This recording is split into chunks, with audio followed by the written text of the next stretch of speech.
The podcast on Haunted Hill will contain spoilers and swearing.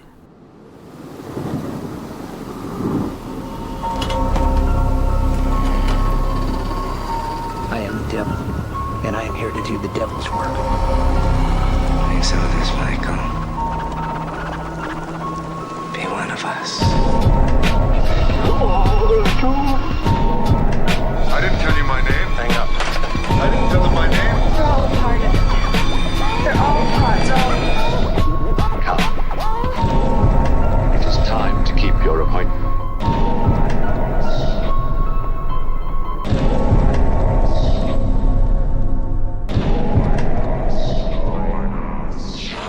Welcome to the podcast on Haunted Hill, episode 150. My name is Gav. My name is Dan. We are your musical duo. We're not at all. Neither of us can sing. See, completely failed. That'd been your cue. Back to me. Back. No, not now, because I don't want to hear it. Back to you. Back to me. Gav, like a panto stage musical thing. We would never make it as a singing duo, only ever a rapping duo. We've talked about this multiple times. Rap. That's what we're at. Yeah, I don't think we're going to do that. You've got like one rap. Which is Mega Dome, whatever, Bone, yeah, you know. How do you even know? Everyone knows that. Because... Drunken... I know that. I've heard the same... It's like easy. I'm going to get freestyle off top of the dome. No, you're not. I've heard it before. Yeah. Alice writes that in most of my birthday cards. I'll beatbox bad. You just keep saying the same words over and over. Yep. I'll be like Flavor Flav. I'll just repeat the word that you said at the end of your... We could do it in the old people's home. I reckon just hanging out on rocking chairs, just rapping away to each other. Well, brilliant. I'll beatbox and you do the same words. Amazing. Well, it's episode 150. Yay. God. Gangsters, fucking gangsters. Well, it's a special one for a couple of reasons. Firstly, it's kind of a landmark, episode 150. You know, it feels absolutely. like no time at all since our 100th episode where we covered Shaun of the Dead and Hot Fuzz. It only feels like that was like a couple of months back. So yeah, wow, here we are, 150. Next stop, number 2. I was going to say level 200. Next stop, level 200. That's cool. Weird. But let's change them. Let's change them from episodes to levels. Welcome to level 150. Women's lingerie. I don't know what episode is that about. I don't know. It's just what you say when you get in the lift, isn't it? Yeah. Well, it's also a special episode because it's time for another patrons. Big. I still got to find that musical cue so we can stop doing this. Yeah. Well, anyway, we enjoy doing it live. I think I deleted it. You mentioned gangsters, and yes, fucking gangsters, fucking East End gangsters. London fucking gangsters. I know. So, we are, as you all know, from hence the name. As such, we are more horror and genre sort of inclined, sci-fi. We're rocking a bit of action. We're rocking a bit of comedy stuff like that. Maybe a bit of romance at times, you know.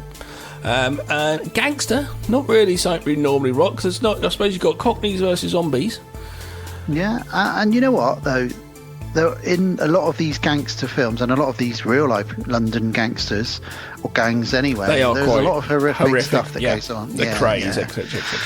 And the films we're covering today, there's a couple of, especially, well, in both of them, there's just blood that comes out of nowhere. If you've never seen it before, you're not expecting some of the kills and stuff. So, yes. So first of all, just polish up the crown Is that what you're doing? Yeah. All right. So RJ McCready is our patron pick for this episode. Thank you, RJ. Our lovely RJ. Thank you, RJ. Crown. Thank you for the choices of films. Really happy to talk about these. Yeah, man. Totally. Well, we wouldn't ever normally. So you've clicked on it. So you know what we're covering, but in case you still want us to say it, we are going to be covering, as picked by RJ McCready, we're going to be covering The Long Good Friday from 1980. Yep. With Bob Hoskins. Bob Hoskins. I'm Harry. And a rather sexy Helen Mirren. Yeah. Well, I mean, she's always sexy anyway, even at her age now. I still think she's wonderful. She's a gilf. Yeah, I think she's better now than she was then. You know. Oh, wow. Fair play. And tied in with that, and keeping to the theme, we are also going to be covering the wonderful Guy Ritchie, one of a kind, Lock, Stock and Two Smoking Barrels from 1998. Yep. Fucking hell. Rewatching that for the first time in probably about 5 or 6 years, that soundtrack is something to behold, isn't it? Jesus Christ. Slightly dated, but for the time, should we say? But yeah. A real snapshot of the late 90s. Yeah, there's a few classics in there, like a little drum and bass track in there and stuff like that. Oh yeah. So that's what we're covering. We're gonna get brutal. We're gonna get bloody. And we're gonna get fucking violent. There's gonna be claret all over the shop. Fucking watch out. Can't wait. And we'll be trying to do some Cockney accents. Although Gav is closer to London, so he'll probably be better at that than me. Well, I live. Yeah, my accent isn't actually too far fucking away from fucking London. I'm not that far from it. This is my voice normally. I don't have to go that fucking much more. Go a bit fucking like East End. You know what I mean, mate? Fucking hell. Then the whole fucking apple and pears and shit. So I'm not that far. I'm like east. Probably like hours drive, hour and 20 minutes drive probably. Whereas I'm much further down south. I'm a southern softie, as the Lock, Stock and Two Smoking Barrel guys would have said. Very west, in fact, you are compared to the west accent. side of it. Yeah. It's funny, the English accent, how little the border goes from, because we're so small, you only got to go a few miles, and the accent can change quite rapidly, and it goes around, around England, and you can see how it just goes from. So that's why Dan sounds like how he does, and I sound like more London kind of, because I'm this end. So yeah, I'm closer. I'm closer to the sea, so I sound more like a pirate. Indeed. I've got a vinyl which is like English accents and dialects, just loads of different, and just fucking all sorts, whatever. Yeah, there's a really fantastic YouTube video of a guy that studies go through all accents, of them. And he says he's reading something, and he changes it subtly from the very top of Scotland all the way down to Cornwall, right at the bottom, Devon. Impressive. It's really clever stuff, and really interesting. But that's kind of us apologising for any terrible Cockney accents we do. Now, Gav. Yeah. Me old macker. Yeah. All right, mate. I actually watched last night. I actually watched, in keeping with this, I watched Sexy Beast. Fucking hell. Ray Winston. Have you seen it? I love it. I've seen it. Probably only seen it about 3 times, I would say. But it's always worth going back to.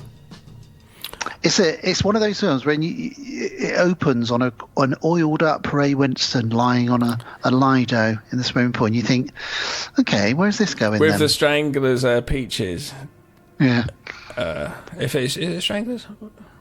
But it's also weird to see Ben Kingsley in such a fucking terrifying performance. He is no Gandhi. He is no Gandhi. He's the opposite of Gandhi in this one. Yeah, he's got a big vein outside of his head. But yeah, if you've not seen it, really well worth watching if you're into like the 2 films we're into tonight. If you've never even heard of it, do check out Sex Beast. It's just actually Paramount have just made it as a TV show. Yeah, I heard that. That's weird. I will give it a go, but I like the movie. It was really good. Yeah, and there's a handful of good sort of Cockney London gangster sort of movies out there. Probably should have got a list of them ready for this episode, really, but I was too excited about the 2 we're covering. Which Guy Ritchie's made quite a few of them, hasn't he? I mean, anything Guy Ritchie does, and also Matthew Vaughn seems to be doing a lot of them now as well. So they've found a bit of a resurgence, and we'll get into that when we talk about Guy Ritchie, because there is definitely a handful of things he's done that are very good. Some of the stuff he's done where he veers away from it, perhaps not quite so good. Fucking Castaway with Madonna, fucking hell. Not Castaway, it's called What's it called? I watched it recently, Swept Away or something like that. You've watched it? Yeah, it came up on Netflix, and I was working. I thought I'd have it on in the background while I was doing some admin, and fucking hell, Madonna cannot act. I've not seen it. I saw maybe a trailer from it, but fucking hell, John. It's awful. It's fucking awful. My little sample there from Lock, Stock. Can everyone stop getting shot? Can everybody stop getting fucking shot? So you watched the Sexy Beast. That's very sexy of you to watch that. Really good film. Definitely worth watching. Ben Kingsley is intense, and there's this bit where the camera just lingers out of the kitchen, almost like you're spying on them, and basically. Ray Winston's moved to Spain to get away from London, from the gangster life. He's out of the picture, and Ben Kingsley's been sent over by Lovejoy. What's he called? Ian McShane, and sent over to get him to do another job, and he just will not take no for an answer.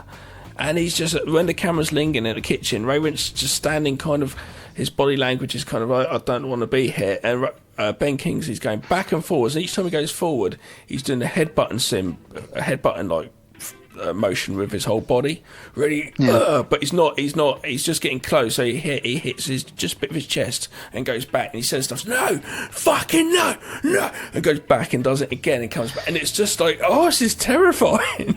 What's interesting is the performances in that are kind of reversed, because Ben Kingsley is a lot more quieter normally. And Ray Winston, you expect him to like go fight, do you know what I mean, and like take him out or something. And it says a lot the whole time, like, And it says a lot for Ben Kingsley's performance. He's got great range as an actor. That's cool. Well, talking of oiled up people, it's not horror. It's not horror related, but I got around to watching Jackass Forever, the most recent one, which came out in 2022. But, I saw it in the cinema. I should. So good. At 45, I shouldn't be laughing, but I still find them fucking hilarious. I think my Facebook status at times, like, I shouldn't laugh at so much like penis on the cinema screen or whatever it was. So many penises. It was fine. I was fine with that much penis on the screen. So, Ren, Sarah's daughter, wasn't into the penis on screen. Yeah, I mean, we open with a giant penis dressed as Godzilla, raging terror on a miniature city, don't we? And you just think, well, if they're going to start it with this, where the fuck else are we going to go? Yeah, but it's one of those things. It's kind of a bit like they're probably not going to do another one. There's a possibility, but it'd be like 20 years when they're like granddads or something. Possible, but well, they've all said that they were. I mean, Johnny Knoxville almost died in this one when the ball hit him. He broke so many bones and was unconscious for like 3 minutes. Insane.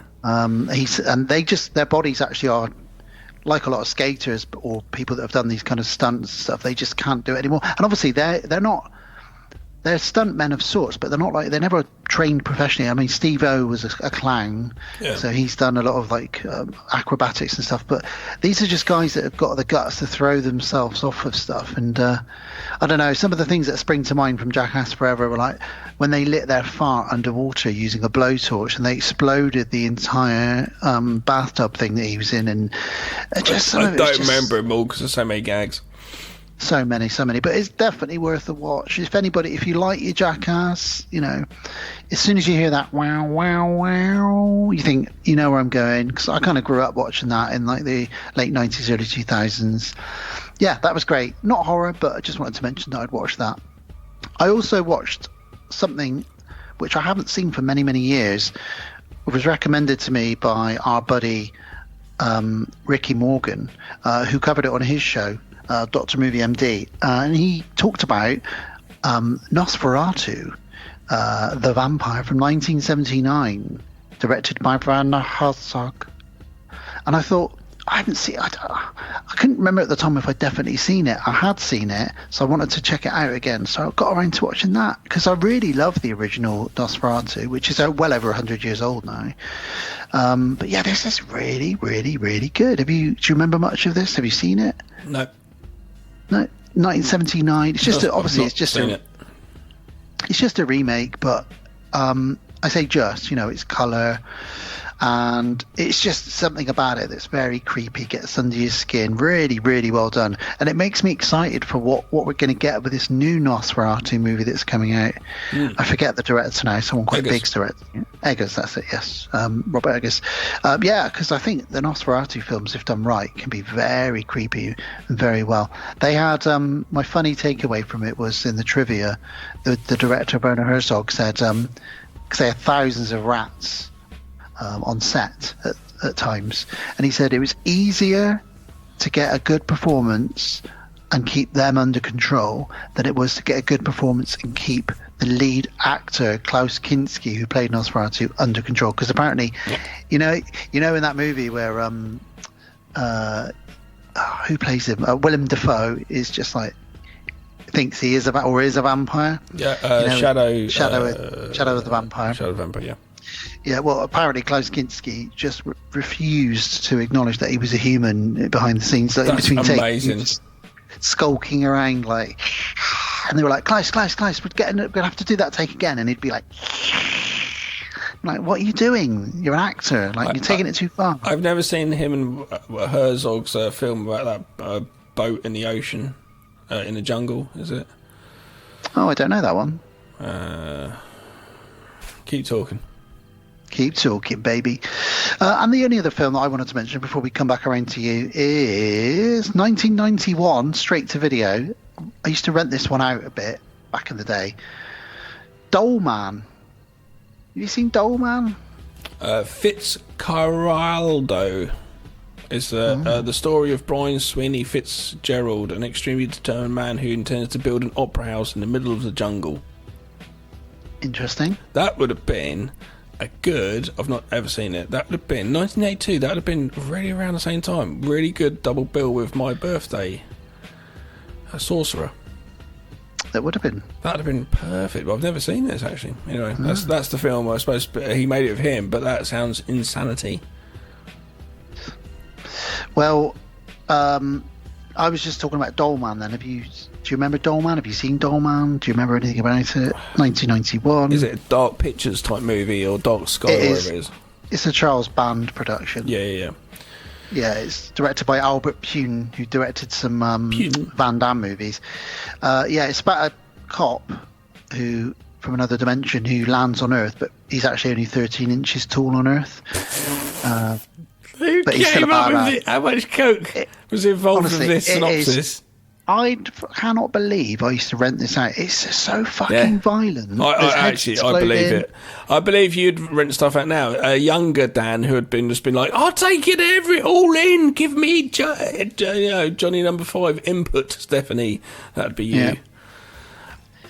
But if anyone hasn't seen Doll Man, I highly recommend going back and checking it out. It's silly. Oh, you recommend but it's it? Really good, really good. So he's a cop on another planet. So it's like they're all like that size, or is he just like? He's basically Dirty Harry. Yeah. When he comes to our planet, there's a problem with the wormhole he goes through, and it turns him 13 inches tall. Oh, it tall. makes him small. So he wasn't small. Yeah. Was he just regular like us? Was he? Yeah. On his planet, he's playing Dirty Harry. Essentially, he's acting like him. He doesn't take any shit. He's got all the one-liners, and so the opening part is him like taking out all the bad guys and everything, and then he chases one of them into a wormhole, and then he crash lands on Earth. And when he wakes up, he sees a girl getting attacked in this wasteland bit of like LA, and he thinks, I better go and save her because I'm a cop. I don't know where I am right now. And then when he runs over there, he realizes he's only about a foot tall and they're huge, but he's got this fucking gun that will explode your head, so no one fucks with him. So someone was watching Dirty Harry coked to their fucking eyeballs one evening. Yeah. Charles Band specifically, and they got a notepad next to them, which was not a good idea possibly, and a pen, even worse, and they've just gone, you know what we need? What fucking Dirty Harry is 13 inches high. Do you reckon he could still fight them? Probably. Well, let's make a movie about it. 13-inch Dirty Harry. Ask Clint if he'd do it. Probably won't. That sounds like the name of a sex toy. 13-inch Dirty Harry. Let's get Clint Howard rather than Clint Eastwood to be a 13-inch Dirty Harry. Oh dear. So that's my picks of what I've been watching since the last episode. Gav, anything else other than oiled up Ray more Winston. British stuff, more British old school stuff from the early 70s. Rising Damp TV show, Oh yeah.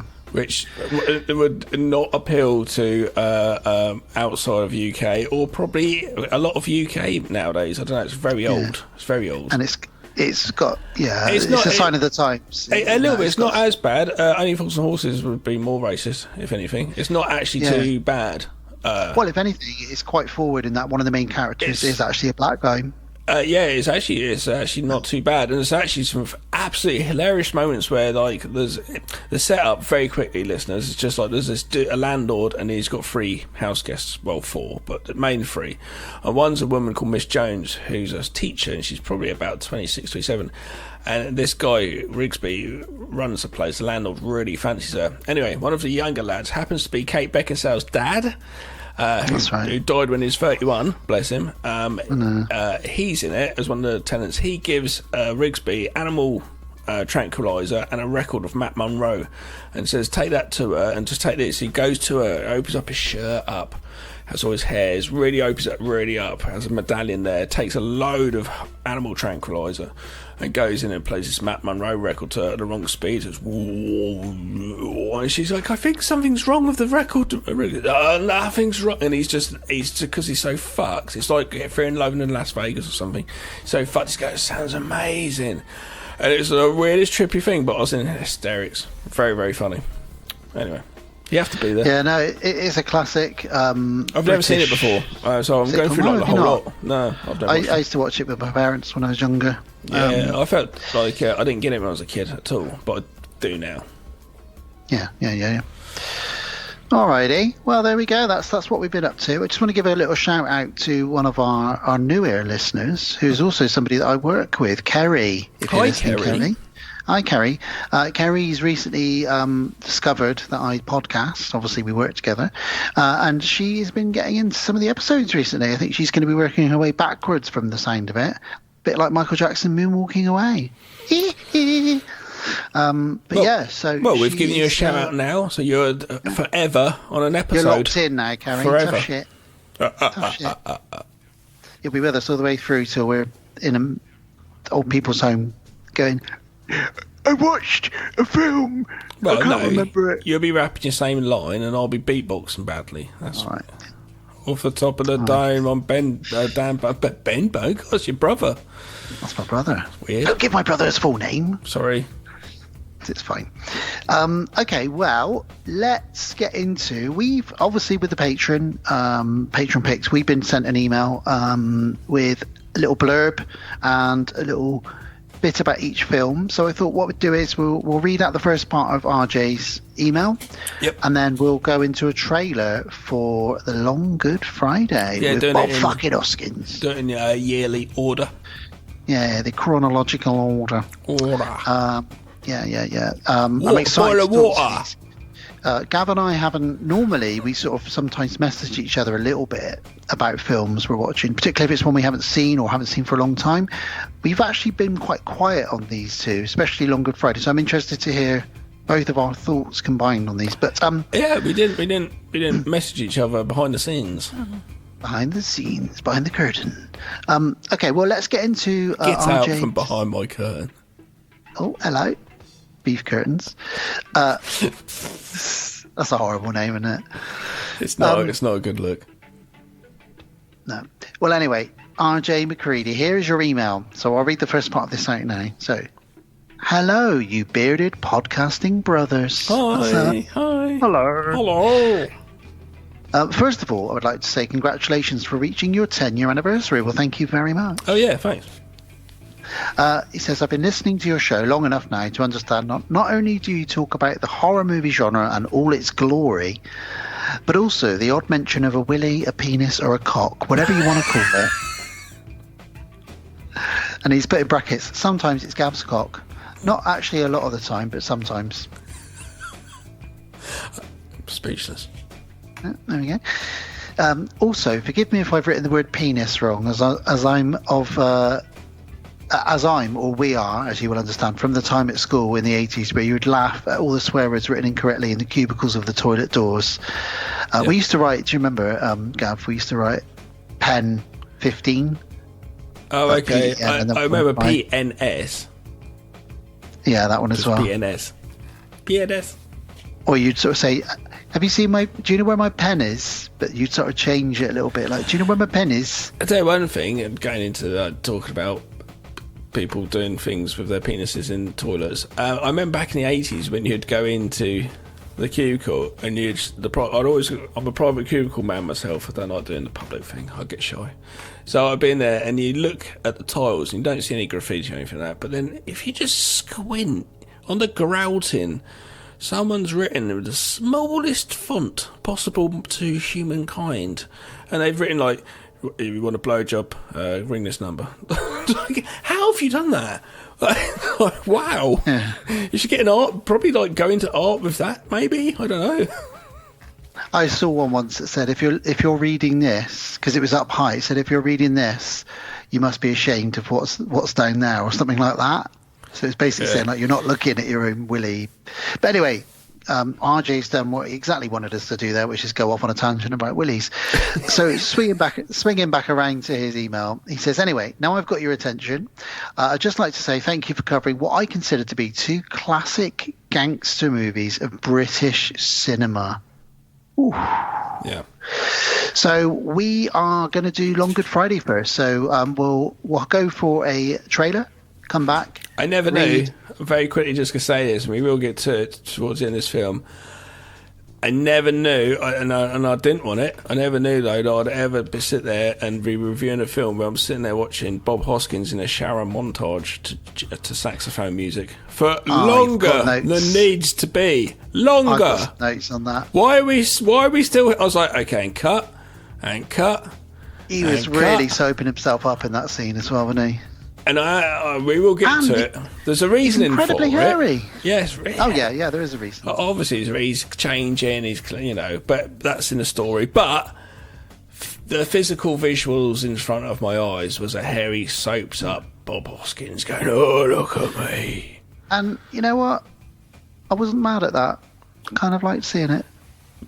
I wasn't really into that, but that's why we differ, and this is why we do this podcast. Ladies and gentlemen, here's a trailer for Long Good Friday.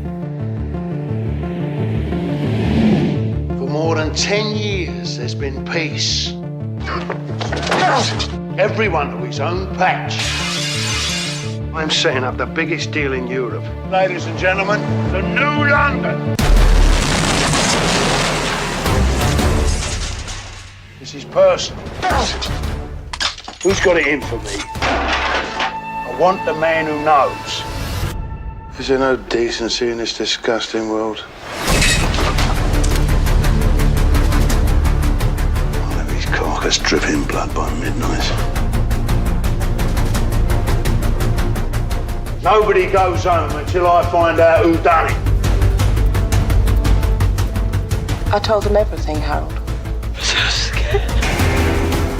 It's me that's gonna take revenge. Cut him.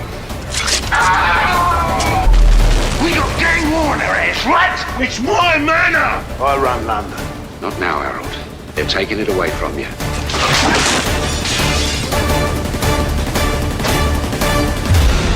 We'll do the synopsis first for the Long Good Friday.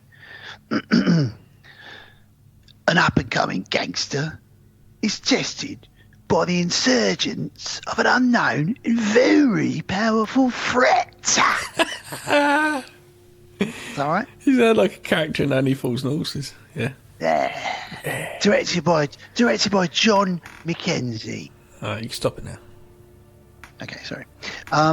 So before we get into our thoughts and reviewing the film, I'll just read RJ's little blurb on this, as he is our patron. Mm-hmm. Just clean that crown a little bit more. So he says, The Long Good Friday. For many years, I overlooked this film because I thought it was a TV movie in line with The Sweeney, The Professionals, or Minder. These are all very British. Very quickly, just not to jump in. I won't. I don't. It's the, no, that's it's fine. The letter. But what he's saying there, RJ, very, very funny because the music, I thought was from a TV show. I think the music was very, very similar to the theme of this, to like the TV shows of the time. So that's what I'm saying. Yeah. So please continue. But that's funny you say that, because as soon as you said that, I was like, I thought of those theme tunes, and I was like, oh yeah. So yeah, okay. He says also, and I know you guys might understand, but I was forever watching Predator, Die Hard, or Canon Ninja movies like Ricky Morgan, so forgive me, but I only knew Bob Hoskins for Super Mario Brothers movie and the BT telephone adverts. And I only saw a Super Mario movie last year with Elijah and really loved it. First time. The one, the live action Bob Hoskins one, yeah. Yeah. It's great. I've got a soft spot for it. Yeah. He's put in brackets a little quote from the BT telephone advert, which is, "It's good to talk. Oh, yeah. It's good for business." It's good to for anyone who talk. doesn't know, in the UK, BT is the telephone one British of the telephone Telecom. service providers. Yeah, and Bob Hoskins did a run of adverts for quite a few years, where he just sort of walk around being all London-y, sort of going, "It's good to talk." I'd say an English patron for a phone company would it be EE and Kevin Bacon. It's like, fuck off, Kev. Like, Jesus Christ. Like, every advert for EE for years and years and years, he's like the face of EE. I know. Hi, very I'm quickly, Kevin Bacon. because it's a very British episode, I just want to tell everybody about the tea that I've got. Now, I've got a Yorkshire tea, right? But the best thing about this Yorkshire tea is a speciality, ladies and gentlemen. It is tinged with the smell and flavour of dunked-in digestive biscuit. That's weird that you've said that, because I've just dunked, literally off camera before we hit record, Yeah. just dunked 2 digestive biscuits into my coffee. It's fucking incredible. And every time I have a normal tea now, I'm like, oh, I feel like I'm missing something. There's a really good one that PG Tips do while we're being British, and it's called strawberry jam on toast flavoured PG Tips. Yeah. It tastes and smells like you're having a piece of toast with jam on it and a cup of tea at the same time. But it is science. Yeah, I don't know, but the biscuit, because you do actually dip the biscuit in a tea, it seems to work very well. And the other day, I went to the extreme and I actually dunked in a couple of digestives into it as well. Oh, you're taking it too far now. I was blowing my melon, man. You've probably Like gone Happy into a coma Mondays. for half a day. Blowing my melon. Yes, like Sean Ryder. Right. Back to RJ's email. So he says, it wasn't until a few years ago the Long Good Friday dropped on Amazon, and I checked it out with a nice cup of tea. Oh, he's saying it as well. That's weird. And a tub of Pringles. Good lad. He says, I won't spoil it because I'll leave the rest to you guys, but I was left amazed at how good this film was, with a stellar performance from Hoskins and an outstanding performance from a much beloved, attractive and badass Helen Mirren. Couldn't have said it better myself. All in all, it's a tightly written film which keeps you guessing until the very end, and I no doubt say it inspired Guy Ritchie in some shape or form. So there we go. Oh, he says, I'll read this bit out now, but in case I forget later. He says, oh, and one more thing. That's a bit of a Columbo there. And one more thing. Someone asked me what it's like being 40. I said, in a nutshell, I dream of just sitting in my underpants on the sofa on a rainy day watching horror films. There we go. Little thoughts there from RJ McCready's mind. Adult thoughts. Not naughty ones. Okay, yeah, cool. Yeah. So there we go. So yeah, 1980. Let's talk about it. So Gav, have you seen this before? I hadn't. So I bought the DVD off Amazon about 6-7 years ago. Just check it out. I watched it. Thoroughly enjoyed it. It was in my collection for a few years. Then I was like, well, I haven't seen it for a few years, so I think I got rid of it. Yeah, I did. Did I? Yeah, I did. Watched it again. Really enjoyed it for the review. It was good. Yeah. I thought I'd seen it, but again, like RJ, I think I'd only ever caught parts of it as a younger man, like in my late teens, and I kind of perhaps got it muddled with even, it's nothing like it, but stuff like French Connection and stuff like that. I knew there was stuff to do 70s. with yeah, that's a bit earlier, but I don't know, I just thought I'd seen it, but sitting down and watching this film with a reviewer's eye, I was transported. It's just like Sorcerer. I was transported back to like that. It's very similar. It's quite a complex mix of characters that you're introduced to very quickly in the first few scenes, and you're like, what's going on? Who's that? Why is he? But once you understand how they're all threaded together. Yeah, so producers did actually say to the director, like, and the writer, like, you know, this is a little bit complicated, and they're like, yeah, it's supposed to be. It's supposed to like let people like a mystery unravel of like, oh, what's going on, what's happening here, to keep people on your toes. That was the intention, you know.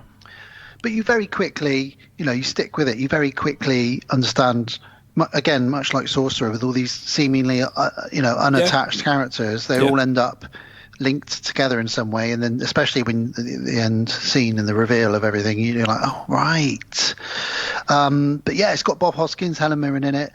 I'm going to show my cards a little bit here and say this is, in my opinion, Bob Hoskins, hands down, his best performance I've ever seen from him. I don't know what else I've really seen him on in Roger Rabbit. I expect Brothers. Bob Hoskins has done probably some really good underrated, like sneaky underground type sort of films, which are probably really good, which we would like. But I have not seen him in much stuff. Mona Helen Lisa? Mirren is in this I too. think he was in a movie called Mona Lisa once. Maybe. Helen Mirren. She wasn't happy with her character when she signed on. Her character wasn't really complex enough. She was more the sort of the bimbo type sidekick to Bob Hoskins, and didn't really have a role as such, a character arc, any complexity. So she said, like, I want to do that, and so she signed on for it, and they started shooting, and her character wasn't already developed, and she was getting a bit of cold feet, and she was a bit like, what the fuck. Then they came on, okay, and they started like rewriting as she's there. So she would come up with ideas when she wasn't on set, come back and say, I think I would do this as her character, and all the stuff. And it made Bob Hoskins' character more complex and more respected. If like the Americans come over and this woman comes up and she's speaking French to the French caterers, and she's doing this and she's welcoming everybody. She's a beautiful lady, and she's very well spoken and intelligent, and it gives Bob Hoskins' character more like, because he's a bit fucking rough around. I fucking grew up in a fucking council estate around the corner, that sort of thing. And so to have her on his side and with equal respect for both of them, it makes his character levitate. I always do that. I always say levitate, elevate to a higher more level, and it works. Makes the movie better. It does, because back in 1980. A blonde lady in a film would just literally be there for, bikini shots and stuff like that. But they are a double team in this film. He is the brawn, he's the muscle, he's got the clout, he's grew up in London, he's really well respected and known in all the gangsters. Get the piece for a long time because he's such a powerful gangster, but he wants peace as well. And part of that is he's got this yin to his yang, which is Helen Mirren's Victoria. She's this incredibly well-educated, very posh-spoken, speaks many languages. She's the brains of the organization, and between the two of them, they've got this plan that they want to go through, which we'll get into when we talk about the plot. It's very different, very wonderful to see. Something so different. So really interesting that obviously casting her for, probably first of all, looking at pictures of her in a photograph, go, yes, that like you're saying, getting attractive women, and then it being Helen and her just going, well, actually, can we make this character more complex? Can we do more stuff for this? And rewriting it as they're shooting. It's incredible, and again, very ahead of its time. And that's why unheard of. You got things which are like one takes and freestyled, but like when he's at the end, without spoiling too much, when he walks off the boat right towards the end, bloodied up. We won't get into it yet because we get to it. That's all one take and pretty much freestyled. They didn't know what's going to happen. Yeah, the end scene itself has got some interesting things to talk about as well with regards to the score and that. And then the other characters are equally as important. Bob Hoskins got 2 or 3 cronies that hang around him, and they all end up, especially Jeff. But you've got Harris as well. Jeff played by Derek Thompson, Harris played by Brian Marshall, and there's a couple of other people in there. And Pierce Brosnan has a little cameo in this. It was the first thing he ever did. wasn't supposed to have a speaking role, but he ended up freestyling the word "hi." So he ended up getting a bit of extra cash. His agent just rang him up, said, "Oh, we've got you a part." He's like, "Oh my god, really?" Because his first feature film said it's 3 days shooting at some swimming baths. Just turn up there. He didn't have a script, didn't know anything about it. They turned up and said, basically, you're just going to be over there and you're going to try and entice this man, get him turned on or etc. whatever, and like pull him sort of thing over here. And then you're going to stab him and kill him, okay? And he's like, okay. And he just didn't know anything more about the movie. And at the end, the magic of cinema, as you know, as you've never met some of the people that you've been in a scene with on film, at the end, Pierce Brosnan in the car with Bob Hoskins, camera cuts back and forth. They were never in the same car. Yeah, it's great. Yeah. And then we've got P.H. Moriarty as Razors. We can't not talk about him. P.H. Moriarty is going to be in Lock, Stock as well when we get to that as well. As Hatchet Harry in Lock, Stock. He is an intimidating character in everything he's in. Yeah. He's grabbed the nearest thing. No, we'll get into that.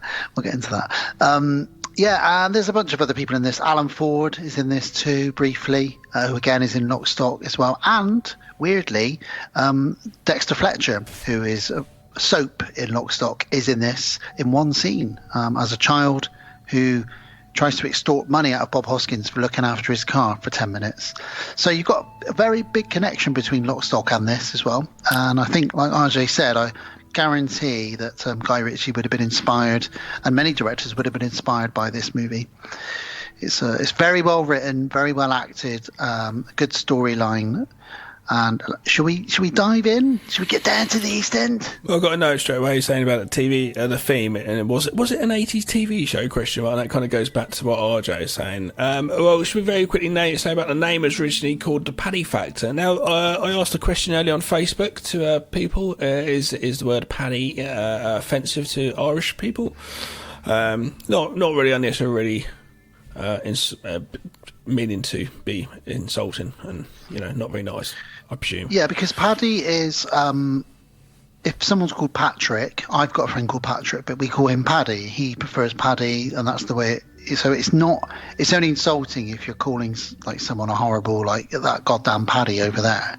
Like and the same with Mick. And although Mick is a lot more offensive, it's another derogatory term for an Irishman or an Irish woman.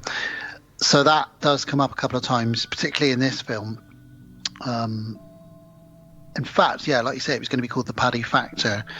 And one of the producers was just like, "What? I couldn't believe it." And I was like, "Oh, good. He's not doing it because he thought maybe it's just like might cause something or other." And he said, "Yeah, it kind of just gives it away." Oh, that's why. But it does give it away. So I was going to say it does give it away though. So that's why he changed it. Yeah.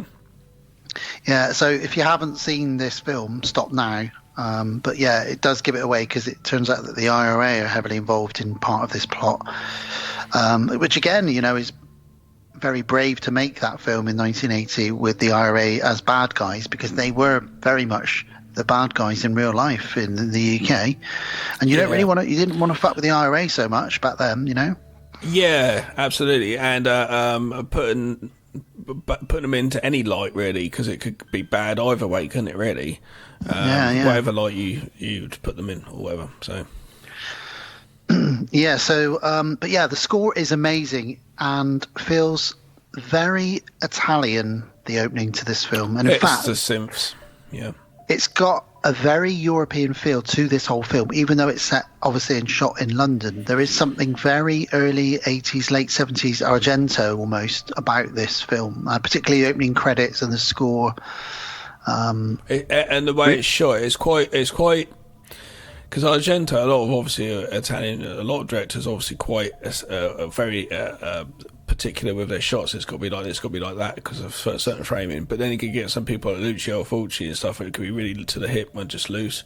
So you're going to get different types. So yeah, this comes across kind of loose, this film. And if they're writing Helen's character on the fly, this film is quite loose in a way, but it comes across like let's sit back with the camera a little bit. Obviously there's some very established shots where it's thought out stuff. I love like the cameraman upside down coming in with all the people on the meat hooks. Yeah, that was an incredible shot. Yeah, he was there. Then he's just like, "Quick, put me up. Oh, that'd be perfect." And just We've did seen it. that a million times since. And that was but made. That's it's just made up on the fly. That sort of stuff. So this film feels like that. So I think the Italianness to it, I think with that synth music and the way it just feels kind of loose, I think it kind of has that feel. There's certain things that happen in the first sort of 10 to 30 seconds of a film where you're going to enjoy it. And I knew I was going to enjoy it in the first 30 seconds. I just thought, I like the credits, the text, the font, the music. You're quite happy to sit back, like Andre saying, have a cup of tea and go, let's see what's going on here. Yeah, have your way with me, please. Just do what you want. So we, like I said, the beginning of this movie can be complicated. We do get lots of very quick scenes.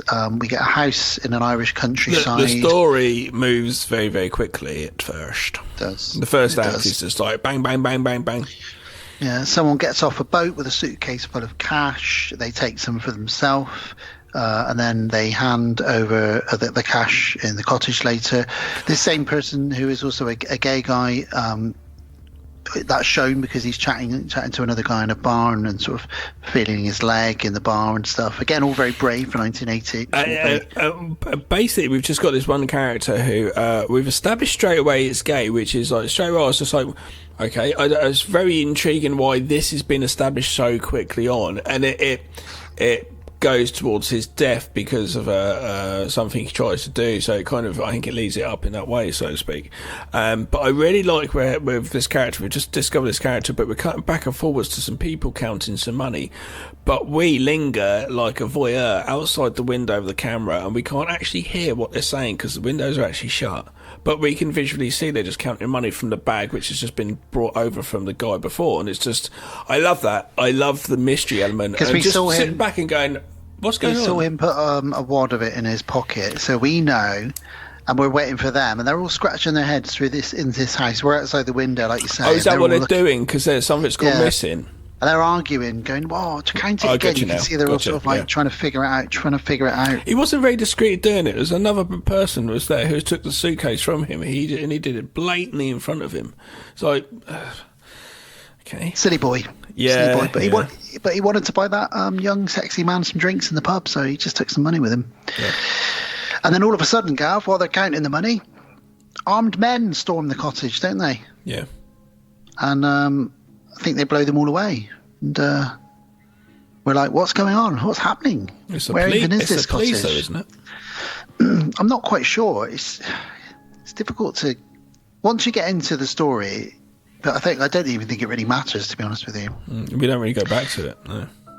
And then we cut back to the pub where Colin, who was the gay guy, the guy that he was chatting to is taken away.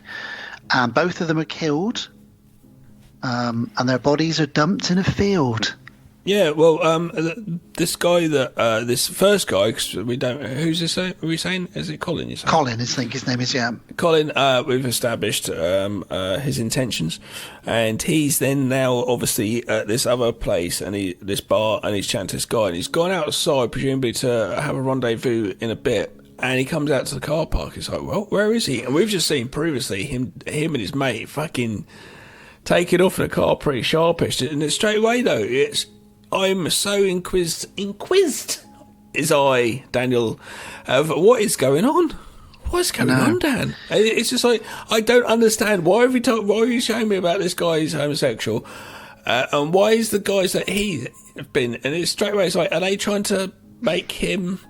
What? It makes no sense. And it's mistaken identity, isn't it? Yeah. Yeah.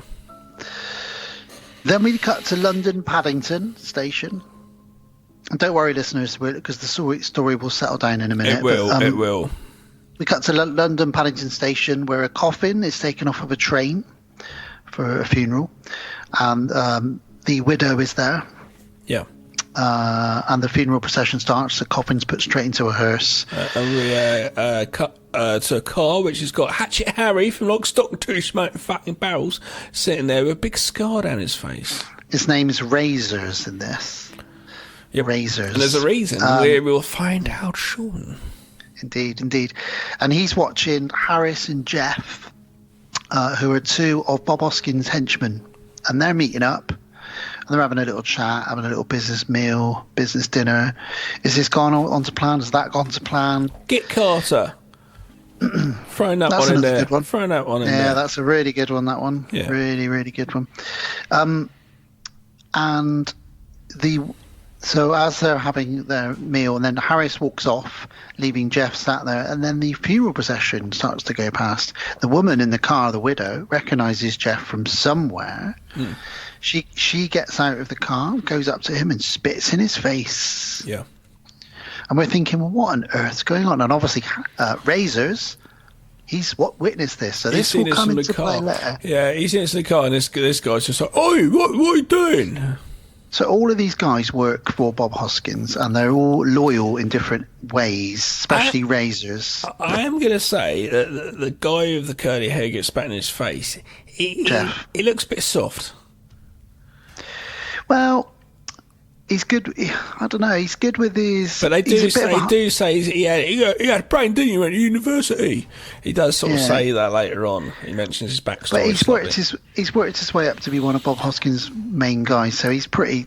I wouldn't mess with him. And earlier on, but I think it's a reason for it, because later on when he's in the suit, when the fire explosion at the hotel pub goes off, he's then in a suit sort of thing. But before that, he doesn't dress very sharpish or gangstery, or a bit more like in suits and shit. Do you know what I mean? He's got a Del Boy coat at one point, hasn't he? Del Boy from Only Fools and Horses. Yeah, it just doesn't come across as like a bit of a. Oh, come on, put a bit more effort into it. But I think it was just moving from the 70s to the 80s, and I think people weren't quite sure how to dress. I'll tell you who dresses sharp as fuck in this. It's Bob Hoskins. Every time you see him, he's got an amazing suit on. Not earlier on, though. He always looks. Not earlier on, but I think that's the reason. From when the explosion goes, he's stuck in that suit for a while because of what's happened. So I think that's actually on purpose. But the sidekick there with the curly hair, he looks a bit soft to me. Well, Jeff, the guy with the curly hair, goes to the airport to meet Bob Hoskins, Harold, but we're going to just call him Bob for this. So he meets up with Jeff, and he gives Bob the plans.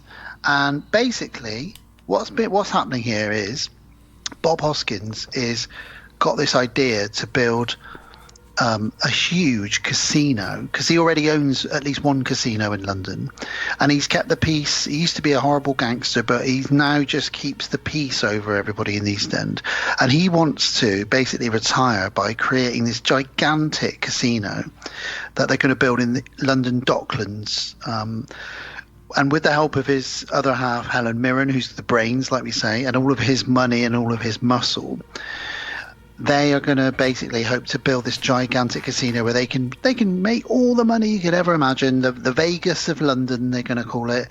And his idea is they're going to get together all of these people that they know that have got money, and try and sell it to them. So he's off the plane. He's obviously been somewhere having another business meeting. We know that he's been in America recently, because we get to meet some Yanks, as they call them. Sorry for any of our American listeners. There's a lot of derogatory terms in this. Some of them we won't say. So he's like, everything's going well, boss. It's all going to plan. The new casino's coming along. The plans are all there. Where's Victoria? Where's Helen Mirren? She's on the yacht. She's got she's getting this party ready where they're going to get all the investors round, and this is where they're going to really sell the idea to everybody. If I had a yacht, I wouldn't be sitting on the fucking Thames looking at grey old London. Yeah. But it's still pretty impressive in 1980 to have a massive yacht like that. They actually wanted to get a bigger one, and they couldn't because they couldn't afford it. And the person that owned that one wanted loads of money for that one. Loads of money. But they could only be on it for not very long period of time, and it's so tight down there shooting, it's really hard to do. Yeah, and there's quite a few scenes on the yacht, so they must have had it for like a week or something to get it all. There was one bit, when Bob Hoskins starts to go, what's going on? He's walking around the yacht by himself. The cameraman had to be by himself and do all the exposure and focus, everything, with his hands around the front of the camera, going along, following Bob Hoskins through it. And he said, and none of it could be seen on the screen. No, it's behind the screen, man, behind the scenes. Oh, bless him. Yeah. Helen Mirren sends off Bob Hoskins' mum to church because it's Good Friday, everyone. Hence the name of the film. And she's a very religious woman. In the roles. Yeah. She goes to church 3 times a week, I think they say, and it's Good Friday. That's a very special day, so she's off. I actually watched church this on a Good Friday because I think that was, you know what I'm like in traditional. That is what was coming up, and I was like, I got to fucking do it, and I did it. Yeah. Yeah, I do like watching films, on set on the time, like Friday the 13th, etc. I always miss them. I always never can get a chance to do it, or I'm like, don't really fancy one tonight, and it's always on the Friday 5th. I was going to the other night as we came home from wherever it was we were. The moon was incredibly, hugely round and big. You did this werewolf shit. I said to Alice, I've got to watch a werewolf film tonight. But by the time we got the kids to bed and everything, I just didn't really have the energy. But I love knowing that there's a giant full moon outside. Watching a werewolf movie is absolutely nice. Love doing that. I have done it before from where I could sit and just literally look at a TV screen and just slow to my right and my window's closed in the summertime open. You could just see it blaring at you. So fair enough. Oh. So yeah, that's Bob Hoskins would make a good fucking werewolf, wouldn't he? He's fucking hairy. He's hairier than Robin Williams. Oh, fucking Bob Hoskins, a werewolf. Bob says to Helen, where's Charlie? Now, Charlie's the American investor. She says he's landing soon. He'll be here soon. And he's like the main investor that's coming over from America. To invest in what? Their casino, to help them build the casino. They want all the money from all of these people to build this casino. Thanks. There's some really good dialogue here. They have some Helen Mirren and Bob Hoskins really match each other's dialogue. Helen's like, I got these plates. They're £20 each. Well, fucking hell. In the 80s, that would have been a lot, wouldn't it? That's probably about, I guess, we got 40 quid now. 40 quid per plate. Fucking hell, John. Yeah. She says Charlie's already smashed one of them already to test its strength. Can you imagine? But give me my plate. Let me fucking check it. Ain't that fucking strong, is it? As he breaks it. They're so rich that not only do they have their own yacht, but they also have a chef on board who's making all this amazing food for all these investors. It might just be a caterer who's brought on for the party, probably. It might be. She speaks French to the chef and to some of the staff, and everyone's like, "Oh, I didn't know she spoke French. Fucking hell, Bob. Yeah, Bob, you done it all there, so she's all right, that woman, isn't she? Fucking hell. You can tell she went to school. Fucking hell. And Jeff arrives, the curly-haired one from earlier, and he says, "Oh, it's all good. I've sorted immigration for the Americans." I'm gonna call him the curly softy. Curly softy, okay. Sounds like a chocolate bar. He says, I've sorted immigration for the Americans, so that's all good. They'll be here for a few days. They don't know, but there's actually going to be 2 Americans, not 1, which annoys them initially. Cut back to the church. We quickly are reminded that Bob Hoskins' mum's in the church, She's having a nice time. And we should also mention that she's got a driver, hasn't she? Yeah, she's been chauffeured in the Rolls Royce. Yeah, the Rolls Royce. Who's sat outside? He's sat outside waiting for her to come out. He's sort of looking at his watch. He's not at the moment. He's inside, and she's about to leave, so he goes out to get the car ready. We also go very quickly to a public swimming baths. Potentially a very private one, if you know what I mean, because all the men in here are interested in each other, so I think this might be a very private. And we see Colin from earlier is in there, and he spotted a very young. I think this was a thing, the old swimming baths, place to go to do this. Is it a place to go? That's what I'm saying. It's a very private. It makes sense because you haven't got much clothes on already. So you've still got them now. In Bristol, we've got all the saunas, where you can go and hang out and also hang out if you want, if you know what I'm saying. But yeah, Colin catches the eye of a very young, dashing and half-naked Pierce Brosnan, and he thinks, "Oh, well." So all of this stuff's kind of going on around the surface. Pierce is there going, I don't know what the fuck I'm doing here. What the fuck is this movie? What the fuck am I doing here? It turns out back on the yacht, we've got this huge party going on, and it turns out there's even the police are there. And he's actually got the police in his pocket as well. Yeah. You know, they're there basically over the years of him keeping the peace. It's kind of like he keeps the peace, but they also, you know, they do little jobs for him. He also keeps the police. He does. They keep the peace. He they keeps keep the police. police. Yeah, word. There's your raps coming out there. That's it. Freestyle it. Gavin down. Boom, boom. I don't know what that means. I saw yesterday. Right, this is amazing. I saw a young lad, must have been an art student, with his hood up and stuff like that, and he was at traffic lights with his headphones on, and he was listening to rap. He's moving around. He had the clothing on like a rap. I reckon he's probably from London. He's doing his thing, and then I'm sitting there waiting at traffic lights, looking at him. He's just dancing, and then he goes up, puts his hands up, and actually does a shotgun a few times, and just shoots it sort of in the air, and dances a bit more, and shoots his gun again. And I was a bit like, oh, dude, this isn't South London. This is, you know, this is my town. It's definitely not South London. Well, it's not my town actually more, because I live in a village, but it's near me. Village. Little village. Don't know So what yeah, I'm telling you, this boat is, you know, it's full of people who've got money. There's loads of booze flowing. In fact, I don't think there's many scenes in this film where someone isn't drinking or smoking. Certainly on this scene anyway. It's not a movie from 2024, Daniel, is it? That's true. The Americans arrive, and they're kind of like, well, hang on a minute. Why is there two of you? Who are you? And the guy Charlie that's arrived, the main guy, he's brought his lawyer with him because, you know, if he's going to be making business decisions, he wants his lawyer there. It makes complete sense. Yeah, I'd always thought it'd have like a second with him anyway.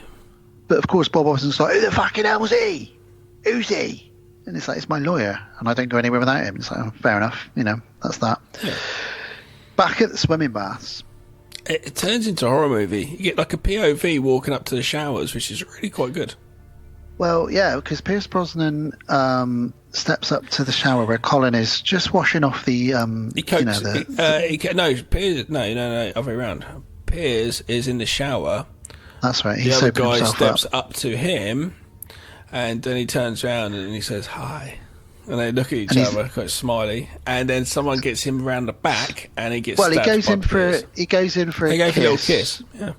But before anything hot and heavy can happen, another guy grabs Colin from behind, and then Pierce Brosnan knifes him, gives him a good old knife in the guts. Yep. Ooh, not nice in the swimming baths. You get that blood everywhere, don't you? Yeah, no, not really. You have to get the mop out afterwards. Well, that's happened, and in quick succession, we cut back to the church where Bob Hoskins' mum is, and she's just about to leave the church. And all of a sudden, Gav, what happens to the roller? What happens to the Rolls Royce? Well, this is very good actually. We watched the actor, because this is very intentional. This is really good filmmaking. The actor comes out, we see him there from before. Then we cut to a shot of his legs walking down the steps. Then he goes out of shot, and the camera's there, and he walks into the back of him, gets into the car. The car then, without cutting, explodes. That is a real bomb going off in the boot of the car with a stuntman in the front. And then it cuts to a wider shot. Fucking with the real. Whole car. It looks good, and then it cuts to a wider shot of the entire car. Bird's eye view overhead shot of a cut to it with a dummy in there and it completely exploding. But if you see that explosion going off, you're like, fuck me, there's a dude sitting in that car when it goes off. Well, welcome to 1980 filmmaking. It's your Mad Max territory filmmaking. It's just like, what the shit? So little does Bob Hoskins know, but in the last 5 minutes, someone tried to kill his mum with a car bomb. They've killed his mate, who was her driver, and someone stabbed his best mate, Colin, in the toilet, in the swimming baths. So he's going to get these bits of news in a moment, and he's not going to be a happy chappy, is he? No. He's not going to be fucking happy about it. I'm not fucking happy. Somebody must know something. And what's great about this is he is, and I'm going somewhere with this, so bear with me. He's about to make a speech, right? this incredible, very powerful speech that only Bob Hoskins could make to a massive yacht full of people. You know, this is my dream. This is fucking Britain, and we're going to have a casino like you've never seen. This is his passion. This is his project. This is, you know, he's gone through all this shit and done all these horrible things in his past. He's finally put it all behind him, and he's going to come clean and good. And all this stuff's behind him, and it just goes to show you that your past you can never escape your past. You know, all these things will come back in some way, whether it's karma. But the other good thing about this is, where I'm going with this is, even though he's done all these shady, horrible things, and he owns some of the police, and he's, you know, we see later he can be violent. We feel so sorry for him throughout this film because he's constantly plagued by these things that are happening to him, and he's trying to figure out what's going on and who's after him. And it's such a great performance by Bob Hoskins, such a great performance. But yeah, so he gives his speech. Tells everybody, you know, I'm a businessman, but I'm also a Londoner. And he says all this stuff, gets them all riled up. They all want to invest. And while he's saying all this, he's got the London Tower Bridge behind him, hasn't he, Gab? You couldn't ask for a better sort of, you know, there's the fucking bridge behind me. This is London. There. You know, this is his plans. The Americans seem a little apprehensive, and they sort of say, well, look, I've just flown in. I never like to sort of, you know, I'll go with my own plans. And he's like, no, we're on a tight schedule. We've only got you for 48 hours. I've got to take you to here, got to take you to there. And he's like, no. Let me get some sleep. Helen Mirren steps in. She says, Bob Hoskins, let the Americans get some sleep, please. She knows. She's really good. This guy's saying, don't rush me. But like, come on, just chill out. You know, I'm not in a rush. I've been doing business all my life. I don't need to rush it now. And Bob just can't. Bob's like he's autistic or something. He's completely like in his head. That is the goal, and that's what's going on right now. And don't deviate from my plans because I don't like that. Yeah. He's like, you've got to meet my accountant, John. You've got to meet this guy, that I told guy. You don't push me, man. I do it in my own time. It's my really bad American accent. We get some lovely, and throughout this, we get some lovely views of the Docklands with a saxophone. That's a really bad out-of-tune saxophone. Bob gets a phone call on the yacht. Hello? What? What are you saying? And then everyone's like, what's going on? Fucking hell, Eric's fucking blown up. He's like, Eric, he doesn't tell them Eric's dead. He says, what's wrong, Bob? Eric's dead. Blown up. Eric's fucking dead. He's fucking blown up, isn't he? Why have they blown up Eric? It's almost comical, isn't it? Like, why have they fucking blown up Eric? Who wants to do that? Have blown up Eric. And his mum is in hospital with shock. But obviously. And they're like, his mum's in hospital with shock. Obviously. And we've got to keep this fucking quiet from the Yanks. Yeah, they don't want the Americans to know that, because, you know, they want to try and make it look as clean as possible to them. Yeah. They don't want them thinking, well, hang on a minute, we've only just arrived and there's already been a car bomb and your mum's in hospital. What's going on? It's like, it's not really someone you want to go into business with. It's like, which we actually ends up happening. Well, once they go off for a sleep, the Americans, Bob Hoskins says to his guys, right, I want to know who fucking did it. All of you work 24 hours. I want this wrapped up. Find out who the fucking hell's done this. But before they can really get underway, the car pulls up. Yep. You all right? Yeah. Got some bad news. What? Your best mate, Colin. He's dead. Fucking hell. He was stabbed in a swimming pool. And he's like, fucking hell, Colin's dead. Eric's been blown up. Fucking hell. Colin's dead too. Yeah. Bob Hoskins is gone from him. That's what I'm saying. It goes from him giving that amazing speech, which is like the pinnacle of everything he's wanted in the last few, and then all of a sudden his world's been taken out from under him. What I found incredible about this is this still carries on going, right? All of this goes on. He even goes and fucking tortures someone before he goes back and sees the Americans later on. Like, how are you doing? Are you rested now? And I thought, oh my God, this is like his morning. This is like 4 hours. Yeah. This is like 5 lifetimes for me. I don't know if I'm completely quiet to myself here. I don't have I don't have loads of people blowing up around me. it's so ingrained in him that this kind of violence that it's, although it's shocking, it's also like, well, I've got to find out who did it. I've got to find out why they're doing it, and then I've got that meeting with the Americans in 2 hours. He's still like, he's got his business head on, hasn't but he? it's so funny when he said to him, "Oh, have you had a nice sleep?" What? And that's what made me think. There and there, just go, okay, have a little bit of rest, maybe watch some British TV, get some fish and chips, put our feet up. And then, like, oh, I've rested a bit now, let's go see. Yeah, how you doing? Yeah, I'm alright. Yeah, no, if you've been busy, yeah, just doing a few things. Fucking hell, a few things. Your mate's blown up, your mate's been stabbed, your other mate's dead. Fucking hell.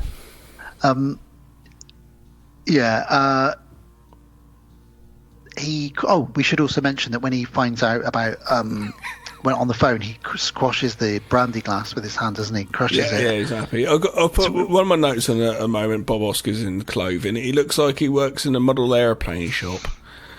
That's how he dresses. What does that mean? He dresses like he works in a model aeroplane shop. So you walk in the door and you're like, I think I want to get a stealth bomber today. All right, what have you come in for, sunshine? It's just his dress. It's not particularly his demeanour and his gruffness. Just dresses like one. When I was 15, I went for a job interview in a model airplane shop. I think you've said this before on here. Yeah. And the guy didn't believe my name was Daniel Bone. He wrote Daniel Boone. And then it turns out he thought it's one of those Bart Simpson kids, isn't it? I waited all week to hear back on my parents' landline back then, and then I found out in school a boy called Ian in my science class got the job. He was saying to his mates, "Yes, I've got this new job in Dinky's Model Railways," and I was like, "Hang on a minute, Ian, is that the one next to the arcade?" He said, "Yeah." I said, "I went for that job on Saturday." He said, "Oh, me too." So he must have... I was gutted, Gav. I guess because they thought you were taking the piss into being Bart Simpson ringing up Moe's Tavern. It's around the same era, wasn't it? He's not called Bone, he's taking the piss out of me. My dad was with me. It was face-to-face. And my dad came to the interview with me. It's probably why they didn't give me the job. Yeah, probably. Probably not. I don't want that happening. I don't want to just, annoy this child. His dad comes in and has words with me. Anyway. So they go to the swimming baths, and this is where you find out just how much Bob Hoskins' character can cover up things. So they go there. They look at Colin's dead body. Well, he knows... Bob Hoskins knows everybody around London. Everyone knows Bob Hoskins. And he pays off everybody. He cries when he sees the body. Yeah, of course, because it's one of his oldest friends. They went to school together.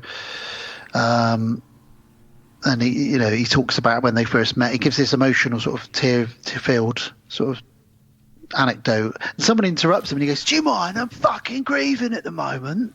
It's brilliant. I tell you what, though, it does almost start to seem like a man who's starting to have a nervous breakdown. Because I didn't expect him to cry because I thought it'd be too fucking hard, ain't I? He's definitely on the verge of it, isn't he? He's paranoid as fuck. Absolutely, because you don't expect him to be breaking down and crying. So he sees the body. Obviously, there's blood everywhere. They cover him up, and he says to the guy who runs the swimming baths, right, clean everything out, clean all the water out. And he goes, "Don't worry, I've already got an ice cream van to pick the body up. No one will know anything about what's going on, and we'll keep him in, a cold storage for now, while you figure out what's going on." Because he doesn't want to. It's like they've done this before. Yeah. Yeah, and the funny thing is about this scene is the line originally was going to be, "It's not very fucking." What does he say? It's not very dignified, is it? And he was supposed to say, "It's not very dignified going out of the building like a fucking chalk ice." But they changed. He came up with it on the spot. Yeah, on the spot. Bob Hoskins went, "Going out like a fucking raspberry ripple." I thought he was doing Cockney slang, which it would have been back in the day, but might be deemed derogatory now, as cripple. That's what used to be raspberry ripple. Cripple. No, it's because they were putting it in an ice cream van, and the line originally was chalk ice. Yeah. But he just said, "Oh, I'm going to try a couple more takes," and he did one with raspberry ripple, which is the one they kept. Which is weird though, because raspberry ripple would be cripple in Cockney rhyme. I didn't know that. I didn't know that one. Yeah, so it's fine. I find that a bit weird. Yeah. Oh. So yeah, you're right, Gav. Everybody knows him. He knows everyone, and this is all going to be covered up while he gets down to finding out who it was that did it, before he can then report it all to the police in the normal way. Even though he's got his hand in the police as well, so it will all get reported in a certain way. So back in the city, another bit of bad news. Bob finds out there's a bomb in his casino. A fucking bomb? But the bomb wasn't fitted properly and didn't go off. It didn't because one of the fucking wires go came off. loose. The wire became disconnected. Bob, this is where he starts scratching his head. He thinks it's a personal attack on his own persons. He starts scratching his head and he's going, Who would want to have me? Who would want to do me like this? Who's after me? What have I done? It's like, mate, dude, you've been a gangster for your whole life. There's probably a lot of people out there that want you dead and your family dead. And it's only been like 45 minutes. All of these events have happened. Go and have a cup of tea. Relax. The Americans are sleeping right now. You've got to go back and do deals with them. Chill. So he's trying to piece it together. They're covering up all the cops. He meets Parkinson, the cop, who he calls Parky. He doesn't know anything. He's like, come on, you're paid to fucking know things. I want you to find out who it is. And he's like, look, all right, we'll try. Who's your top grass? What? Oh, I can't do that. I can't give you my top grass. Who's your fucking top grass? I love this line where he says to himself, he says it to himself, but also a bit to Razors that's driving the car. He goes, who's having a go at me? It's just, who's having a go at me? Yeah. That's what you call having a go at someone, trying to blow up their mum, stabbing their mate, and then putting a bomb in their casino. Who's having a go at me? But yeah, you're right. He meets the cop. He says he's got no clues at all, and then he says to him, have a drink. And they have a little drink. And he goes, right, take this. And he goes, what's that? And he goes, that's the bomb. And he goes, what the fuck? Bob Hoskins, you've been driving around with this bomb all day? And he goes, yeah. It's a bit like the wig in Tom Hanks' shorts. You've had that in your underwear all day? Yeah, you've been driving around. Don't worry. It's been disconnected. And he's like, fucking hell. All right. He goes, take it off. Find out who did it. He goes, I'll have to get the specialist bomb unit. And he goes, no, I don't want anyone like that involved. You've got to keep it all hush-hush. Yep. The cop's like, oh, Jesus Christ, this isn't worth my time, is it? And then he says to him, yeah, give me your top grass. And he goes, well, he wouldn't be my top grass if I told everyone his name. And he goes, oh, no fucking care, you do it. All right, okay, yeah, he's in Brixton. Yeah, so, right, let's go to Brixton. So off they go to Denzel from Only Fools and Horses. Denzel who gets his bottom slashed. He does. He plays Errol, who is, we first see him having a little bonk with a lady. Yeah. Bonking away. Yeah. And, they're interrupted. They're interrupted by Bob Hoskins. You don't want those to interrupt you when you're on the job. You're going to go flaccid quicker than a balloon on Boxing Day, aren't you? You're going to go small. And Bob Hoskins just stands there and goes, oh, here we are, Beauty and the Beast. Yeah, all right. Come on now, get yourself downstairs. He don't even let him get his clothes on. He's downstairs, bollock naked in the kitchen, holding on to his dick and balls. So, yeah. Meanwhile, Bob stays upstairs with the lady, and you're thinking, what's he going to do here? And then he looks over on the bedside table, and she's got a load of heroin. And he says, I'll tell you what, love, while I'm downstairs with him, why don't you give yourself another little prick? He makes a little joke, a little penis joke. That guy, did you like it? He does. He does. Outside, when they're trying to find out where he lives, he's just really horrible to like a bloke who's changing his tyre on his car as a kid. And it's just really... He says, used to be nice around here, just scum nowadays. Well, there's a guy under his car, and he's like changing the tyre, and so he's got Jack under it. Yeah, he doesn't know where he's going, so he just gets old driver to go out there. He goes, oi, you, where does Errol live? And he goes, dunno, never heard about Errol. He goes, right, Razors, sort him out. So he gets out of the car and he kicks the Jack out. And just gets out of the way so it doesn't go down on him. So bloody hell, what are you doing? He goes, it's number 33, all right? He gives it up straight away. And then he says, used to be nice. 33. And he looks up at Bob and says, used to be nice around here. It's a scum now. Oh, blimey. And you get the impression perhaps he's being a little racist as well. Mine is it a racist comment question mark? Yeah, because it's predominantly black area, isn't it, Brixton, neighbourhood, especially back then. But yeah, so Errol's naked in the kitchen, and Bob Hoskins does this little bit now where he's like, you want to know why they call him Razors? It's because when he was in prison, they carved him up like a spirograph.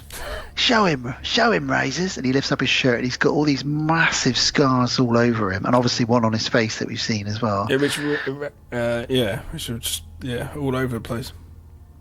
And he says, right, tell us what you know. And he goes, I don't know anything. What does he do to his bottom, Gav? He slices his bottom. Yeah, it's not a nice... There's something about your buttocks. You just don't want a machete you sliced across them, it's do you? going to hurt. Oh. Every time you sit down. Poor Errol was like, I don't know what you're talking about. And they give him a couple more slices. And he says, look, all I know is Colin's boyfriend, or one of his boyfriends, used to come here to buy drugs. Heroin, I should imagine. They give him another couple of slices, and he says, I don't really know anything. So they end up leaving in the end. They've got a little bit of information out of him, enough to know that there is a link there, but they don't really know much else. And when they come outside, there's some kids. They're like, what do you lot want? Well, no, they've got total respect for them, haven't he? He goes, I want a quid. He goes, a quid? What for? For watching your car, mate. And he goes, a little tip for your son. You asked for the money before, not after.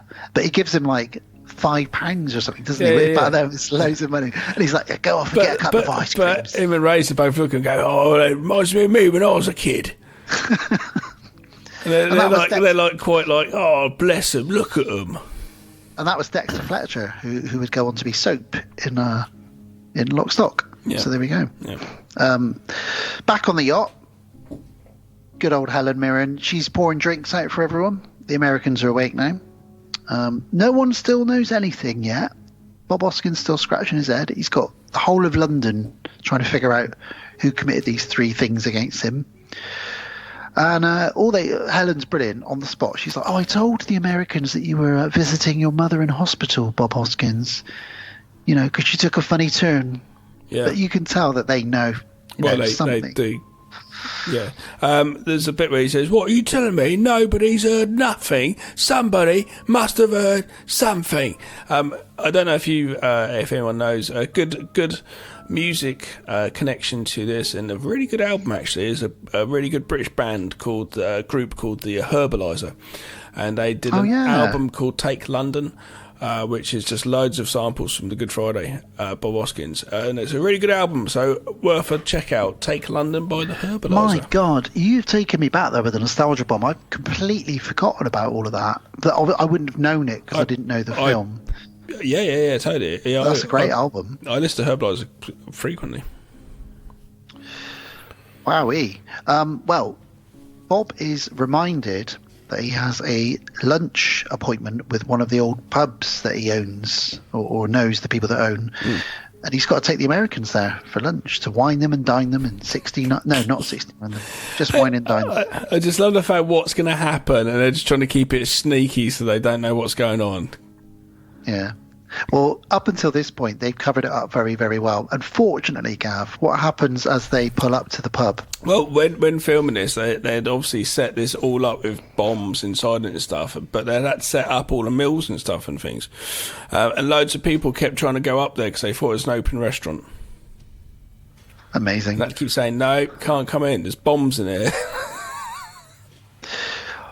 So, yeah, the pub basically, as Bob Hoskins is 50 feet away from it in the car with the Americans, just explodes. And what's amazing about this, similar to the car explosion earlier, is all these people just run out of the explosion, all these stuntmen and women who are just punters having their dinner and drinks in the pub.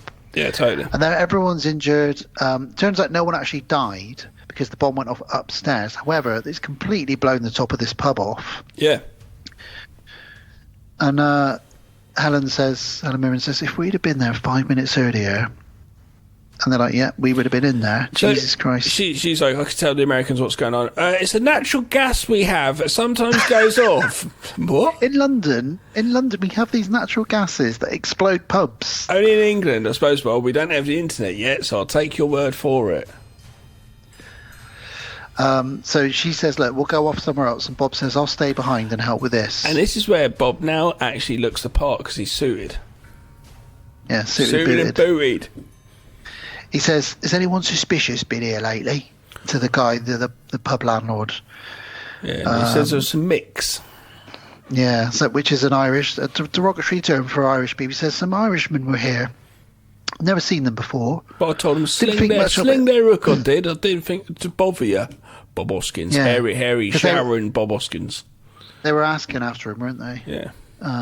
And he told them where to go. He said, sorry, I didn't want to worry you with it, Bob. And he's like, okay. Well, look, I've got to go because the entire team of investors is meeting in 1 hour at the casino. I've invited everybody there to my casino, so I've got to go now. But if it was Irish people, this is interesting. So he says to his cronies, I want the names and addresses of all of these micks now. I want to know who their families are. And he sort of really goes in on them. So that's the next bit. He's got more clues. He's still figuring it out, you know. And again, Gav, it's about 1 p.m. at this point. All of this has happened. Yeah. So and it's now 1 p.m. Yeah. So, yeah, big meeting at the casino. Surprised he hasn't had a heart attack. That's just his like Monday morning or whatever, Tuesday afternoon. He says to Jeff, look after Helen Mirren. She's going to be taking the Americans out for dinner, and I want you to meet me at the abattoir at midnight. Now, if Bob Hoskins says to you, I want you to meet me at the abattoir at midnight, you know some shit's going to go down, don't you? Yeah. So that's that. Now, at dinner, the Americans tell Helen, by the way, we know what's going on, Helen Mirren. We know about the car bomb. Yeah, we know about the Americans. We know like, about the stabbing. We're not stupid. We're not like kids. we know what's going on. So fair enough. We know he's been running around all over London trying to figure out what's going on. We also saw a pub blow up right in front of us, so we definitely know something's going on. Yeah, we don't think it's the natural gases. So she says, all right, look, I'll tell you the truth, because she's amazing. She's a great salesperson, very well spoken, very convicted, got a lot of conviction. She says to them, all right, I'll tell you the truth. Yeah, you're right. Some stuff's gone on, but Harold's dealing with it. Harold will deal with it. Trust me. He's a good guy. He always comes through. He's true to his word. And they say, right, okay, well, basically, we'll give you 24 hours to resolve this situation. And if in 24 hours you haven't resolved it, we're flying back to America straight away. And she's like, oh, okay, right, okay. Jesus Christ. So we cut away from that to some live music in a pub. Bob Hoskins walks in. Yep. And he sees Billy and Jimmy, particularly Billy, and he's like, oh, and they're like, what are you? They look a bit worried. They're like, what are you doing here, Bob Hoskins? And he's like, oh, I just wanted to pop in and have a word with you two. See if you've heard anything about what's been going on. Let's go for a little walk outside. Oh, shit. It's another dude from Only Fools and Horses as well. Oh, yeah, it is. Yeah. Oh, that's where I know him from. Yeah. Billy, yeah. He's not Billy. He's Billy in this, but not on Only Fools and Horses. So they go outside, and Razor grabs him, shoves him in the car, and they're going to get taken to the abattoir. Cut back to dinner, and Harris, who is one of Bob's henchmen, he is smashed, really drunk, and he starts saying a bit too much. He starts saying, at the end of the day, we're gonna fucking make loads of money. And Helen Mirren's like, please be quiet, Harris. Don't give away all the plans. You're an idiot. What are you up to? Yeah, but the Americans are just like, which is fair enough. Can you trust him?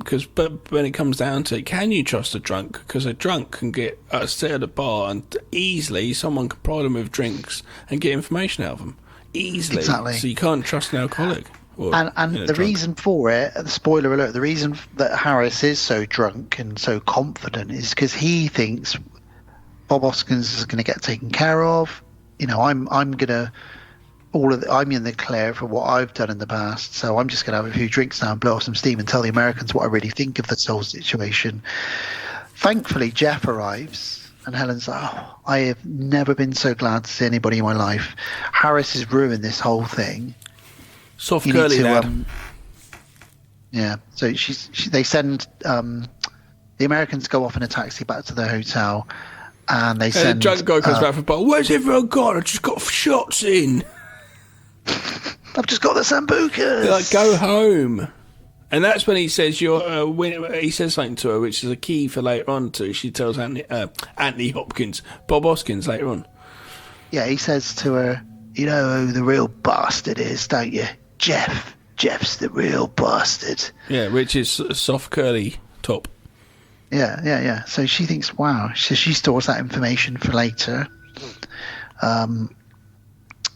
Yes. So Jeff drives home with Helen Mirren, and it's very interesting now because he's driving her back to the hotel, and as an audience, we're like, have these two got a history? Because there's some flirtatious sort of looks between them. Well, it's setting up the scene, which normally that's when that scene's set up when the man's taking the lady home, and she's like, oh, just see me in, we know what's going on, it's been a night after a date, is there going to be sex, etc. So it kind of sets that seed in our minds.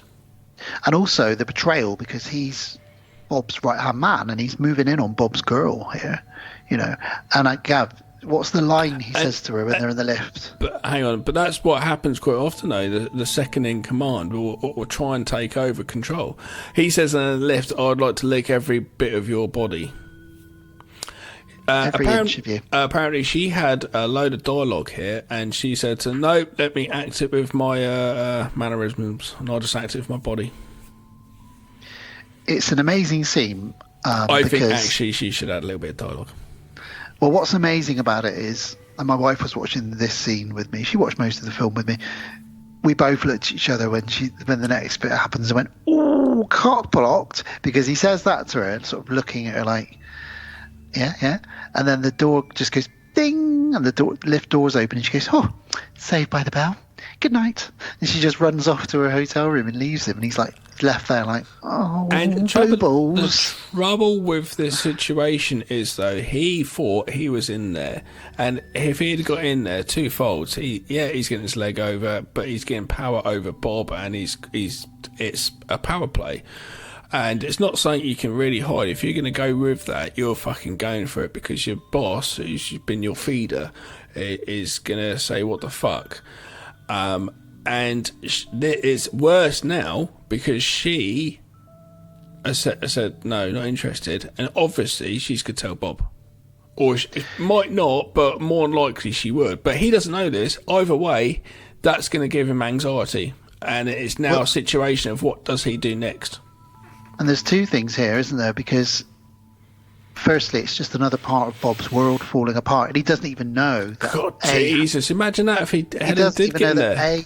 A, Harris got drunk and almost blabbed the plan to the Americans, and B, Jeff decided to move on his girl. So two things have happened tonight that he doesn't even know. He almost attacks Helen in a little bit. But the other part here is now Helen Mirren is in his paranoid bubble with him, and knowing that, hang on a minute, everyone seems to be against us here. What's going on? Yeah, she's sticking with him, but that's not good at all. So she knows that, and even if she doesn't tell Bob, she loves Bob, but that's not good. So she's going to be keeping an eye on him anyway, going, we can't trust him. Old airy Bob, she loves him. Yeah. So, Gav, it's midnight. Meat packing time. It's time. Hello. It's time. It's time for the abattoir, and we get a nice panning shot of all this meat hanging, and then we cut and we see Billy hanging upside down. I do love all of a sudden a lorry backs up and just a load of gangsters come out and just take off loads of people like meat, just putting them upside down, just on the racks, just sliding them down like curtains. And this is also the same place that they're storing Colin's body, because Bob pays him a little visit while he's there. And Bob says, this is the closest I've been to a funeral in years. Fucking hell, he's ruthless, this guy, isn't he? Yeah. So there's this amazing scene now where this is the scene where the camera's upside down. So we see it from their point of view, and he gives this incredible speech. When the other guys do turn up, the music score for the first time goes really dark. And this whole film, at this point here, just goes really dark. I've never seen humans be brought in like dead meat on hooks. Well, this is like the that. first time since Leatherface, you know. This is the first time that we've seen Bob Hoskins come even close to any violence yet. Yeah, And this is why probably the music suits that, and why from now on the film is quite dark. And he gives this incredible speech to all these upside down mobsters and says, I've kept the peace for 10 fucking years, and one of you lot has turned around and stabbed me in the fucking back, and I want to know which one it was. And he says to them something along the lines of, for every hour that you don't tell me is another finger you'll lose, or something like that. Basically, they're all fucked. I love the fact that it's not any of them though, and he's just got up the wrong. Yeah, because Jeff turns up with huge blue balls because he just got blown off in the lift by Helen Mirren, and obviously that scene. Then we know he's not to be trusted. But this bit now, when he goes to punch one of the guys, and it's really pathetic, actedly punched stuff. I don't know if it's badly acted or just his character's like doing that like that, because it straight away it goes, he can't be trusted from the way he does that scene. Well, he's trying to cover up. He's trying to prove his loyalty, isn't he, by showing that he's still a bit of a hard man. Yeah, but also he's frustrated. Yeah. Oh, so he goes over and gives him a couple of punches. It's just not very well done. I love the fact Bob Hoskins is still invited the detective to the meat packing factory. You know, with the people all hanging upside down. So Parky shows up. He goes, "All right, Parky." The detective's like, "I'm out. I'm the fuck out of this." He's like, well, it is Detective Parkinson, as I always tell you. He goes, yeah, but I've always called you Parky, ain't I? And he says to him, what have you got for me? And he says, basically, in a nutshell, Bob, the IRA are after you. Yeah. And he's like, what? Who do they think they are? I'll take them to town, blah, blah. And he goes, whoa. No. Do you know who the IRA are? And he's like, I don't care, this is my fucking town. I own it, I own London. I want their addresses. And he's like, just it's not a bunch of them. There's a lot of these people. And he's like, I'm out. But he does give him a bit of information and say there was a load of explosives that have been stolen recently, but the security guard didn't really say anything. And he's just like, right, let's go torture the fucking security guard. Well, Bob slaps Parky and he says to him, you're not out until I say you're getting out. Yeah. Yeah, and that's when he says, all right, yeah, you're right. There's a building site where some TNT was stolen and the security guard, blah, blah, blah. So that's fine. Then Bob says, right, cut them all down, pointing to the guys in the hooks. Tell them we all said sorry and give them $1,000 each. Yeah. There we go. That'll keep him happy. Another Friday night. Your wife's like, what happened? Got $1,000? Well, that was a good night. What'd you do? Almost got killed. I was hanging upside down for about 20 minutes. Bob Hoskins was screaming at me. Got $1,000 though, so we'll get a new car tomorrow if you like, love. He gets back to his apartment and Helen Mirren is in her room. He's really stressed. She's quite concerned. Yeah, and he's none the wiser. So it does make this still quite a bit of a mystery because he doesn't know why this is happening. Yeah, now he knows the IRA are after him. That's where these bonds come from. He's like, what on earth have I done? Yeah. Why have I done to trouble the IRA? She's like, I had to tell the Americans. He's like, what? Why? You just have one drink. I've been going around this town keeping it quiet. You have one drink. Can you fucking tell them? He gets a little bit rough-handed with her. He pushes her over. And she's like, don't treat me like that sort of thing. Then he's like, what's going on with me? Yeah, he says, who am I? What have I become? Meaning he's probably never laid a hand on her, and although he only pushed her, it was still it's enough. So like she cries, they cuddle, yeah. So he says like, I'm really sorry, and they hug, and she cries. It's an amazing scene. She cries like Helen Mirren is obviously a fantastic actress. I'm so scared. I don't know what's going on. And he's like, all right, well, I got to figure this out. We'll get through this together. We cut to like a complete scene. I was just like, what the fuck is this? And it's just like a woman just doing her morning stuff. Like, what? Who's this? Why are we introducing characters now? You know, I think she's like the daughter or the friend of the security guard. She pops in to bring him sandwiches or something. I think so. Well, no, he is there, isn't he? She finds him upstairs. He's not in the hut. Oh, yes. Yeah, he's not in the hut. And she's like, well, where is he? And then the guard dog sort of leads her, like Lassie, leads her upstairs into the top of the warehouse. Yeah, she opens security tower and a dog runs out. Yeah, and she finds him crucified. He's dead. So nailed to the floor. Yeah, well, he's not dead. He's dying. He's dying. He's like, help me! She starts screaming, and Curly Top's turned up, soft Curly Top, and he's gone up there and seen that. So they have it. Bob hasn't even fucking done it. It's not any of his guys. It's really they got there before him, so they are on the same tracks. Or why? Yeah. Why are they doing this? Who's done this to the security guard? It wouldn't be the people that stole the TNT, or are they doing it to make him not speak? I don't understand. I can't remember if it's Jeff and Harris that have done it, or if it's the IRA. But why would the IRA torture the security guard days after they've stolen the dynamite? I don't think they tortured him. I think they just crucified him and left him to die. Oh, okay. When they took it, maybe. I don't know, because the police had already spoken to him, so this has happened after the 5th. Well, Jeff comes into Bob's bedroom in the morning to tell him of this crucified security guard. It makes no sense. Bob Hoskins is lying in his pants, having a cigarette and a coffee. And Helen Mirren's laying next to him. He goes, "Coffee's on, sunshine, if you want to get yourself a fresh pot." And he's like, "Oh, I've just got to let you know about that security guard. He was found crucified to the floor." He must still be like, "Oh, shit," Colin must be like, fuck, I've tried it on. I said I'd lick it everywhere. No, Jeff. I've said I'd lick her everywhere. I'd lick every little bit. He must be like, oh, has she told him? Has she not? Oh. Well, when he leaves the room and it's just Bob and Helen Mirren, she says to Bob, "I think this is an inside job. I think we've got a mole." And he's like, "Who?" Yeah, she's fucking, I've got an idea. Well, she says it could be Harris, because he did say Jeff is the real bastard when we were having dinner the other night. But also, I don't trust Jeff anymore. But it's the way she said, "Hey, who's acted weird?" She said, and says that it's the way she snuck that in. Yeah. Yeah. So Bob like, makes a call. "Oh, hey, I'm gonna make a phone call with my hairy hands." He said, somebody says that security guard. He'd make a good Sasquatch as well. He would. When he speaks to Jeff later on, he says, "That security guard you spoke to a few hours ago, he's dead." And he goes, "What do you mean dead?" He goes, "He's crucified to the floor." And he goes, "Well, he went like that when I was there." And he goes, "Good. I fucking hope you'd notice if someone was fucking nailed to the fucking floor, Jeff." He sort of has a real go at him about it. So Bob makes a phone call. He says, "Razors, you're right.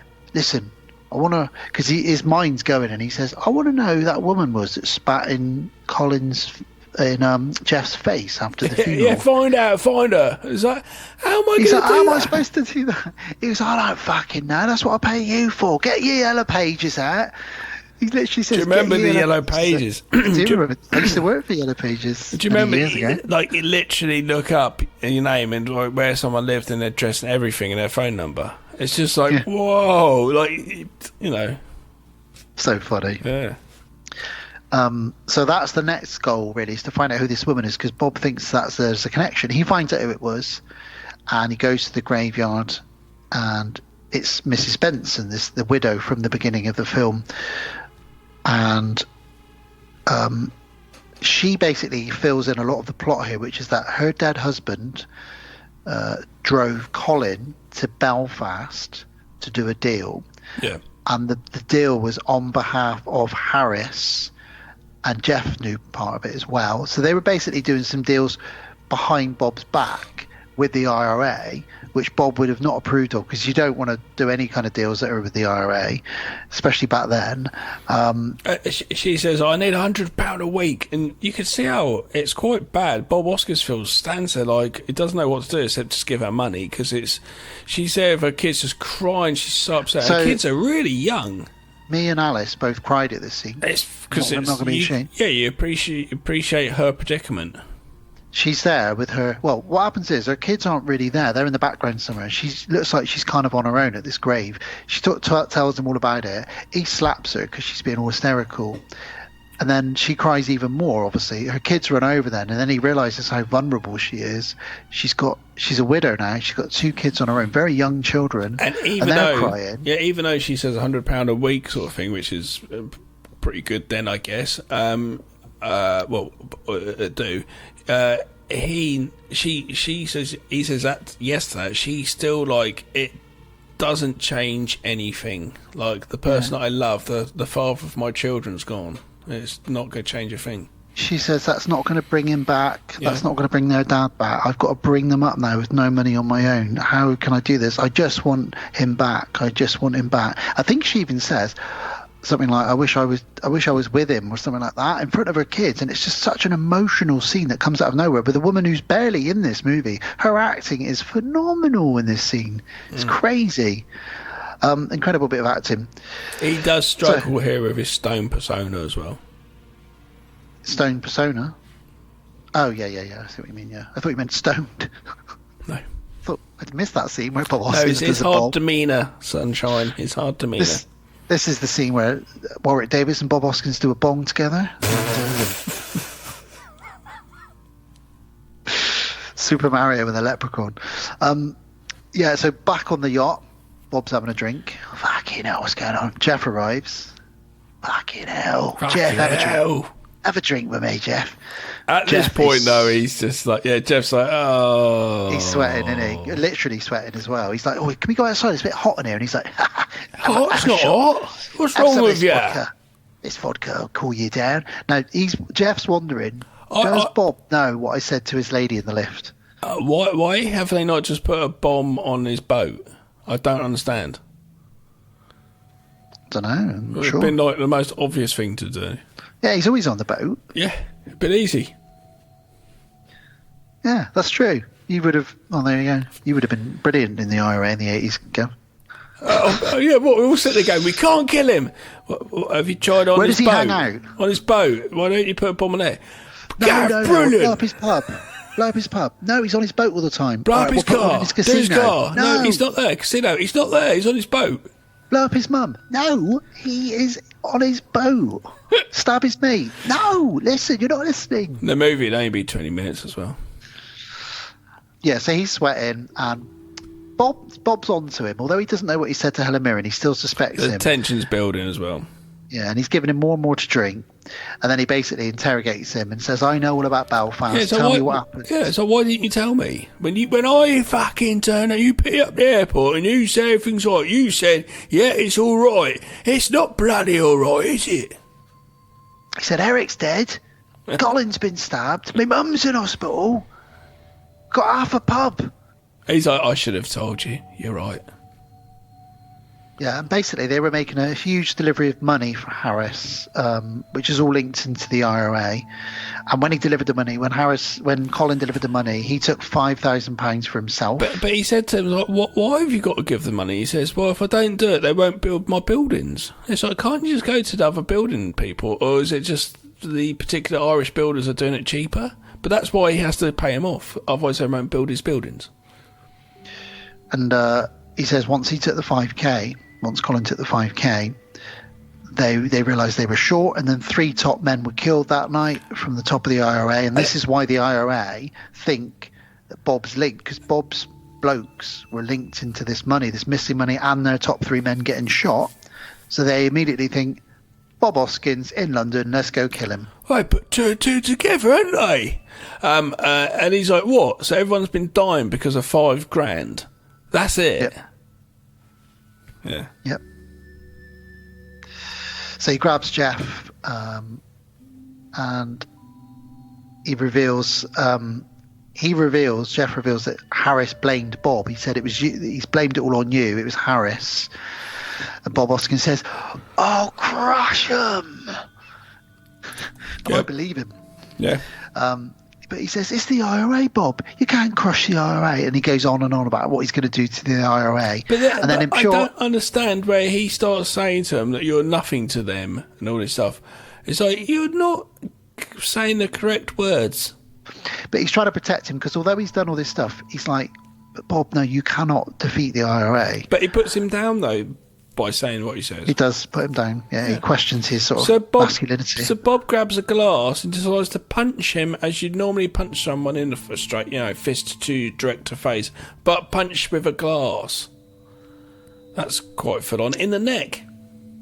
Yeah, and this is our first real bit of claret. This is the first bit of violence that he's done, actually. and it all flies out of his net, all this blood squirting everywhere, and then immediately hugs him, and he's really sorrowful that he's done it. Yeah, because he says to him, "You're the shit on their shoes." To Bob Hoskins. Shouldn't have done it. Maybe he wanted out. Maybe he wanted to be killed. Don't know. But Bob. Then I've written here, Bob has silent rage because you can see him now. He's quiet. Not a Chuck Norris movie. Not a Chuck Norris movie. And he's very quiet, and he's just hugging the dead body of his bloke that he's just killed until Helen Mirren pulls up in the car and we hear him go. And he comes out, and this is the one take. Didn't know what's going on. He just basically just like. She has to pull him back, and Razor has to grab his arm because he's like, "Give me the keys! I'm fucking going." Can you imagine that? Bob Hoskins driving mental, blood all over him through London aggressively. Do not get in his way. Because he says, "I know it was Harris. I'm going to kill him. I'm going to kill him." So they calm him down, like you say. Yeah. And she says, listen. We can use Harris to stop this war. We're one step ahead now. So if we play our cards right, Bob Hoskins, we can use him to stop this war. Harry Bob Hoskins shower montage. So yeah, this so Bob's obviously covered in his friend's blood. So he goes and has a shower, but they linger on this for a good minute or two. This longer than they should. Saxophone plays. Saxophone music playing. Okay, a top half of him just having a quick shower. Great. He's washing off what's going to happen. He's changing. He's getting fresh. He's getting ready for the new fight. It's going into the third act. Here we go. And what's going on here? It's just lingering on him. Hairy Bob Hoskins. It cuts away after about 10 seconds. It cuts away to Razor and Helen Mirren burning the clothes. You think you're okay. The music keeps playing, the saxophone. You think you're all right, and then what happens? And then he's soaping himself up. And then it's leg shots. It's like, I don't need more. I was wondering how much Bob Hoskins we were going to see, to be honest, Gav. I thought we might see a Super Mario. It was almost erotic. It was almost changing to erotic film. It's like, what's going on here? It's not like you don't look at him and go, like, I bet women fucking love Bob Hoskins. He's on all the calendars on the walls. I don't think so. Yeah. Like, no offence to Bob, but, if this was Mel Gibson, because that saxophone reminds me a bit of the Lethal Weapon movie, so if this was Mel Gibson, they probably would have showed a bit of butt. But this is Bob Hoskins. Mel doesn't even shower for that long. No. Mel's butt. Bob Hoskins. It's not needed. We need an edit without Bob Hoskins showering. Quick question for you on a side note, Gav. Who's got the best butt? Bob Hoskins? Not Bob Hoskins. I didn't see it. Sam Elliott or Mel Gibson in Lethal Weapon 1? Probably Mel Gibson, but I don't remember. I've never actually seen Sam Elliott's bottom. Only through the jeans, Oh, yeah, you're right. You didn't get it out, did he, in that film? No. Oh, yeah. Anyway, back to this. So yeah, they burn the clothing. He showers for quite a long time, cleans all the blood off himself. Bob and Razors go meet Harris at the hotel, and he says, "Right, we're going to go to the stock car racing to meet up. We're off to the car derby. Come on, off we go." To go meet up with the Irish. It's not from Yorkshire, the Irish now. IRA guys. Up to the derby. Come on. And it's all very speedy now. They go there and there's a sniper. Bob's got a sniper. There's a sniper on the roof. And it turns out that the guy who's winning the stock car racing is the head of this department of the IRA.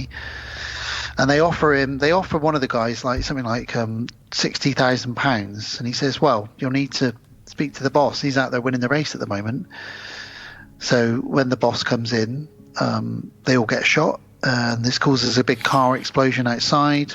I think probably because glass, and people are worried about the noise of the gunshots. I'm not sure. This is weird. They give the money, then they just burst in there and they just shoot them up. So they fly through the front of the window into the crowd of people who are watching the car derby. But we don't see how they get away. It just cuts and they've got away from it. How did they get away sneakily from that? Because he owns everything. He's Bob Hoskins. Everybody would have seen. Like, how did you get away from that? It was just... He would have given them all a grand each. It's just not the subtlest of things to do. Give them all a grand each. So we cut to one of the last scenes now, where Bob's at the Savoy Hotel. He gets out of the car, And he goes into the Gets the Americans' So room. how you doing? Everything's sorted. I'm happy. All good. It is. All tickety boo. We've killed loads of people. There's been loads of death. It's all good now. Let's do business. And they say, no, we're leaving now. No. I've got a strong aversion from being blown up, being shot at, being killed, being stabbed. Doesn't sit well with me, so I'm going home. You can't do that, you wankers. Yeah, he basically... He gives them some British speech now. He gives them this sort of about 1 minute of absolute berating them for about 1 minute. Of saying that all they're good for is hot dogs. And he says, I'm glad I found... I've got one quote which is, I'm glad I found out just in time what a partnership with a pair of wankers like you would have been. A sleeping partner's one thing, but you two are in a fucking coma. No wonder you've got the energy crisis on your side of the water. And he really goes in on them. And if you listen carefully, when he says, if I found out just in time what a partnership with a pair of wankers like you would have been, in the background you hear all the crew sniggering. Yeah, apparently, if you listen carefully. Because apparently his delivery was just... funny, really. He really dresses them down, and then he just leaves the room. Basically, he's flipped it. It's like when someone goes to dump you and you get a whiff of it, and you go, well, actually, I don't want to be with you. I'm going Euro. He says, I'm going Euro now. I'm going German right. to Kraus. That's where I'm going. That's right. The British working with the Kraus. That's right. That's what you've pushed me to. Fucking Americans. And then he leaves. They don't care really, to be honest. Back outside, he gets in his car, expecting Helen to be in there and Razors to be driving. And hang on a minute, it's not.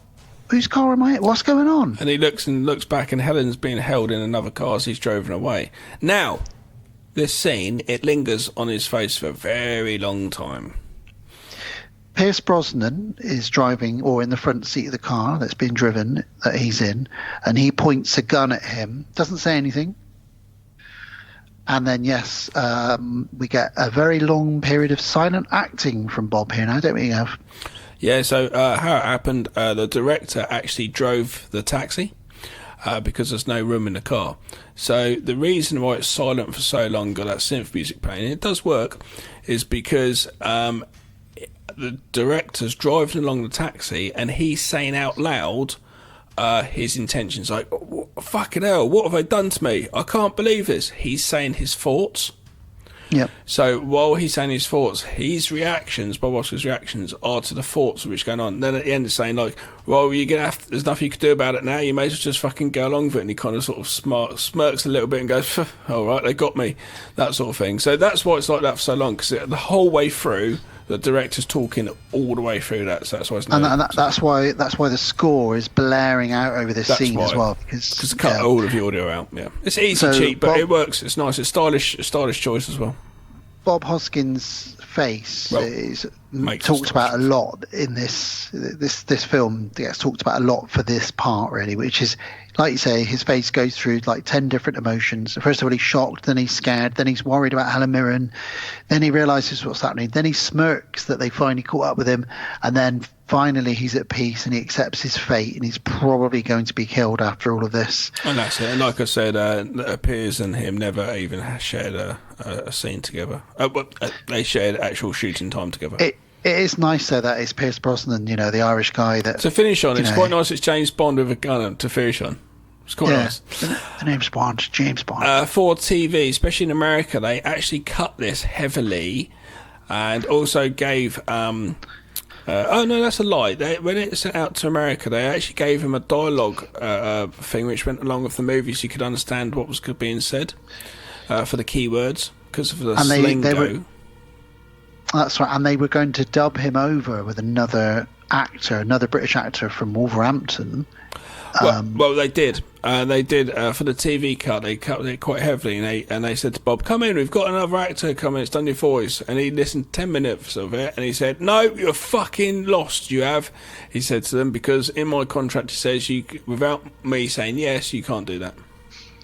Also, this film wouldn't have been the film it is without one of the Beatles, because when they'd finished the film, they were going to really cut it down and just put it on TV.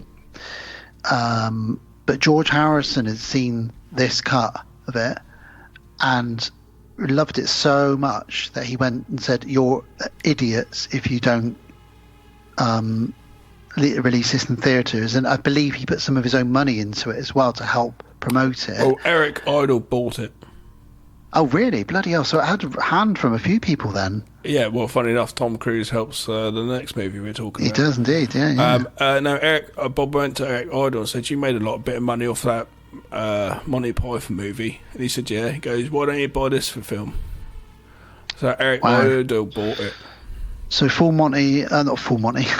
Jesus Christ. Another British movie, which is not very gangster, but does have Trigger in it. Monty Python. It does have Trigger in it, I think. Or Denzel, sorry.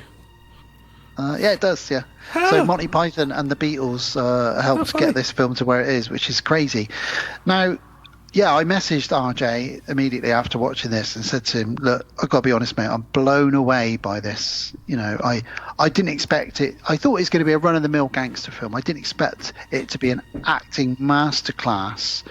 And there's very little violence in it. You know, there is violence in it, but because there's very little, when it happens, it's quite shocking. And just the paranoia that goes with Bob's character as you see him go through all of this stuff, you know, and slowly unravel and become the old Bob Hoskins. You know, I've got to revert back to my violent past. You know, it's just a crazy, great movie. And if you've never seen it, you're in for a treat. Honestly, it's just, I put it up there with like Sorcerer. Like I said to you, like, wow, just. Yeah. The first time you watch, especially the roller coaster and the reveal of it being the IRA, you know, in the last act, and we know that you can't fuck with the IRA. Yeah, you know. Yeah, it's a really, really good movie. Well worth watching if you haven't seen it. That Mona Lisa that I was looking at, I was just looking at now. That's a man recently released from prison manages to get a job driving a call girl from customer to customer. Oh. And I remember seeing it on Channel 4 back in the day on a Sunday night late, and it was supposed to be in bed, and the sound of the VHS recording, so I could try and get some boobs filmed for later watching. I've just thought of another British gangster film that I quite like with Phil Collins, Buster. I don't know, I'm not a fan of Phil Collins. Phil Collins, that's fine. You know, but there's a lot of films out there. You can even go like Italian Job, you know. I was going to say, you know, which heavily inspires the ending of the next film we'll be covering. Well, look, this is an amazing film. Thank you, RJ, for picking this one for us. Really great stuff to talk about. It's definitely a thumbs up from me. Yeah, thumbs up for me. Yeah, fucking thumbs up from Bob Hoskins too. Big airy thumbs up. Yeah. Well, there we go. Well, talking of big airy thumbs up, Bill Murray. Bob Hoskins. What? Rest in peace, Bob Hoskins. What are you doing, Bill? He's dressed as Super Mario, Gav. Fair enough. What's he got for us today? In tribute of Bob Hoskins. Well, let's see what he's got for us today. Let's get ourselves into some World of the Strange, Bill. Hi, welcome back to World of the Strange.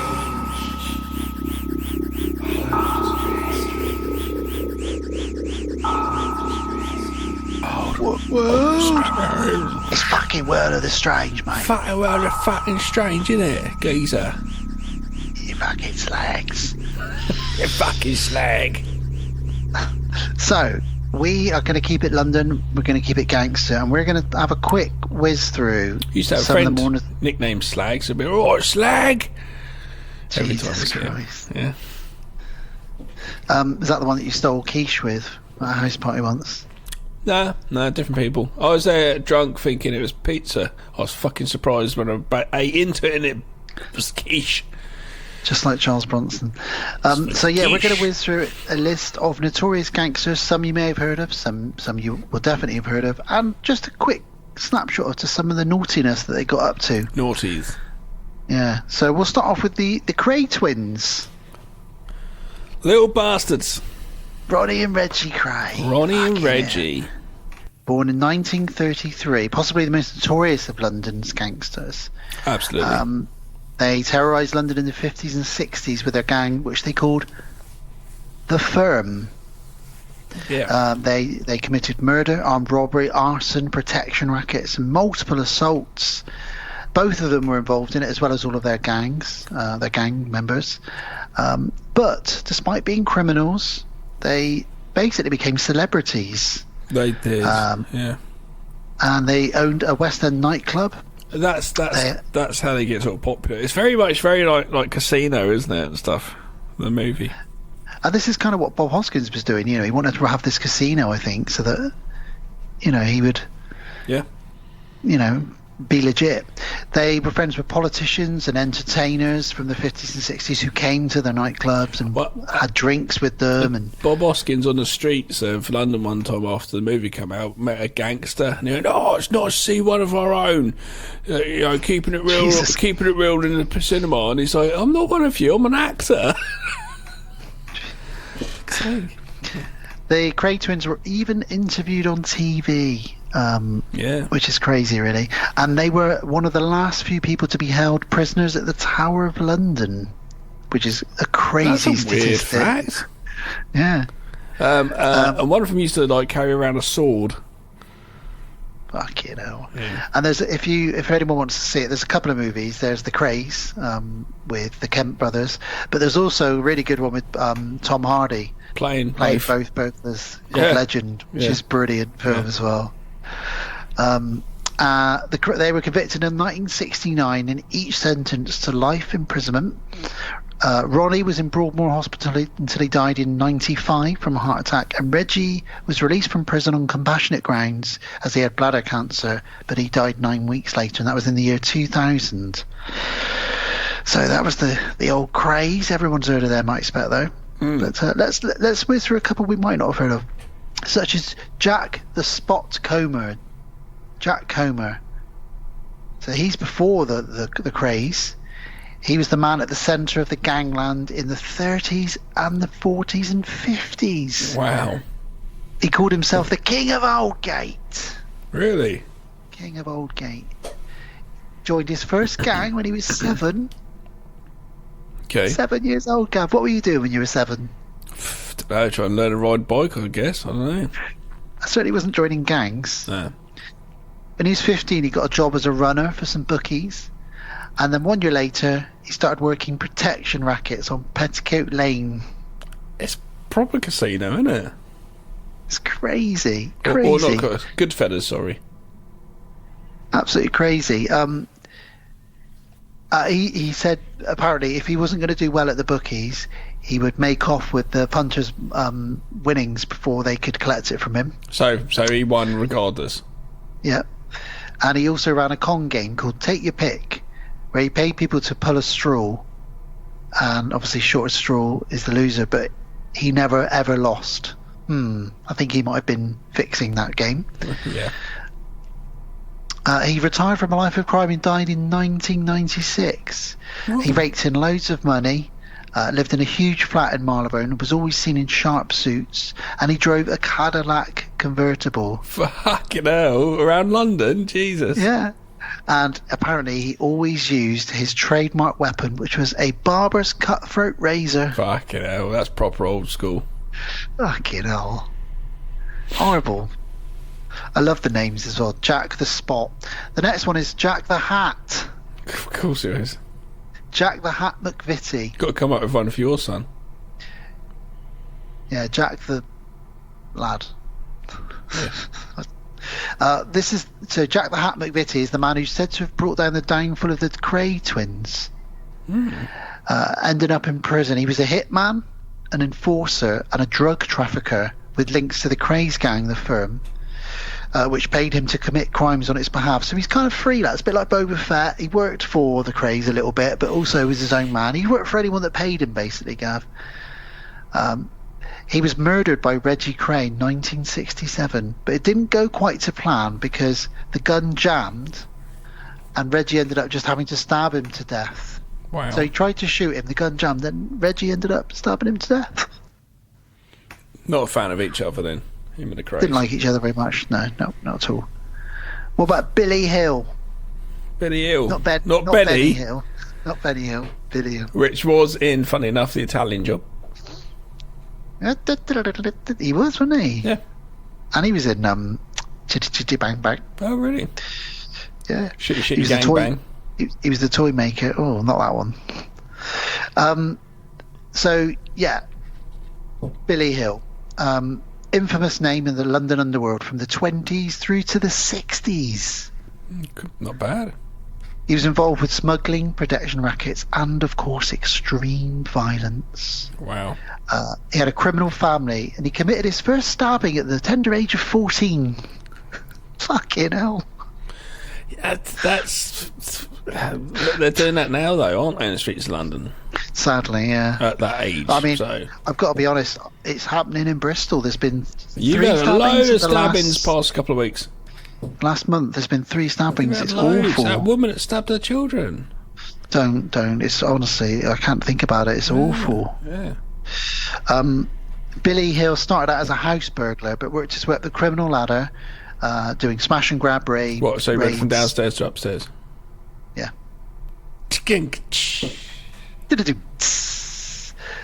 He was behind the East Castle Street postal van robbery, where he stole the infamous. he stole £287,000, Oh, that's not bad. which equates now to 7.58 million in today's money. It's not bad at all. And in 1954, he organised a £40,000 bullion heist. Wow. No one was ever convicted of these robberies. Really? But how do they know that he's involved? Is he just sort of... Is it people have said this? Because if he said that, they would have pinned it on him. I'm not quite sure. Maybe other people have sort of brassed him up. They must have done. He fleeced millions from rich people at casinos in clever scams, and he retired from the life of crime in the 70s and died in 1984. He probably wrote a book, to be honest. I think a lot of them do, don't they? Yeah. My First Stabbing by Billy Hill. Chapter 1. Not I my stuck a first stabbing fork by in it. Benny Hill. Not Benny Hill, that's different. Let's talk about the Richardson gang. All right. Charlie and Eddie Richardson, pair of brothers, who headed up the Richardson gang. They were also known as the Torture Gang. Lovely. Their members had a reputation as some of London's most sadistic gangsters. They were a rival gang to the Cray twins, and they were based in South London in the 60s. They used a scrap metal business and a fruit machine company as fronts for their criminal empire. Nice. You can imagine that in a movie, can't you? Yeah, makes sense. Take him out back amongst the ping pong tables. Yeah. The Richardson gang were known to have held mock trials to punish and intimidate people. The trials always resulted in torture, which was called taking a shirt from Charlie. Oh, I don't want to take a shirt from Charlie. The reason it was called this is that Charlie Richardson would beat the victim so bloody that he would then give him a clean shirt and make him walk home in the clean shirt so that no one suspected it, although they were probably bleeding from their face and head. Yeah. They were alleged to have pulled people's teeth out with pliers, cut off people's toes with bolt cutters, and they even nailed some of their victims to the floor using 6-inch nails and gave them electric shocks until they passed out. Fucking hell. This is in the 60s, swinging 60s in London. Shit. That's the underworld of swinging 60s. Didn't see You don't Austin see that, Powers Austin coming Powers. in. Yeah. Hey. Charlie died in 2012, and his brother Eddie Richardson is still alive, and is currently 89 years old. Fucking hell. Fucking hell. Now you may have heard of the next one. Jack the Ripper. Frankie Fraser. Oh. Frankie fucking Fraser. Also known as Mad Frankie Fraser. Yeah. Yeah. He's a bodyguard. He's a bodyguard for Billy Hill. So he's so hard, he was a bodyguard for Billy Hill. And then he became a member of the Richardson gang. So he's linked to 2 of these other gangs here. And he ended up spending 42 years in prison for violent crimes. Wow. He had various methods of torture, pulling out teeth with pliers. Apparently he invented doing that. Did he claim it, did he, one day? That's the fucking Frankie Fraser special. See that? I fucking invented that. I was the first to do that. He was actually certified insane on 2 occasions. Yeah. Spent time in Broadmoor Hospital. Not far from me. Then he became a bit of a TV celebrity. He appeared on TV shows Operation Good Guys. He was also on Shooting Stars and the Channel 4 show Brass Eye. Amazing. He wrote a biography, had a documentary made about him, and even gave gangland tours around London. This is where I smashed his face in and ripped his teeth out this alleyway. Yeah, it's fucking great. You can see the blood on the floor there, look. Scary, wasn't it? I was supposed to go, as a connection, I was supposed to go on a gangster tour of London with Thingamajiggy from Lock, Stock, 2 Smoking Barrels. He's the guy that takes you round. He's not the pussycat to drink the milk. Oh, yeah, that guy. Rory. Yeah, Breaker. Rory Breaker. He's the guy that takes you round the gangster. Oh, I'd have been too scared to go around with him. I booked it. Sarah came down for it, and I had COVID, and I ended up just giving Sarah COVID instead. But we missed What it. a great character. I was like, I can't do it. I don't feel well. I didn't realise I had COVID. Yeah, and I was gutted. So he must have been there waiting. Where's this Gav bloke then? I got COVID. So I missed out. That guy gets some of the best lines in Lock, Stock, doesn't he? His delivery's good. Yeah, he's so good. I just feel sorry for Nick the Greek every time he goes around there. Moving on then to George Cornell. He met his maker when he was shot by Ronnie Cray at the Blind Beggar pub in Whitechapel. But this murder got the second Cray to sentenced to life in prison. But before his death, though, he was an enforcer for the Richardson gang, which we've talked about. So all of these guys went off to, they're all linked in with each other. He was a childhood friend of the Crays, but joined a rival gang. He was apparently completely fearless, one of the most fearless gangsters in London history. Apparently, Ronnie Cray shot him in the top of his forehead, right above his right eye. The bullet passed right through him, and he was taken to hospital, where he was still swearing and sort of having a go at people before he died. So even with a bullet that had gone in the front of his head and out the back, he was still in the hospital going, "Oh, get that fucking Cray! I tell you, sew me up, I'll get out of there." Yeah, it's like you're about to leave the small time you've had on this planet's going. Enjoy it. Stop swearing. Stop being moody. Fuck off. Us humans, we are all stupid. Indeed. The last one on the list is Charles Sabini, also known as the Derby. He was known as the king of the racecourse gangs. He had a Clerkenwell. Do you know Clerkenwell in London? Yeah. Clerkenwell-based gang. He ruled over the southeast racecourses in the early part of the 20th century. Okay. He was the son of an immigrant Italian father and an English mother, born in Saffron Hill. He controlled the best pitches at each horse race, and he had his men guarding the bookies under his power, and the bookies were only allowed to keep half of each pound they made. It's not good, is it? Hell. As well as making money from the racecourse protection rackets, he was also associated with many other criminal activities and ran multiple nightclubs around London. Apparently his gang used Sicilian gunmen and razor attacks to terrorise people. A lot of razors, slicing and dicing with razors. Apparently one policeman stated that he and his thugs used to stand sideways on to let the bookmakers see that they had hammers in their pockets. So if you try and run or try and take the money, I've got a fucking hammer in my pocket, sunshine. All right. Hammer's a horrible weapon. It is. That scene in Old Boy. Or in Kill This. Or just there, anytime there's a hammer involved. Yep. Unless you're Thor. For some reason, Thor doesn't seem to kill people with his hammer. It's not a traditional hammer, though, is it? No, it's Mjolnir.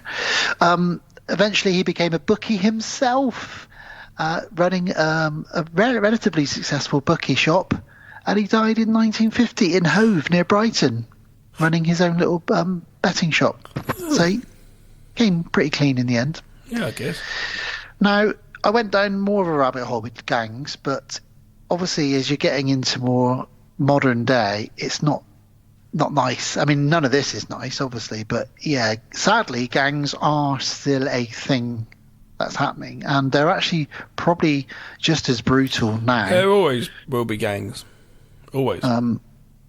And yeah, knife crime is fucking appalling. We're lucky that we don't have the gun problem that America and some of the other world has got, but we have got terrible knife crime problems here in the UK, particularly in London and recently in Bristol, like we said, but mainly in London. There's so much knife crime, it's horrendous. And not just knife, like you see CCTV, people with machetes having to go at other people. I worry about my kids, and I worry for the youth, man, out there. You know, do not carry knives, please, because it's just a horrendous thing to have on you and to have used against you. Oh, Jesus. Gangs. The only good gangs were gangster rappers back in the day, Gav. Because they weren't really, gangs. They were just rapping about it. Some of them were.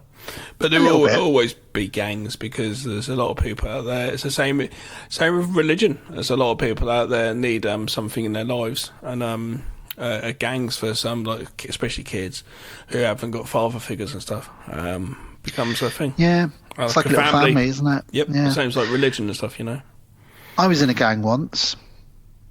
Yeah. I was going to ask you if you've ever been in a gang. You were in a gang? Yeah. It wasn't a very good gang. I was about 9 or 10. No, I wasn't in a gang. It was me, Dan, obviously, my friend Martin, and another boy called Aziz, M-A-D. So we called ourselves the Mad Gang. Tough guys, eh? And all we used to do was sit in Martin's shed and read comic books and sort of chat. You weren't slicing people up? The most we did was we got a knife and we carved M-A-D, do not enter, on the door, and then Martin's mum went nuts. Like, why have you done that to the shed door? Your dad's going to kill you. Oh, for God's sake. I was like, oh. Why is the dad going to kill him, though? So let him do that. It doesn't matter, does it? We were the Mad Gang. Yeah. Have you not ever been in a gang then? No, I've always been little skateboard crews all the time. So, but we never said we were in a gang. So I don't know. Just go skating. I mean, it lasted for one summer. I think this gang I was in. It was literally the 6-week school summer holiday. We were just hanging out in a shed. One summer, you didn't find a dead body, did you? That would have been very good if we had, or not, depending on what you're into. Well, there we go, gangs. Bill, have you ever been in a gang? I don't know if many kids are into finding dead bodies. Bill, have you ever found a dead body? Have you been? You've been in a gang, not a gang bang. Oh, Jesus Christ! And you have found a body. Hang on, he's saying that he was in a gang bang and they crossed the streams. What do you mean? Is that a weird Ghostbusters sexual orgy reference? What do you mean cross the? Cross the streams. What do you mean a dead body? You had a Weekend at Bernie's situation. What were you doing with it? Where did you take it? To Toys R Us? What were you doing with a dead body at Toys R Us? Weird. I think you should get us out of it. Get us out of it, Bill. Get us out of here, Bill. That's all the time we've got for this week on Worldless. Next week, though, give me Ira. Hairless pets. Weird. If you can't see value here today, you're not up here shopping, you're up here shoplifting. Bacon. Did you say £10? That's a bargain, I'll take one. Eddie. You two, join me in my office. Fat man. Oi! Soap. 4 friends. That's my 25 grand. With a money-making scheme. You sure you can afford 25? I can afford it as long as I see it again. That's quick. You playing cards tonight, son? With Harry? Easy. Oh, don't be silly, Dad. And very expensive. I'll see you. For $500,000? All right, don't panic. Poor young fella. Then your father will. I've got a plan. How heavy are these fellas? Shit! We hit them as soon as they come back. We'll be prepared, waiting. We're on.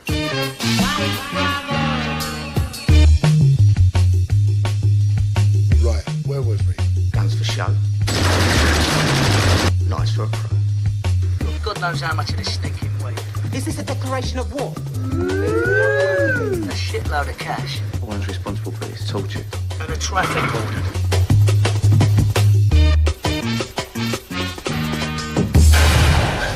obey traffic rules. Lock, Stock and Two Smoking Barrels. 1998, 18, an hour and 47 minutes. Eddie persuades his three pals to pool money for a virtual poker game against a powerful local mobster, Hatchet Harry. Eddie loses, after which Harry gives him a week to pay back £500,000. You fucking monkeys. You mugs. Yeah. Yeah, well, let's read out RJ's little piece about this, and then we'll get into some Guy Ritchie-ness. So, RJ says, Lock, Stock and Two Smoking Barrels. It's a deal. It's a steal. It's the deal of the fucking century. I'm just reading his, he's quoting here. Yep. In fact, Nick, I think I'll keep it. There you go. I thought I'd start you guys with a quote, because this is the power and the impression of this film. Whenever I mention Lock, Stock to anyone, you can't help but start reeling off the quotes. Yeah. Yeah, much like our beloved classics such as Big Trouble in Little China, The Burbs, Jules, Dog Soldiers, etc. Now, I mentioned Dog Soldiers because personally I think the two films bookend nicely together. Obviously completely different genres, but I'm talking about the well-written scripts, the characters, the quotes and the pace. Every scene complements the next to a climactic final, much like a fuse leading its way towards the powder keg at the end. He says, I won't get into the film too much. As always, I'll leave that to you guys. But suffice to say, I am a big fan. And he ends with, it's been emotional. It is a quote-a-thon, this film, isn't it? Absolute quote-a-thon. Yep. Incredible stuff. Gav, when did you first see Lock, Stock? When it first came out, but it would have been on DVD, so I was 21. So I was a very good age for watching this film.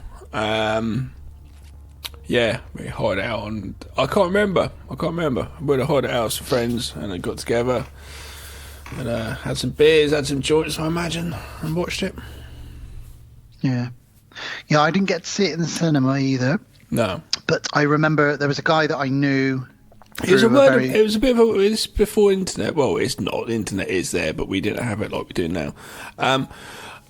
It was a bit of word of mouth, really. It's the sort of thing. Have you seen this movie? Fucking hell, Yeah, a bit like Reservoir Dogs was for me as well. That was like a word of mouth, and Pulp Fiction. But yeah, with this one, I actually heard the soundtrack first.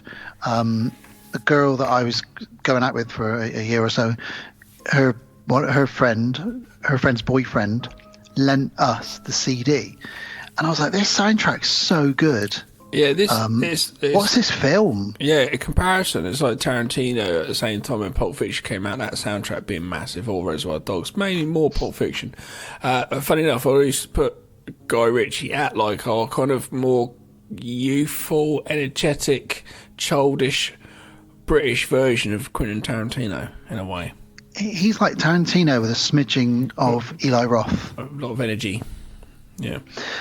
So I ended up taking a chance, and I just got back from Hong Kong with a suitcase full of cocaine. No, a suitcase full of Jackie Chan VCDs.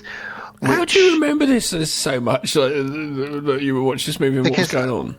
Because I'll tell you, I got back from Hong Kong and I had all these Jackie Chan movies on VCD, which is video compact disc. Didn't really sell those over here, but you could play them on a DVD player. So what did I do? I needed a DVD player, so I bought a DVD player just because I had all these Jackie Chan movies. Massive thing. It was huge. The first DVD players that came out. So it's about 2000. I was about 20 years old. And then I said to my girlfriend at the time, I tell you what, I'll go out and buy some DVDs.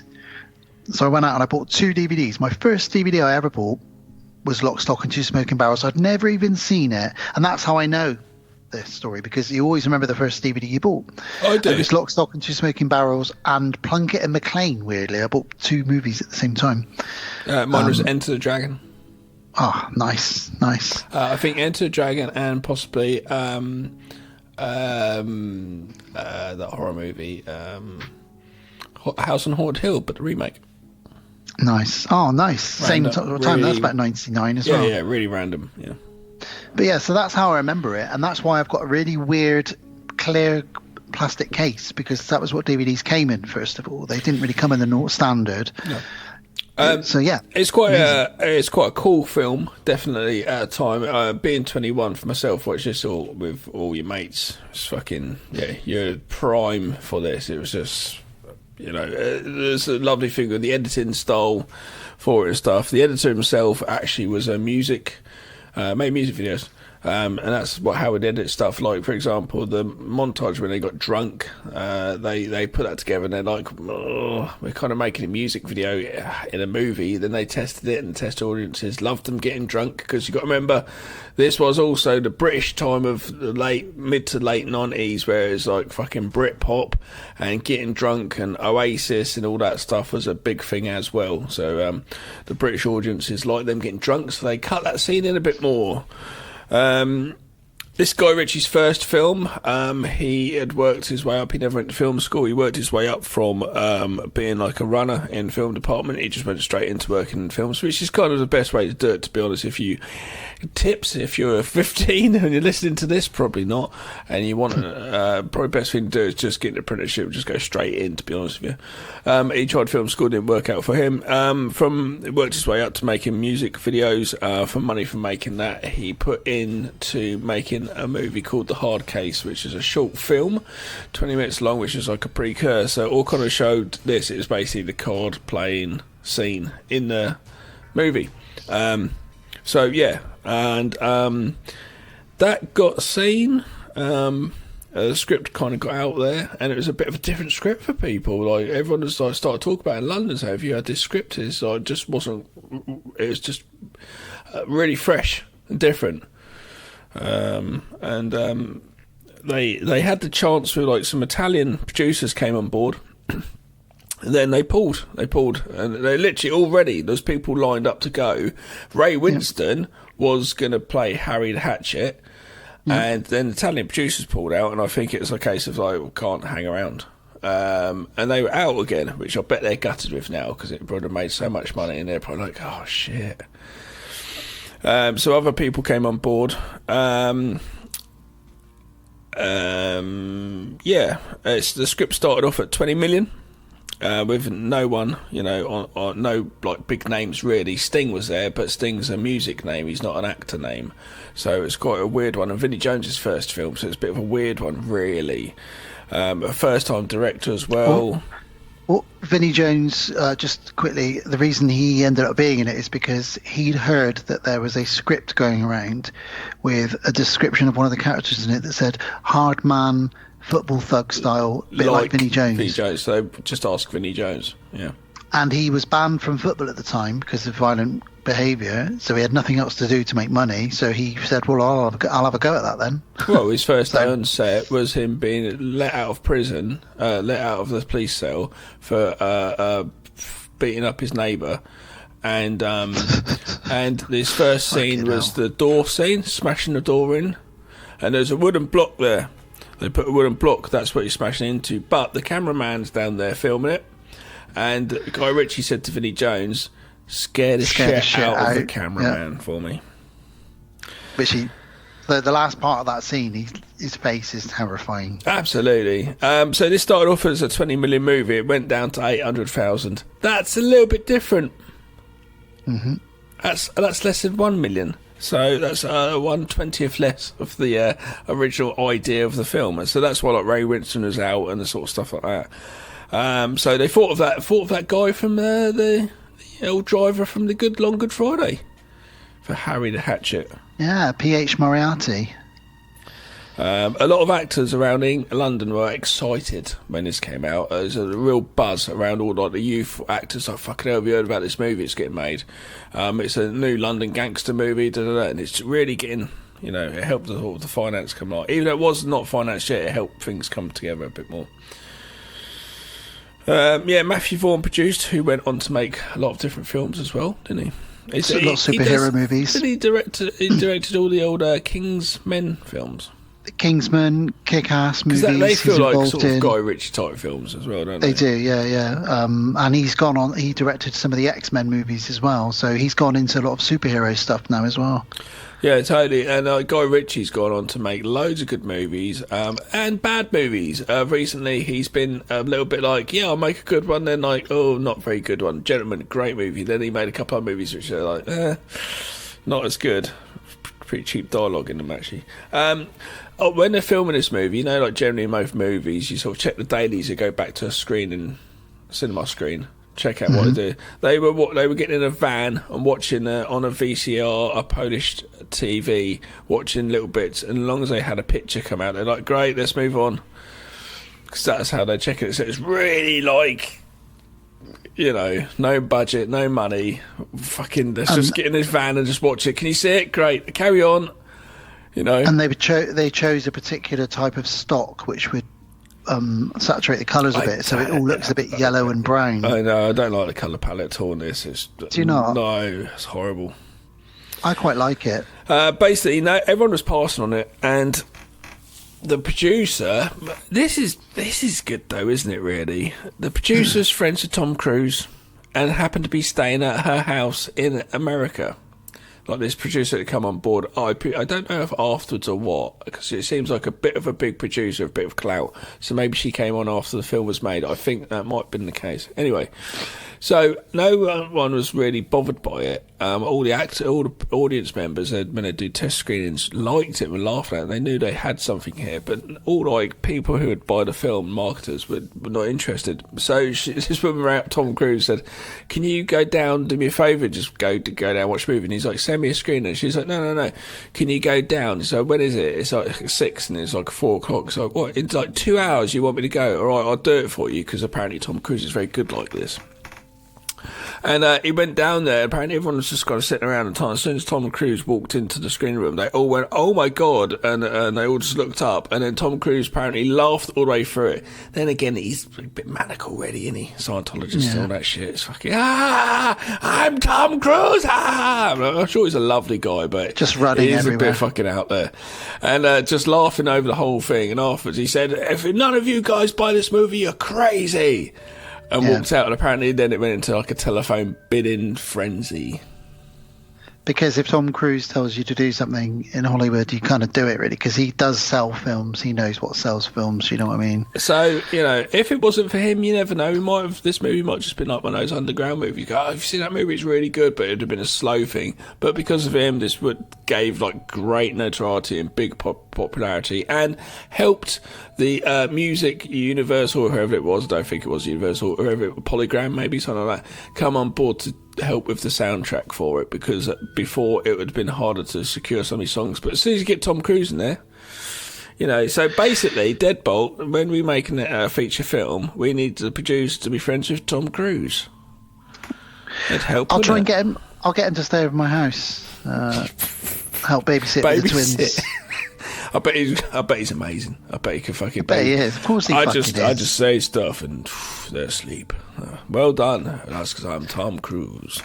And of course, this spawned the career, as we said, of Guy Ritchie. And Guy Ritchie does have a style which is kind of dwindled a bit in his last few films. But in his first few films, it was very quick cuts, rough and ready. Lots of violence, but done in a cool way, like you said, quite Tarantino-y. He's very. You can feel the influence of Tarantino, and particularly his first 2 or 3 movies. I think he went downhill when marrying Madonna.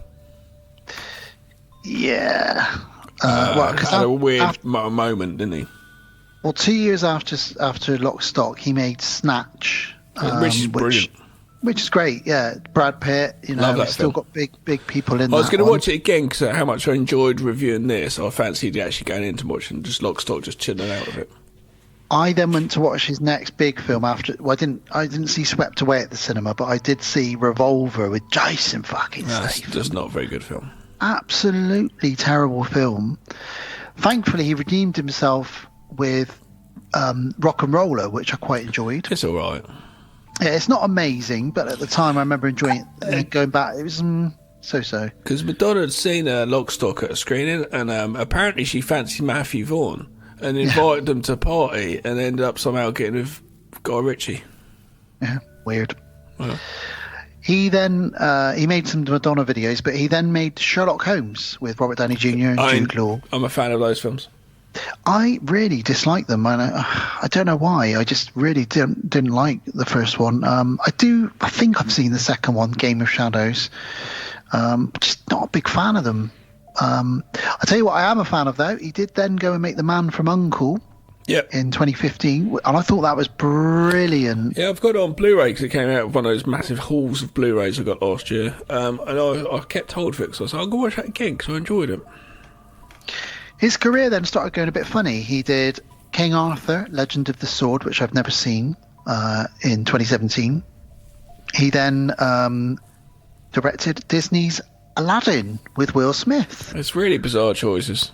What a strange place to go to, but I don't know why. It might have been a favour. I remember reading. I don't know. Well, I remember reading Guy Ritchie directing a Disney film. What's next? Tarantino directing Dumbo? What? And then he came back to where we know him from. He made The Gentleman. I love Gentleman. Which you and I are huge fans of. I'm a big fan of it, but it's a ridiculously immature movie. It's brilliant, though. And the next movie he did, which you don't like, but I did, was Wrath of Man. For some reason, I remember you not really enjoying that as much. I was watching it, and the dialogue was like, I was just what? Things were pulling me from the film because certain words were said, and I was like, that's clunky. It's like poetry for a fucking mincer or something. What are you doing? And I looked it up, and it was like written by these two guys. I was like, why are you not writing it? You do good. Why are you getting these people in here to have watched your movies? Go, we could do that like you can. Okay, thanks. And it put me off. Yeah. And then the next one he did, it was all right. I've not seen The Covenant. No, I've not seen that. Sorry. No, are you talking about Operation Fortune? Yeah, yes, that one. I haven't seen that one either. Yeah, it's got bits which are all right, but again, I think it's those two same writers. I was like, please don't. But The Gentleman's just come out as a TV show. It's coming out in the next couple of days on Netflix. Yeah, he's directed the first few episodes of it, and he's also got another one out again with Henry Cavill, which looks great, called The Ministry of Ungentlemanly Warfare. Yep. Which looks really good. It's got Henry Cavill in it, and it's about a woman. He did A Man from U.N.C.L.E. Yeah. Yeah, and it's about a woman who writes spy novels and then finds out that some of the characters in her spy novels they actually use her spy novels in like the plot points in them to then figure out how to solve these crimes in this secret organization. A bit far-fetched, but also looks really good, fun. It looks a bit like a Matthew Vaughn movie as well, though. But those two kind of do cross over quite a lot. So yeah, his career is for the most part a lot of gangstery stuff, and then Aladdin 2 is coming out as well, Gav. That's in pre-production at the moment. He directed Aladdin 2. What, with Will Smith again? Yeah. What is going on? Or maybe it could be I'll do one for you just to make shitloads of money, and then I'll just do some more for me. Yeah. That's what Ben Affleck said in loads of filmmakers do. Mallrats or something, wasn't it? So there we go. So let's very quickly talk about the cast, and then we'll get into some smoking barrels. So we got Jason Fleming, who is a great actor. Career's been all over the place, but he's a great actor, and he plays Tom in this. Dexter Fletcher, who I've always loved ever since he was in Press Gang. I used to fancy the lady in Press Gang with the curly hair. Yeah, I know the one you mean. But if you look at her nowadays, her sister looks more like you'd imagine what she'd look like now. Yeah, they're twins, aren't they? Ah, that's why twins. then. So yeah, Dexter Fletcher plays Soap. We got Nick Moran as Eddie. He's kind of pretty much the main character really in this. But the shining light really, and it was his first movie. Statham. Who looks really young. He does, skinny, young. He's really not muscly yet. It's really. I remember thinking this when after this came out, and this is again before he had a fucking smartphone in your pocket. Thinking that main person from Lock, Stock, not really seen him in anything. And imagine, I thought he was going to blow up. Nick Moran. Yeah. Yeah, he's done a few bits and yeah, bobs. but I thought he was going to blow up, but no, and then randomly Jason Statham turned into an action hero. Yeah. Well, I remember the Transporter came out. Transporter? It's a cross between Trainspotting and Transformers. Is it a transvestite spotter? Yeah. The Transporter. I remember that came out and I was thinking, what, the guy from Lock Stock is in a kung fu movie, and it was amazing. Obviously, Vinnie Jones, we've talked about how he got the role, and he's amazing in this as well, really good. And then, we got Lenny McLean as Barry the Baptist, who never got to see the finished film because he died a month before it shot. I read his book. Shooting. I read his book once upon a time, Lenny McLean's book, and it's quite a big book. And I was like, it's quite a big book. But the font is almost like, and then let's turn the page. Started to, next page, run, okay. After, okay, I gave up, smoking, cigarettes, okay. All right, and then, next page, started, 2 bucks, okay. And I was like, why is his font so big? And I was like, his mates are a bit thick, I reckon. Bless them. And that's why the font was so big. It was just like, this is crazy big font. And that's why I got through the book really quickly. It's like, okay. People are like, look at that speed reader. And I'm reading Lenny McLean's book. And then there was loads of pictures in the middle. We've also got P.H. Moriarty, which we said, who played Razors in the last movie. And he plays Harry. That's who Rory is. Vaz, I'm he gutted plays Rory Breaker. Because if I'd done it, knowing that we were doing this, I would have taken my recorder and said, "Go on, say this is Rory Breaker, a podcast on Haunted Hill," And many more memorable characters such as Nick the Greek, Dog, Plank, Sting, Big Chris, Little Chris, Winston, Plank. Chill Winston. I hate the way I love Plank. I hate Plank. He's just one of those, just like a little ferret, isn't he? Yes, if it's a human, it's just a little weasel ferret. Like, go away, I don't want to know you. And it's just filled with great characters, this movie, who've all got very cool names. Barry the Baptist, Harry the Rob Hatchet. Brydon just as a parking attendant. Yeah, bless him. He's got a traffic warden back here. What? He's got loads of claret coming out the back of his head. Traffic wardens. I feel so sorry for him. Let's get into it. It starts off like an episode of Only Fools and Horses again. It really does. I've seen this actually in Only Fools and Horses, exactly this. Banter with a suitcase selling stuff which is nicked, then the police come along and they have to scarp her. So the narration over the top of this is by old Alan Ford, who kind of introduces us to these characters. And again, it's all done in a very cool way. Tells us who all the characters are. Yeah.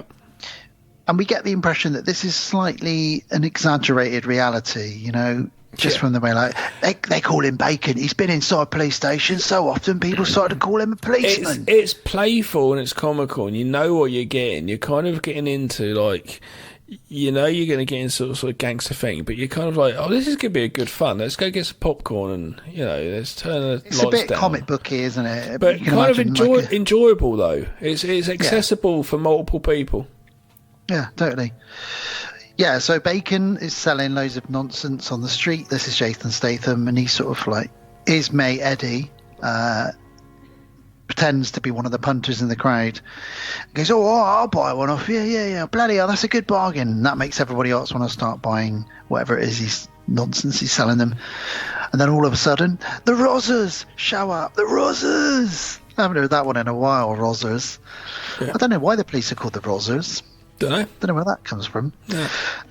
And we get the soundtrack kick in, and we get the freeze frames and the slow motions and all the Guy Ritchieisms that were so amazing at the time. We'd never seen anything like this, Well, if it had the editor, it probably would have had it.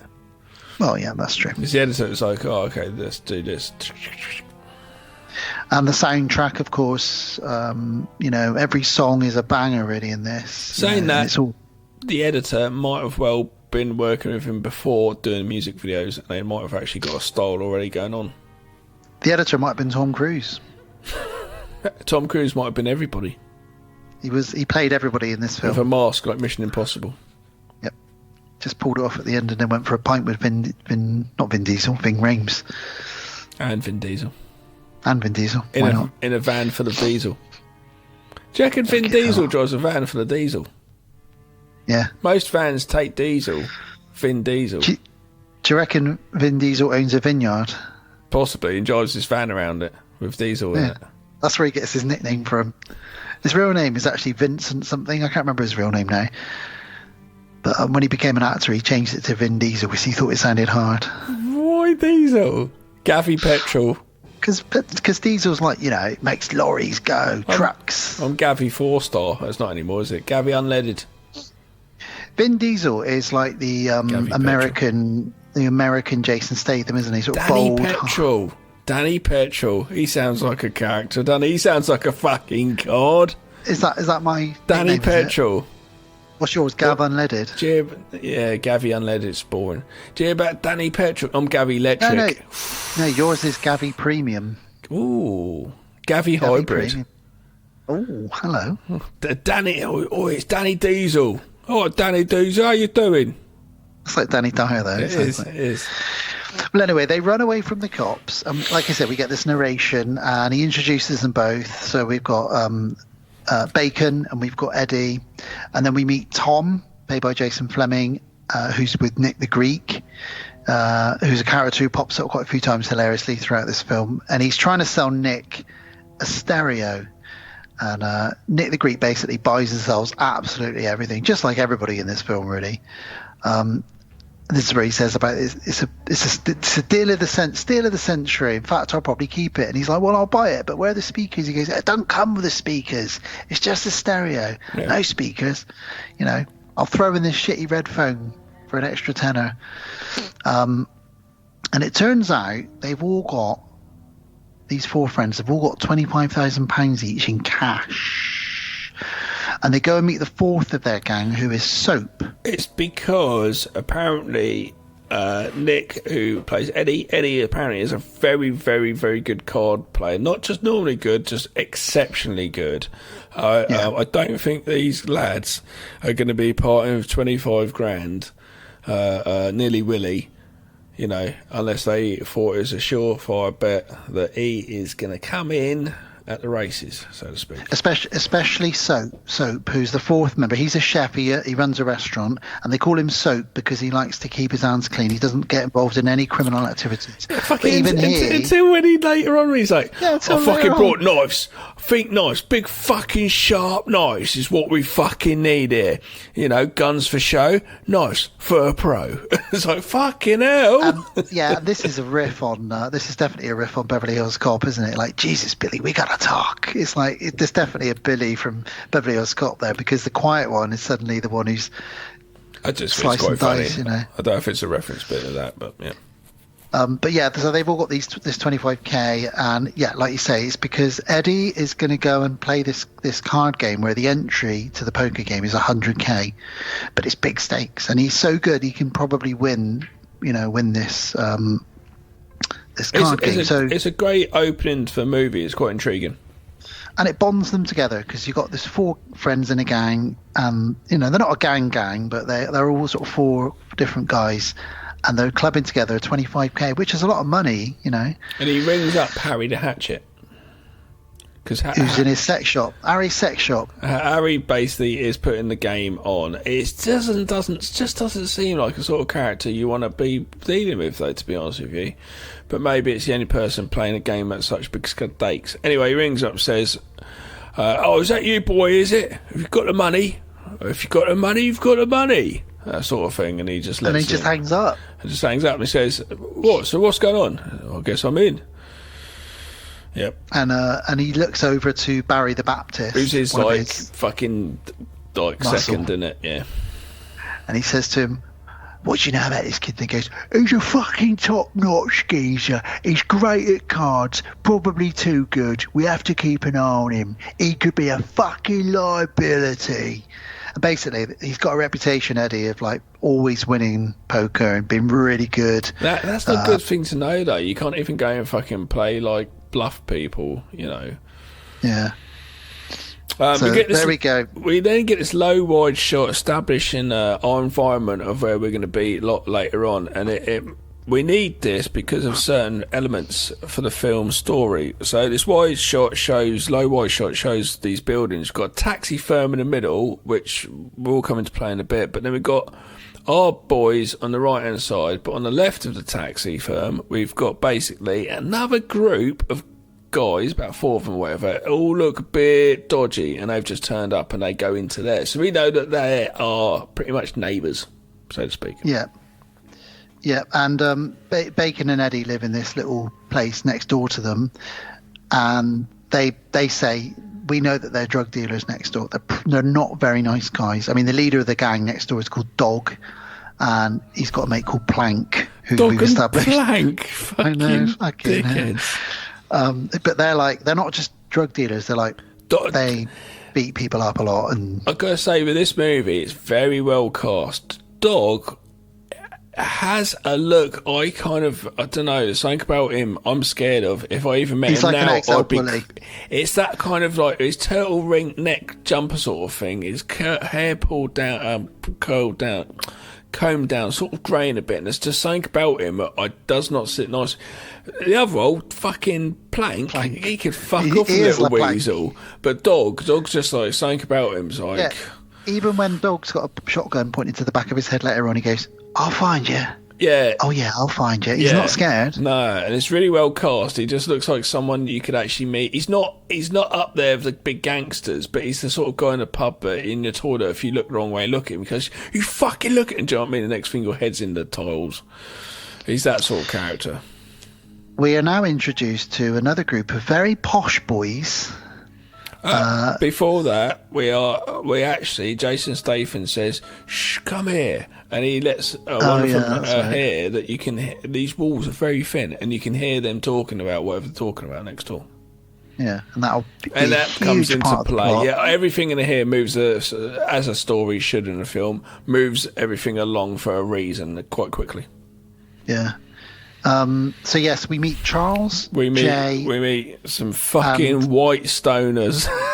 And Winston, who are all very posh, probably got daddy's money. Winston, chill Winston. Chill Winston. That is man, the amount of time someone would get stressed, you go, chill Winston. I still do it. Yeah. And they've got a big warehouse. Winston is never chilled though. Winston is anxious as fuck, and he is on the wire. They grow so much weed. They basically got an Amazon rainforest of weed. Yeah, we assume that these dudes are fucking operating this by themselves. We're not really thinking anything more of it. But later on, we're going to find out Mr. Rory Breaker is actually their boss. But we don't know this yet.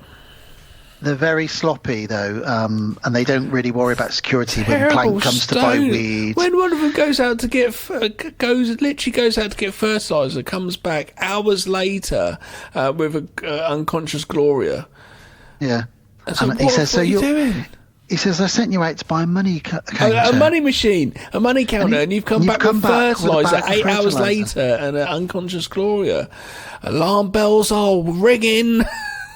That's Willie. Willie is like, he's like probably the biggest stoner Willie of the bunch, and Winston. Willie. Yes, it's basically a bunch of guys who just should not be in charge of such money. As what happens, unfortunately. You know?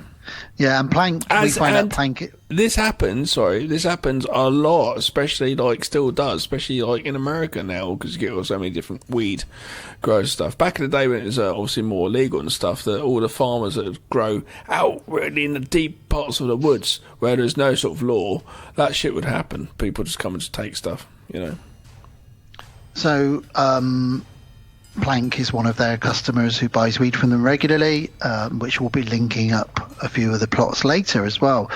We're then introduced to Big Chris and Little Chris. Now, this song, James Brown, the boss, I love this song. I love I love the song which Lord Finesse sampled it and just did the track, which is incredible. I just love that loop. So good. Play the boss. Now, good song. Big Chris, Vinnie Jones, he is kind of, again, a bit of a Boba Fett. He works for Hatchet Harry. He's a debt collector.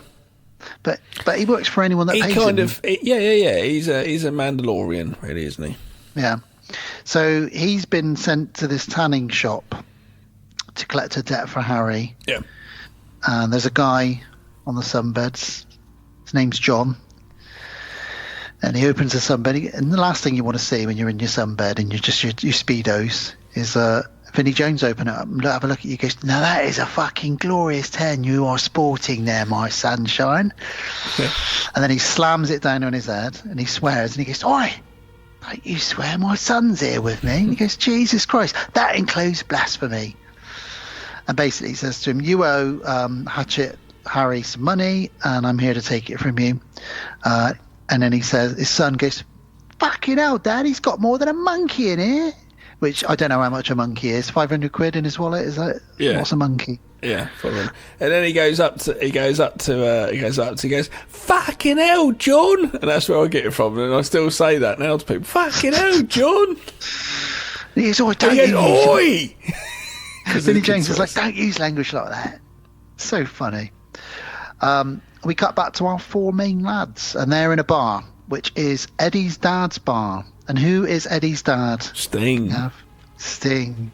Don't stand so close to me. Which is weird that Sting is in this. Like over the years, I'm used to it, but I remember the first time I saw this, I was like, what the fuck is Sting doing in there? But when I first saw it, I was like, oh, Sting looks like a bit of a fucking hard nut. I reckon he does, actually. He comes across as like he's not going to take any shit. And he does well in his scenes up against like Vinnie Jones and that, doesn't he? Yeah, he's fun. Yeah, he's well, good. Sting's been doing acting for us in June, wasn't he? Yeah, of course, yeah. So he overhears the lads chatting about Hatchet Harry's card game. Playing a card game, son. That's what Sting says. And he says, you don't want to get mixed up with the likes of Harry, do you?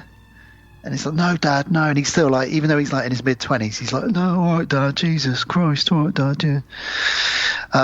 We cut back to Harry, and Harry's got an interest. He loves antiques and antique guns, especially. Well, especially ones worth the value you are. Thing is, though, this is stupid. You can't. You're not going to be able to sell these guns without authentication of them being bought properly and legally. You can't just go nick them from a fucking manor and then be at Sotheby's trying to sell them next day. Yeah. They could be like, no, that's ridiculous. I don't even know why they're in the catalogue, to be honest with you, unless the guy himself was going to sell them and they've nicked them and they're going to put them in place. But then he's going to come along and say, they're my guns, they've been stolen. So I think it's flawed. He's got wind that these guns are in this old manor home, which is basically owned by a couple of very old, almost dead people who have got no money. And he says to Barry the Baptist, I want these guns no matter what. They're worth 250k each. I don't care who you use the fucking monkeys, just get the job done. So Barry then recruits our Scouser friends. Now, from anyone not from the UK, Scouser is like a nickname for someone from Liverpool. For fucking Liverpool, ain't Dean and Gary. Fucking hell. Dean and Gary, or as they call themselves when they're doing the robbery later, they both call themselves Kenny. Kenny! Kenny! Kenny! Kenny! Are you right, Kenny? Kenny, come here, Kenny! Are you right, Kenny? He says to them, I want you to go and rob the stately home. He goes, well, I do antiques. What do we know about antiques? Do we know about guns? We know drugs, money, that sort of stuff. What the fuck do we know about guns, mate? And he says, what do we know about antiques as well? And Lenny basically says to them, if it looks old, it's probably worth fucking money. I'm with Lenny on this, though. He's like, stop fucking moaning. It's like me talking to my kids. It's like me saying to my kids, I'm going to take you out today and buy you all lots of things. And they just moan to me. It's like, what? Stop fucking moaning. So you relate yourself to... I relate Lenny talking to Barry the Baptist. Yeah, it's like I do with my kids, yeah. Okay, so Eddie is now heading out to the card game. But when they finish conversations, fucking Southern fairies and it's fucking Northern monkeys. Which is a very common thing between North and South in the UK. It is. And Sarah is Midlands. She's in the middle of them both. Same as my good lady from Birmingham. So Eddie Eddie heads to the card game with his buddies, and they get to the entrance to the boxing hall where the card game is going to take place, and they're denied access by a real life boxer. I can't remember his name now. Is on the door, and he says, "You are coming in, but you three can wait next door in Samoan Joe's." What the And they're like, fuck's Samoan Joe's? It's a bar next door. It's a Samoan bar. Isn't there a pub? It is a pub. Yeah. So they have to go next door and wait in the pub next door. As they enter that pub, they see a man run out. On What's fire. happened with him, Gav? He's on fire. Fucking on fire. And they still go. If I was going into a bar and a man ran out on fire, I'd probably skip that bar and go to the next one. Yeah. But they've seen it all. They're from that part of London, so They're not even shocked. no, it's very amazing, this bit, isn't it? That the boxing It's a ring boxing is where ring. the card game. Yeah, and he's like, it's very dramatic in it as he walks in. And he goes, and Harry says, "You must be whatever his name is, Sting's son." And he goes, "Yeah." Sting's son. And he says, "Did you know your?" He says, "You know my dad. Did you know your dad?" And Hadjat Harry says, "I didn't. But if you're lucky and you keep talking like that, you might get to meet him someday." So already there's this like animosity between them. It's like, okay, maybe there's a backstory between. They never explore it. Maybe there's a backstory between Hadjat Harry and Sting at some point. Who knows? Who knows? Cutting back to the stately home where Dean and Gary. You know the very quickly the not the ref, the fucking shit. The lady, dealer. yeah. That's Vera Day. Yeah. The first film she did in like 20 years or something. Yeah, she is very much kind of like UK's Marilyn Monroe back in the day. So they got her out of retirement for this. Yeah.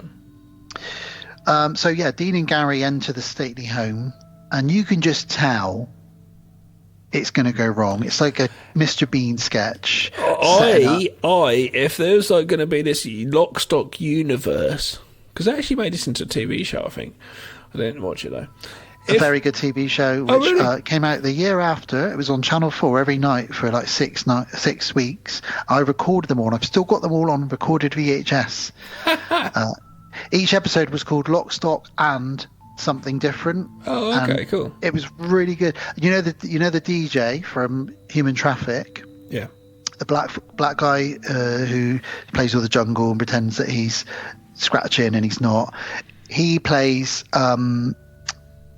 Soap, although Soap's white in this. He plays a character called Soap in it, and it's got a really good cast in it and everything. It's really it's really good. Well, if there had been a universe at the time, a Lock, Stock universe, I'd have been happy to watch a spin-off movie with these two guys, the Liverpool Puddling guys. Just getting loads of shit wrong. I'd have loved to just watch these two. Kenny, come here. So what happens, Dan? Well, how's it go? I'll tell you what I love when they go in and he turns out and the guy with the big haircut, the back, the perm, that spent loads of money on his perm, and he won't wear a mask to hide himself. I spent 80 quid on this perm. You think I'm going to put a mask on? But he's in the background. As soon as they go in, he's trying to put a massive horn into a bag. And he turns around and says, "What are you doing? What are you doing?" So what is he doing? Looks old. Yeah, it looks old. Don't stop it. Like, we're here for the guns. Yeah, you can tell it's going to go wrong. So, yeah, we'll come back to them in a minute. So back to our lads who are in Samoan Joe's, and they've ordered some cocktails, and they get given, especially Jason Statham. He gets given this giant jug full of fruit and little umbrellas, and he goes, "What the bloody hell's that?" And he goes, "A cocktail. You asked for a cocktail." And he goes, "Ask for a fucking drink, not half the Amazonian rainforest. Haven't you got anything else?" He goes, "Well, it's a Samoan bar, isn't it?" "What's a Samoan bar?" "This place, it's Samoan." It's like, well, what's a Samoan bar? They just think, they're like, "Why are we in here? We just want a pint." Yeah. And they see Rory Breaker watching the football behind them. Yep. And they say, "Oh, can you ask your mate to turn the TV down?" He goes, "Oh, I mean, you can ask him if you want, but I wouldn't." And they look around at him and they go, Oi, mate, any chance you could turn that down?" And he just does this most intense thing where he looks at them and goes, "No." And that's it. Yeah. And they all go, ooh. But I love to cut back though. Oh, this is amazing. To Gary, who's basically got little bits of burning material, cloth or whatever, between the toes of the people who are in bed. They're like 85 years and old. And he comes in and says, Kenny, what are you doing? He says, I'm asking them again to tell me, where is their money? And it's like, what are you doing? He says, you've got a really weird thing for torturing people and burning people's feet. You always do this. They're a bit like Marv and Harry. Very much. From Home Alone, because one of them always wants to block the sinks and they just want to try and get the job done, but you've got like a stupid one and then an even more stupid one. And what he says to him, why are you asking where their money is? They've got no money. Can't you see they can't afford new furniture? Yeah. It's like, you fucking idiot, because it's all antiques. You fucking idiot. Oh, it's so funny. It's so funny. But then funny. He turns around and he gets his head blown off. Well, his perm blown off, and he turns around and there's this massive circle out of his perm which stays there now. Going back to the card game, we find out that Hatchet Harry is actually cheating because he's got a little tapping machine on the back of his leg. Old Barry at the back with a little Morse code tapper. Yeah, so he's watching on CCTV to see what the other people's cards have got. What a and cunt. He's tapping. Yeah. But that's how Harry... you shouldn't. That's why you shouldn't have fucking trusted him. Yeah. Yeah. Well... He's pretty much fucked at this point, Eddie. We realise there's no way he can really win this game. Well, he still thinks he can, though. The other people are out of it.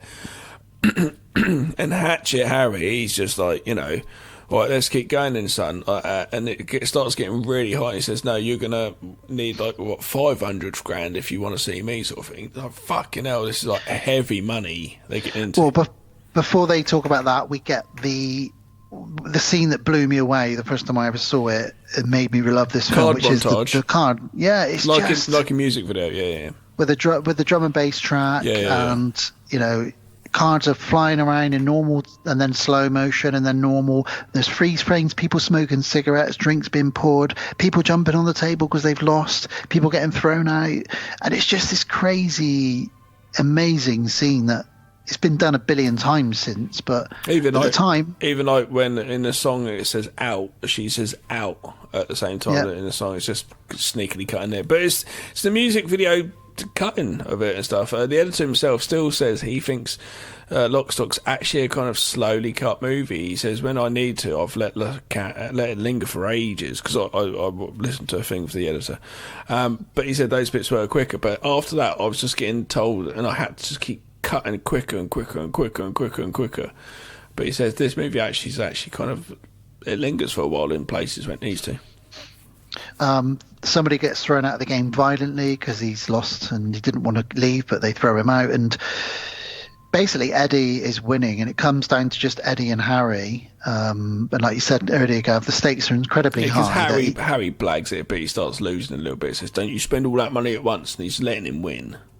Yeah, and then he says to him, if you want to see my cards, it's 500,000. And he's like, well, I haven't got that. And he's like, no, 250,000. He goes, well, I'll lend it to you. And he goes, I will. And he says, you will what? And it's a bit like, yeah, he will what? And he says, I'll lend you the money.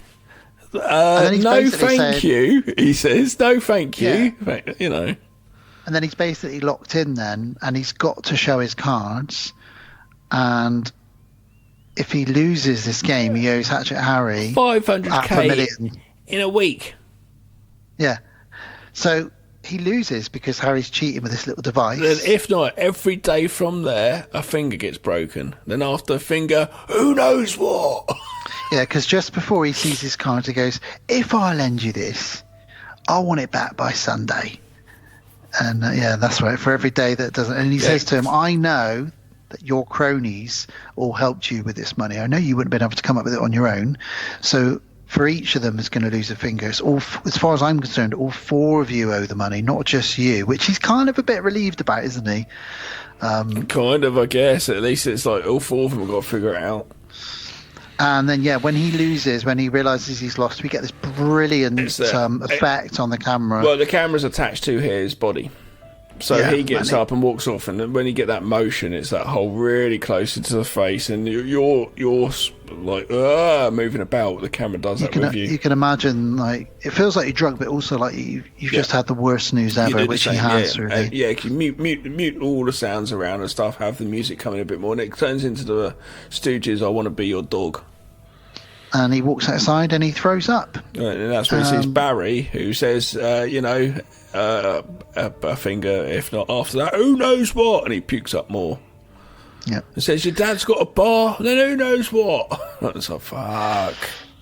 So Eddie walks back into the pub. And they're like, they look back and go, oh, this doesn't look good. They're correct. Did you win? And he goes, no. And then he proceeds to tell them a story, and that's what the narration tells us. Yeah, so we don't have to be filled in on it because we already done it. Know. Soap, bless him, Dexter Fletcher says, well, maybe we could just boycott the payment. Jason Statham tells him about Harry the Hatchet and what he does with a big black dildo recently. He says, have you not heard of Harry the Hatchet? He runs that sex shop a few roads away.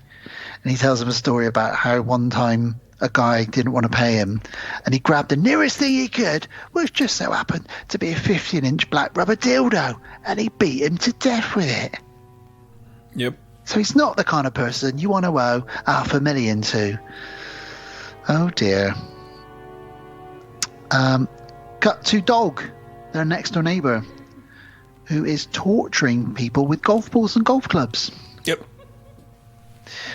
Just to get some money from them. Basically stealing all the money from these guys who are also dealers, I should imagine. And he's pinging golf balls at this guy who's hanging upside down, a bit like the last film, hanging someone upside down and touching them. He throws a knife at him. He throws the golf club at him first of all. Yeah, but he does He throws a knife as well. Yeah. And they get their money. They've got a lot of money hidden in the chimney. So we just get little glimpses of these gangs all getting up to their business. Talking of gangs, the ganja dealers, the posh boys, get a visit from Plank, the weasel. Yeah, weasel. And he hello, goes, watcher. All right, lads.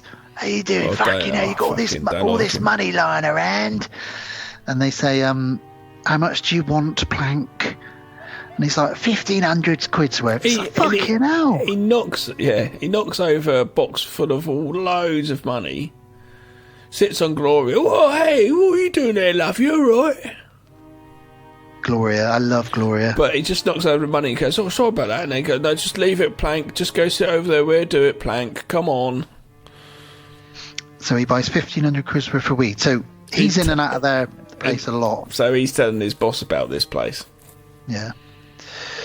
So cut back to the lads, and they're considering their options. What some they consider, should we put some money on the horses? No. That won't work. Eddie says, should I tell my dad? He might lose the pub. No, don't want to tell him that yet. No, all right. What are we going to do then? Jason Fleming has an idea about setting up a fake dildo place where people fill out a check and then they post the check back to them under a different name and cash it. And Jason Statham's like, well, how long is that going to take? And he goes, about 3 weeks. And he goes, well, that's not going to help for 5 fucking days, is it? We've got 5 days to get this money to him. Yeah. Well, it's a great idea. Maybe I'll do it another time. Yeah, good one. Nice one. Plank, yeah, you're right. So Plank is telling Dog about the Grow Gang and all of their sort of, money and drugs that they've got. And this is where Eddie, depressed, sitting next to the thin wall, overhears. Yeah. And he gets a brainwave. Maybe they can scoop in and rob this gang ahead of, or they can let them rob it, and then they're going to rob the money from Dog's gang. So he tells the other three about it. And they're all kind of on board. Yeah, apart from Soap. Soap. Yeah. And he's like, well, if you've got another idea of how to come up with £500,000 before the end of the week, let us know. If not, we could do this. Yeah. They're all kind of on board. They're happy with it in the end. And they're going to be armed. Like, fucking hell, be armed, are they? No, they're not happy. Soap's not happy about that. Yeah, because he doesn't. At this point, he hasn't shown his true colours yet. Big Chris gets called into Harry's office. Hello, Big Chris. That's a nice shotgun you got there. Yeah, do you fancy having a look at it? No, thanks, not my thing. That's because he wanted him to hold it so his fingerprints could potentially be on it. But Big Chris is very clever, didn't want to. He says, what is it you want? And Harry basically says, I want you to get the 500k from the boys. They've got about 4.5, 5 days left to pay me. And you're in charge of getting the money back from them.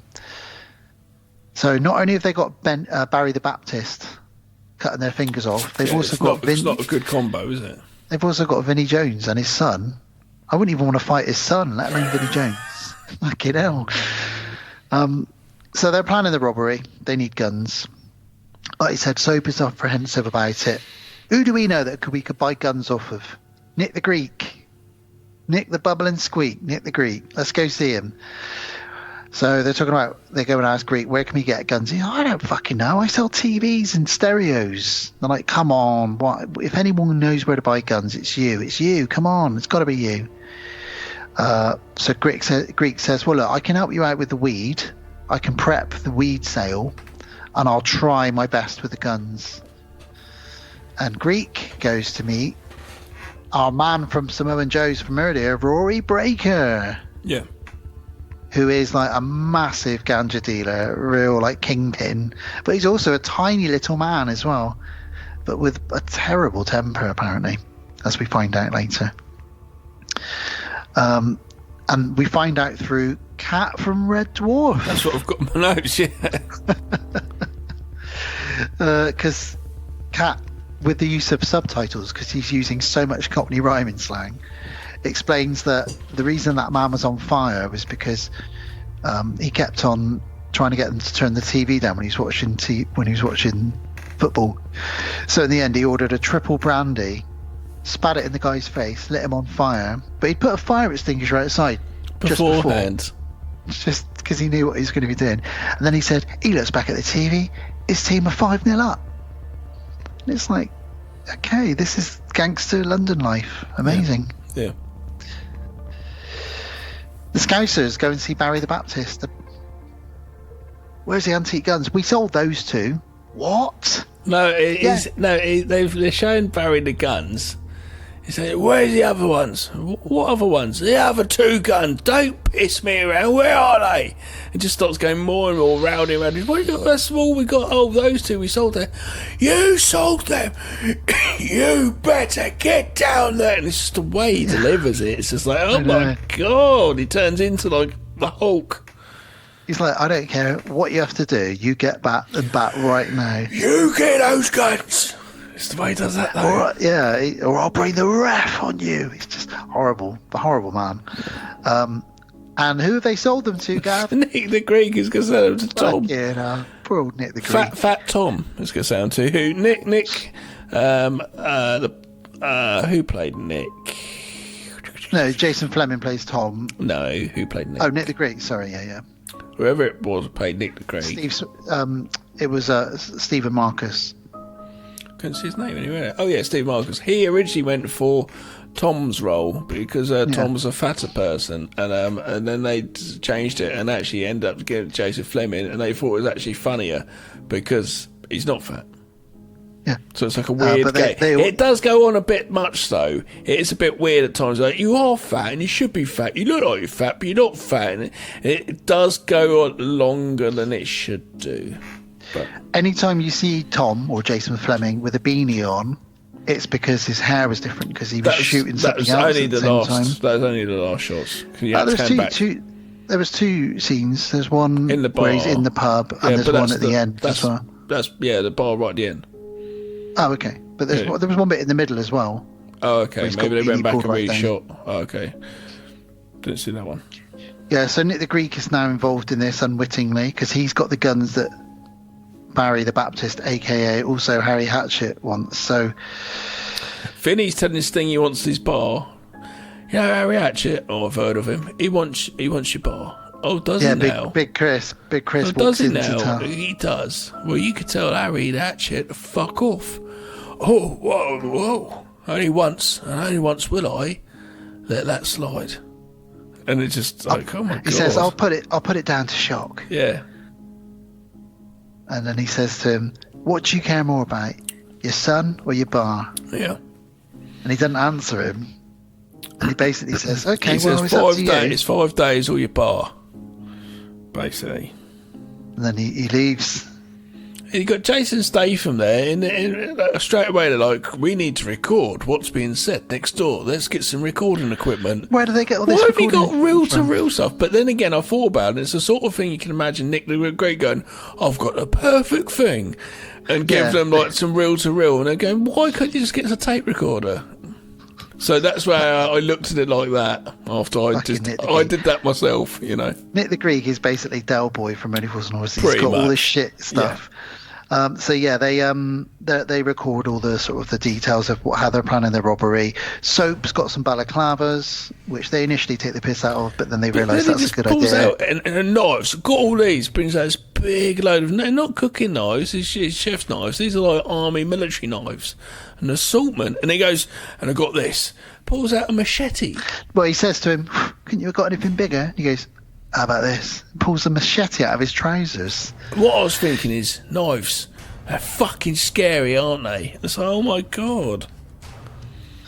And this is where Sting clocks Eddie, knocks him out, his own son, because he's basically, now his bar is in danger because of his stupid son losing all the money in the poker, even though it wasn't his fault, because Harry cheated, do you know what I mean? Yeah, It's but he not did really... say to him, don't get in trouble with him, and now it's put him in his whole business into jeopardy. I'd probably knock my own kid out as well.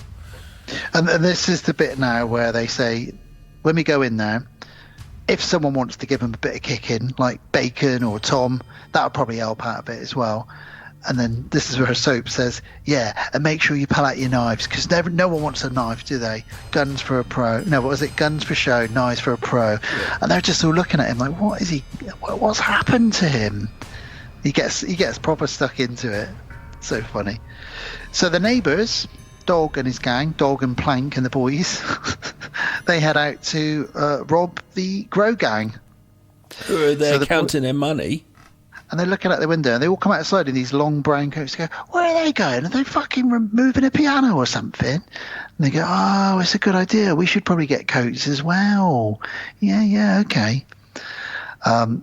Then Sir Plank turns up at the posh boys. Hello, I've come, it's Plank. Can I buy some weed? Willie's not in right now. That's all right. Just let me in anyway. It's all right with you. We'd rather not, if that's okay. And then they're counting hundreds of thousands of pounds upstairs, aren't they? They've got so much money. Yeah. It's ridiculous. But little do they know that Plank is obviously coming to rob them with his gang. So in the end, who is it that goes downstairs? Is it Willie that goes downstairs? Yeah, one of them. Yeah, Willie. It's Willie that goes downstairs. And he doesn't open the security gate. And Plank's like, why aren't you opening the gate? And he says, it's just security measures. We've been told not to do it anymore. So we have to do our deals through the gate. And there's where Plank grabs him and says, right, don't you fucking move. Don't you fucking shout. Or I'll blow your head off. Plank, what are you doing, Plank? And then he just slowly falls down and faints and passes out. The others all come in and go, what's that? What have you done to him? They're like, go. And they get there and they can't get in. And as he goes to get in, he's got the keys. He flings the keys out of his hand. It's just like, what Abbott Costello-ness is going on here? He says, what did you do to him? Like, I didn't do nothing. He just passed out, didn't he? And he's just literally fainted. But his foot is very close to the gate, unfortunately. So they shout upstairs. Well, the guys hear the noise and it's like, fuck. Yeah. And they know that they're getting fucking raided or robbed. He says, get the gun, Jay, get the gun. It's a fucking air rifle. Just little air bullets. And that guy's got the Bringo. It's the fucking Bringo. Oh, yeah, that's right. Isn't it? I thought it was called the Bringer. I thought it was called a Bringo, I don't know. Yeah, he's got an Arnold Schwarzenegger Predator style. It's ridiculous. Minigun. But and Dog's looking at him like, why have you brought this? Again, it's just too many cooks. It's just ridiculous. So one of them gets shot in the neck. Goes, ow! He goes, ow! What happened? Well, everybody stop getting shot. Which is a very famous quote from a garage track that came out around the same time, Oxide and Neutrino. 21. No, I can't remember what the song's called now, but not 21 seconds ago. That was So Solid Crew. That was So Solid Crew. So to get their attention, the gang blow off Willie's foot, shoot him in the foot. So in the end, Winston has to go downstairs and sort of talk to them about what's going on. And they're like, we want you to open the gate. We want to get the money. So they walk him upstairs to go and get the money. Meanwhile, while that's all going on, they're loading up the car outside. There's a traffic warden. Yeah. Rob Brydon, Yeah. famous British comedian. You can't park here. Oh, sorry. Look, come around the back here and I'll just have a look. Let me show you. Right? I've already loaded up half the car, yeah? Bang! Knocks him out, throws him in the back of the van. What was he going to do with the traffic warden? He didn't think that bit of the plan through, did he? Not really, no. Cut back to inside.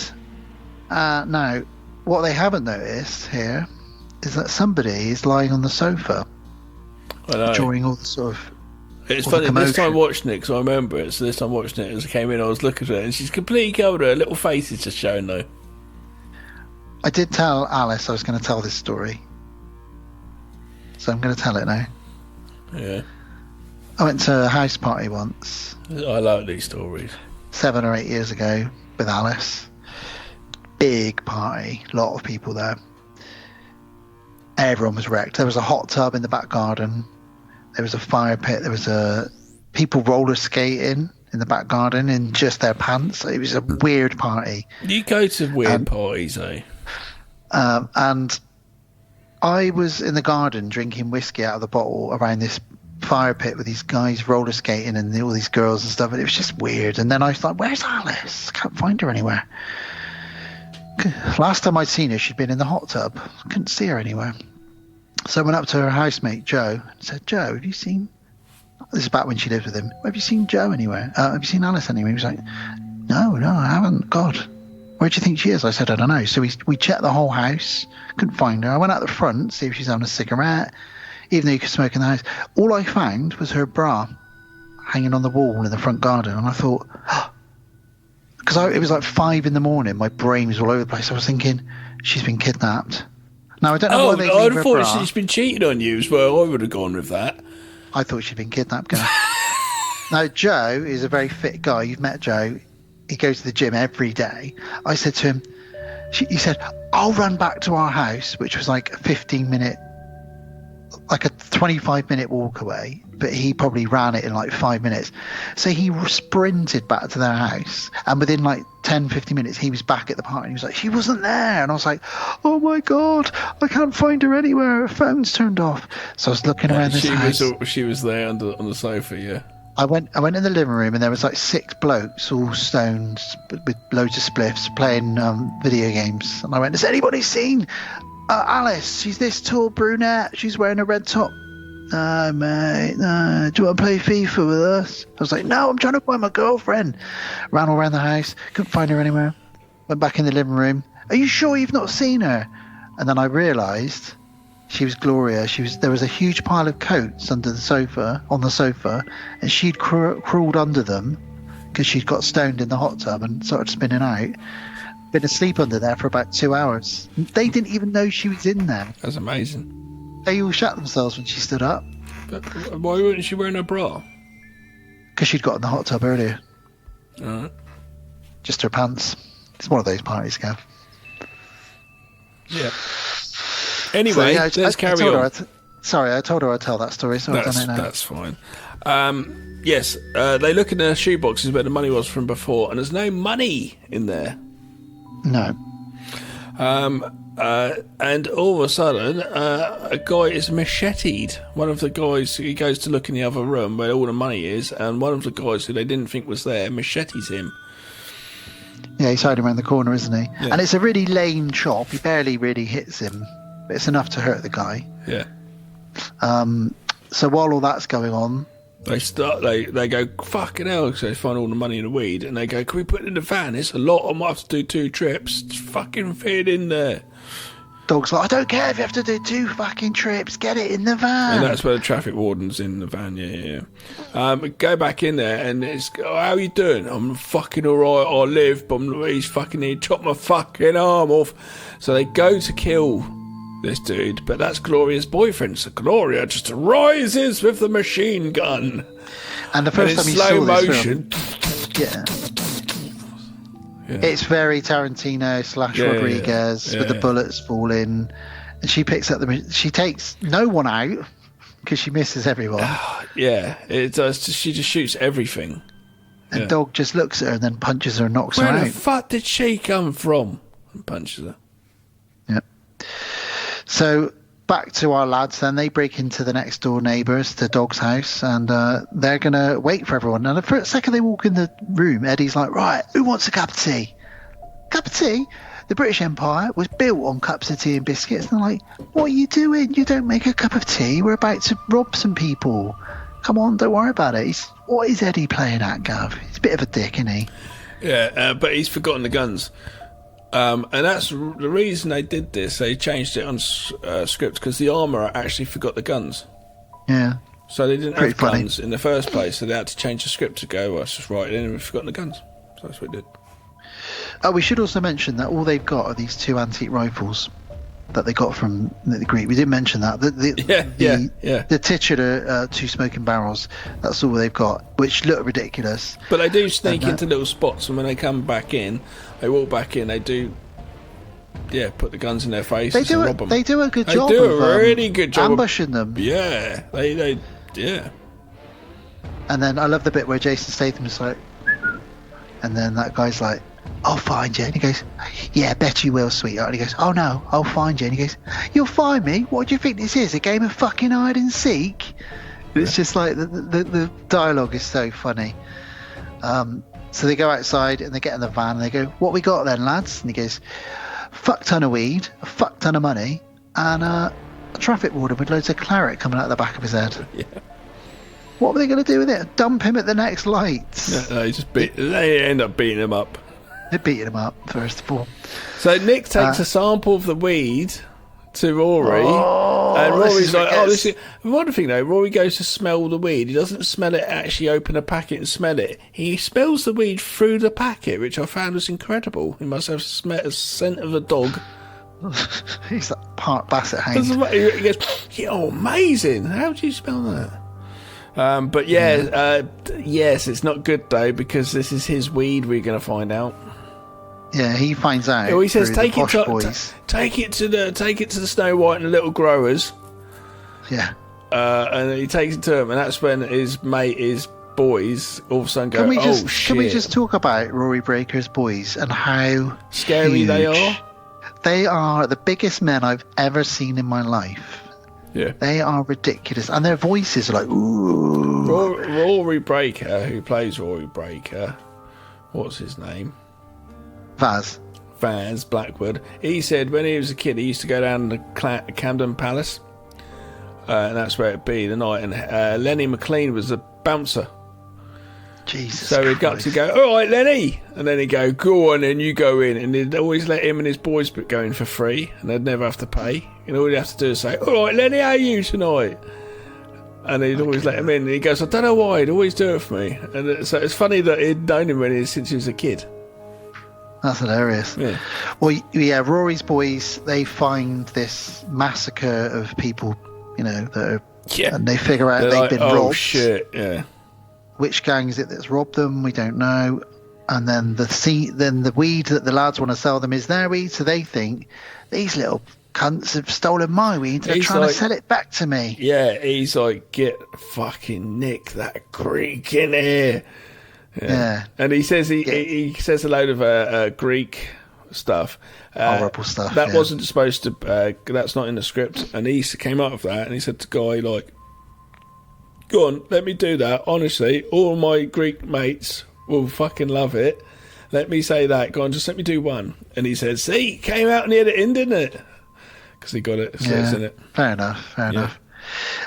Dog is furious. He thinks there must be a bug in there. He has to, because they said we've had every tow rag from this side of the river, up against the walls. And then is this the bit where they bash the hole in the wall by mistake? He throws fucking Plank's head through the fucking wall. And then they figure out the next door neighbour is Bacon, Tom, etc. Sound gear still there? Why did they leave the sound gear there? And they realise what's happened. So everyone's getting fucked left, right, and centre here. The lads have got a ton of money. They count it all. And there's so much money. This is a drunk montage. Smoking weed and getting drunk. Another fantastic.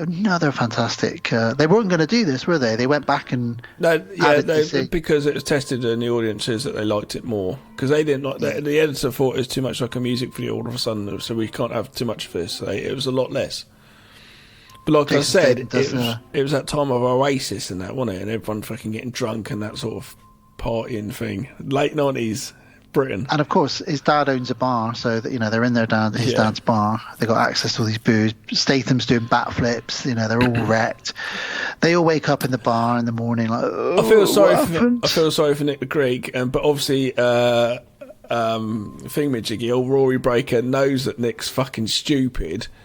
I know you're fucking stupid because you wouldn't be standing there otherwise, bringing me my own weed right now. Yeah. So he's like, oh. There's a funny couple of scenes which started by accident because Nick puts his drink on the glass table and smashed it, and that wasn't supposed to happen. But he plays on it, and Rory plays on it, and then that leads to a scene moments later where he then forgets that there's no glass when he goes back there and goes to put the glass on the table. They added that bit in. They actually did it backwards because someone else actually put their feet through the glass table earlier. And the glass, I thought he'd put his... No, he put his... Someone probably put their feet up on there and it fucking broke. Or they stood on something, I don't know. So it was going to take a few hours for the glass replacement to turn up. So they filmed it in reverse.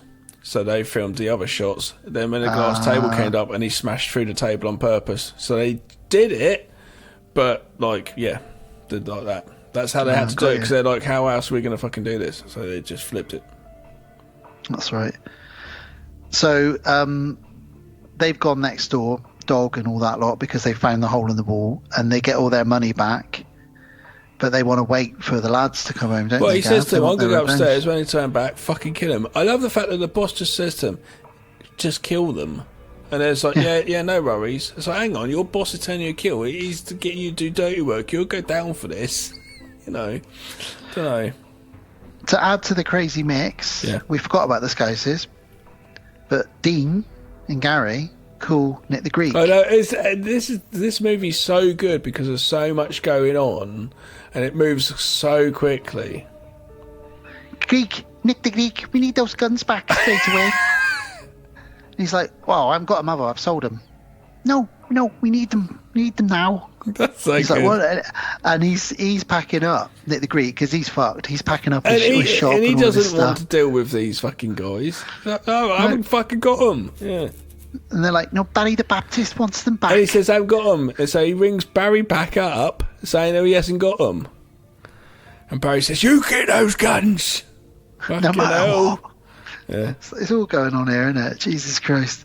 And then Harry takes the phone from them, doesn't he? And says, this is the James Bond moment. This is the moment you want to know what's going on. I'll tell you what, you fucking get them guns or I'm going to do torturing your family. And that's right. He says, it'll be trouble for your family. That's right. Christ. Then this is when... he goes, I think that was Hatchet Harry. It's like, oh God. And it's so funny how this ends up. These fucking idiots all fuck it up completely at the end. But this is where we get a classic Greek song start, which everybody knows. Is it Zoros the Greek, I think it's called? Or Zorba the Greek, yeah. And it's a classic song because we all know this build up to it, and it's been in loads of movies before where it starts this is your true romance. Yeah, and it goes real fast. Where all the gangs are merging onto the same spot. Yeah. And we know there's going to be a shootout between a lot of gangs that don't know some of the other gangs that will be there, just like True Romance at that end spot. And Rory's like, I want the grey skies of London to be illuminated. He's just like, I want you to go there and fucking make a and he gets his hands dirty. Yeah, he always feels like he's invincible, even though he's got these huge blokes with him. He walks in there like guns blazing as well, little Rory Breaker. Yeah, so he goes to the lad's house. So Dog's boys are waiting. But it's funny because the Dog's boys are waiting, and these guys turn up. So the Dog's boys are all hiding under the thing.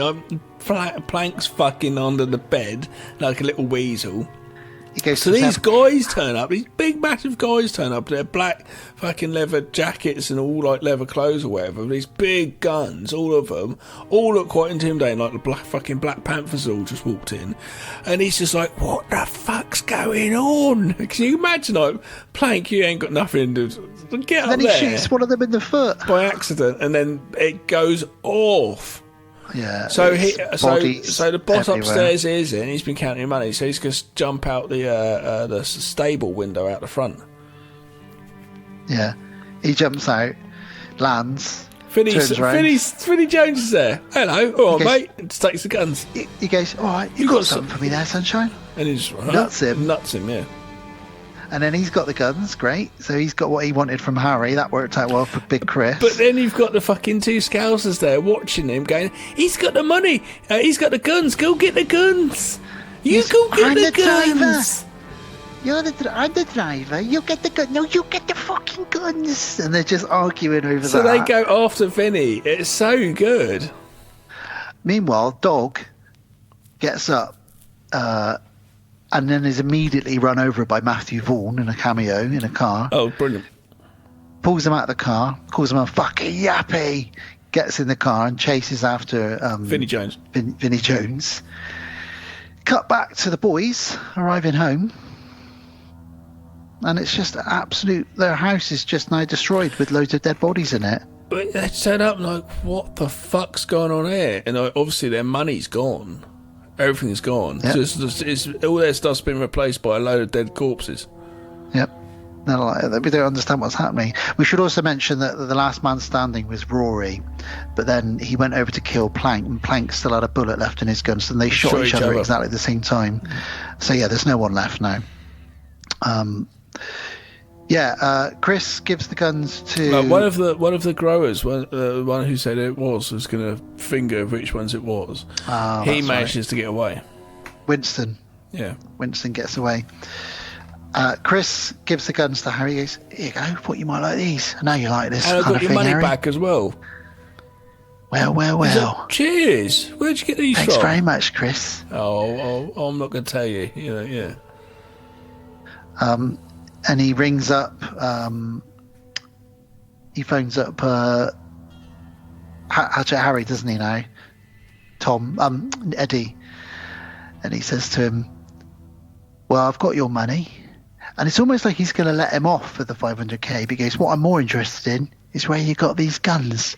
So if you'd like to come into my office, please. And Eddie puts phone down and says, "I think we're off the hook." He says, "What?" I said, "Yeah." And he's really confused by it. But we've got to remember the Scousers are still there, and they're going to go in there to go get their guns because Vinnie Jones comes out and he's got no guns.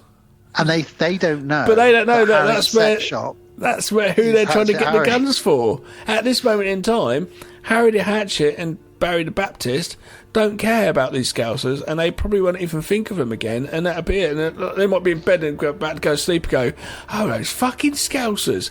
But, like, they're not even thinking about them now, which makes it even more funny. They they sneak into Harry's sex shop. But and Vinny gets back in a car, and his son's been fucking held by Dog. That's right. And he goes, "Put your seatbelt on, son." Yeah. And he says to him, "I'll stick this knife in your boy if you don't drive." And he goes, "Well, I can either drive us there in 5 minutes, or it's a 15-minute walk." And he goes, "Well, drive us there." And he goes, "All right, I'll drive us there." So yeah, Dog wants to get this money back from wherever it is that he knows Vinnie Jones has been. So it's all leading up to this crescendo now. Yeah. The Scousers sneak into Harry's, and they find Harry loading and polishing one of the lock stock antique guns. He shoots Gary, then the other one comes in and shoots Harry, but then what they don't know is that Barry the Baptist is there with the fucking axe, which he throws in the back of the last one. And then he turns around and he goes, "What the fuck are you doing here? What the fuck are you doing here?" And they all just sort of died. They've all killed each other. So Yeah. Tom and Eddie, as ordered, have come in to Harry's sex shop And because they're they've been just told to come in. They're just like, "Oh, fucking, there's bodies everywhere we go. There's a corpse." But then they find their bag of money. Yeah. And they're like, "Hang on a minute, this is our bag, this is our money." And then Tom says, "I'm just going to get these guns." He goes, "What are you doing?" He goes, "I just want to get these guns a minute." So Eddie realises they're in the clear, but Tom wants to just quickly grab the guns. We'll come back to him in a minute. Because outside, Big Chris takes this opportunity to crash his car. Into the other guy's car, though. Into the other guy's. Then he drags Dog out of the car and says, "Never in my fucking life have I met somebody who was so fucking rude to me." If you listen, that's what I he's didn't know saying. what I've never known. But that's what he said, but it doesn't sound like that because it's slow. It's horrible when he's doing that. Yeah. It's really horrible. And yeah, he bashes Dog's head in basically. Then him and his son get out of the car and wander off because his son's seen this kind of thing many times before. His son's going to turn into a fucking serial killer. Yeah, his son's going to be ripping people's teeth out with pliers. So, Big Chris goes back in to have a word with Harry, but then he finds Tom with the guns, and Big Chris realises that Harry's dead, so they just both part ways and don't say anything, Does he to think each other. that Tom shot him, though? He must do. I think he probably does, yeah. Well, it's pretty obvious. You must think that. But does he not realise that Tom's also one of the crew? Eddie's crew? I guess I not. don't know. And then the boys are all in the bar at the end. Can't believe they've lost all the money. About 3 times now they've lost all the money. Yeah. And all the weed. They've done all this for fuck all. Well, yeah, they've still lost their 25 grand. Like, Yep. the first, their stake, you know. You know, Harry's dead, so the main thing is they're okay now, but they haven't got any they money still lost to their show for it. 25 grand. They're still out, yeah. We should also mention that Sting picks up Eddie and has a bit of a go at him. But what happened? They had the money bag in their car, and because Vinnie Jones drives into it, when he gets out of office, he looks in and says, "Oh, sorry about that, mate. You all right?" And he goes, cheeky fuckers. Yeah, and takes the bag. Takes his money bag back. And that's when he walks in and sees, yeah. Yeah, the boys are all in the police station, being interviewed about what's going on. They're all off the hook. They're in the pub discussing it, and like the only thing I can figure out now, the only thing that connects us with the robbery and all the killings is those guns. Yeah, but before they can do anything, Vinnie Jones walks in, and he looks at Sting, and Sting says they're over there. He goes over, he goes, "All right, lads." Is And they all Tom think, there "Oh." then? No, Tom's not there at that point. Okay, so that's what They've they've just done then. sent- they've just sent him away. So they've kept Tom and Vinnie Jones away from each other for this principle. Yeah, well, that's Their it. characters, yeah. Yeah, they've told Tom to get rid of the guns. So 'cause that's why, yeah. Vinny says to them, "There's your bag back. What you should be, I think the words you're looking for are thank you." He says, "Now, I'm not going to say anything to anybody about anything. What I have done is taken some money from my boy and me. If you don't think that's fair when you've counted the money, then come see me anytime. All right?" And then he walks off. Then he goes, "Oh, one more thing. It's been emotional." Then they leave. He leaves. They look in the bag. The bag's fucking empty. Yeah. All that's in there is a catalogue, a Sotheby's catalogue. They flick through it, and they realise that the 2 guns that they've just told Tom to throw in the river are worth 250k each. Yep. Back then, when you had your mobile phone and it was so clunky to ring someone, they're trying to ring him. "Oh, quickly ring him!" And he's hanging off a bridge trying to. His phone's ringing, phone in mouth, hand on the guns, hanging over a bridge trying to push him in, and that's where we end. And we end on a cliffhanger, just like the Italian Job. We never know, and I'm sure that was taken from the Italian Job. Yeah, because we never quite know either way. Actually, the ending was they changed it. Well, it probably was, like you say, but the ending originally was Vinnie Jones and his kid just go walking after them. They've got the money, and he just goes after them. And his kid says, who's that, Dad? And he says, dunno, let's go find out. And it ends like that, open-ended. And Guy Ritchie came up with it and said, I've got an idea. And that's when they pulled Thingamajiggy back, and he'd gone on to another movie, Jason Fleming had longer hair, and that's why he wore the hat. And we do see that Jason Statham that Vinnie Jones and his son have got a snazzy new car, and he says, son, we are officially in the money lending business. Seatbelt. And yeah, that's the kind of end, really. And that's it's it. a fucking roller coaster. Hard film to talk about because it is. It's a lot going on there. I hope everyone's been able to stick with us, and it's a probably long conversation that's been going on for a while. But it's one of those movies that most people have seen anyway, and it's fun to talk about. Yeah. It's fun to quote. Yeah, totally. Big thumbs up for me. Yeah, obviously, huge thumbs up. It's very well written, very well acted, very funny. The comedy holds up very well, even though it's 1998. Yep.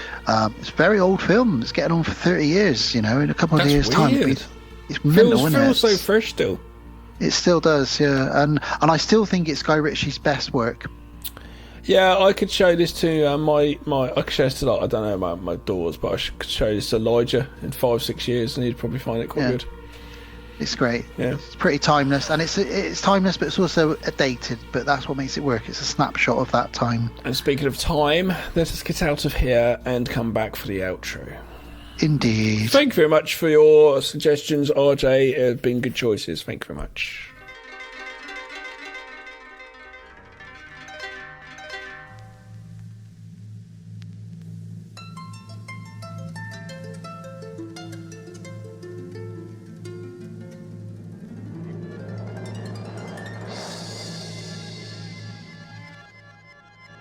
And we're back.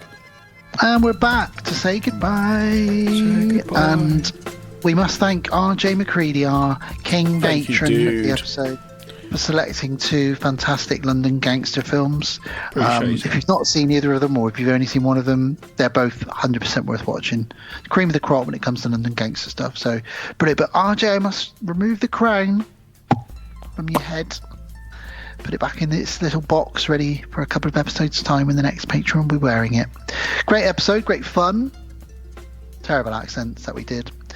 Gav, do you want to know what's coming up next? What's coming up next? I love that. Just do that every time. What's coming up next?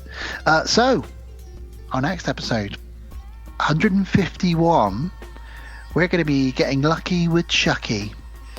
Oh, yes. 3 and 4? Yes, Child's Play 3 from 1991, which was temporarily banned in the UK, and we'll get into that and why that was. And then 1998's Bride of Chucky. Yeah. After that, episode 152, that will be our 4th John Carpenter special, because we are coming back to the master of horror, our favourite director. And we've each selected a film. I've selected 1983's Christine, The Killer Car. And I've selected, I don't know the year, but Mouth Madness. From 1994. Oh, really? Starring Sam Neill. So that'll be a good fun. And then after that, it's another patron pick. It's episode 153. It's going to be Jamie's pick. She's still sitting on what she's still thinking. I think she's narrowing down. So I don't know what she's selected yet. Don't be stressed. Don't rush. Are they werewolf films, Jamie? Are they werewolf films? I know. There's certain patrons where you kind of expect them to pick different things. But last time, Jamie picked those wicked, amazing exploitation movies. I think she would do something like that again. But yeah, but happy with whatever. Yeah, absolutely. You never know. She might throw a curveball. We'll see. But that's what's coming up over the next 3 episodes. So thank you again, RJ, for selecting those and sending us your email and your support. I'll do some admin, just do our housekeeping, and then it's time for us to say goodbye to you all. Housekeeping. Ding ding, housekeeping. Okay, so we are the podcast on Haunted Hill. Thank you for listening, supporting, and all the other things that you do. We've been going for 10 years. We love doing this. Thank you. We are a proud member of the Legion Podcast Network. If you want to jump on over to legionpodcast.com to find out more about us and all the other shows, all the other historical episodes are on there for us and all the other shows on the network. Yep. We're also on Facebook. The Podcast on Haunted Hill is our Facebook page. It's a huge community on there. Again, it's been going for 10 years. You can join us. And you can post up what you're watching, what you're looking forward to, trailers, posters, jokes, memes, gifs, all that kind of stuff. It's really good fun. You can also reach out to me and Gav on there through Instant Messenger, whatever you call it on Facebook Messenger. That's the one. Legion also has its own Facebook page as well. Again, as you would think, it's just Legion Podcasts. And we have an email address if you wish to email us. It's thepodcastonhauntedhill@outlook.com with suggestions, questions, queries, anything that you want to ask. Wherever you're listening to us is where you can continue to listen to us. We're on most podcast platforms or podcatchers, Spotify, YouTube, Podknife, Apple, and many, many other places. I thought you say we're on platforms and... Because we're a couple of platforms rather than platforms. And we're on Instagram, which I just mainly use to promote the show and the episodes, and that's the Podcast on Haunted Hill Insta. We haven't mentioned Deadbolt Films. Oh, we did briefly mention it, but Deadbolt Films or Deadbolt Films Media is our production company. Yes, it's our official. We're also a proud member of Deadbolt Media, I suppose. Yes, indeed. It's the first episode we were saying that, which is crazy to think after 10 years. If you want to know more about them, just go to deadboltfilms.com. Yep. You can find out all about our shorts, our features, upcoming stuff, comics, and many, many other things, including this podcast and another podcast that Gav does, which is called The Strangers Podcast. Yes, which is true crime and mysteries and other things. Yeah. Lots of gory stuff on there. Good fun if you guys want to hear some weird and wild tales. Yeah. And we have a YouTube channel as well, which is Deadbolt Films. You can search for that. And do subscribe to the Deadbolt channel. It's probably the best way to actually know when there's little information or stuff coming up from us, because we put up the odd little videos, shorts or things like that with stuff. And we are working very hard actually behind the scenes. Stuff will be coming to your eyeballs again soon.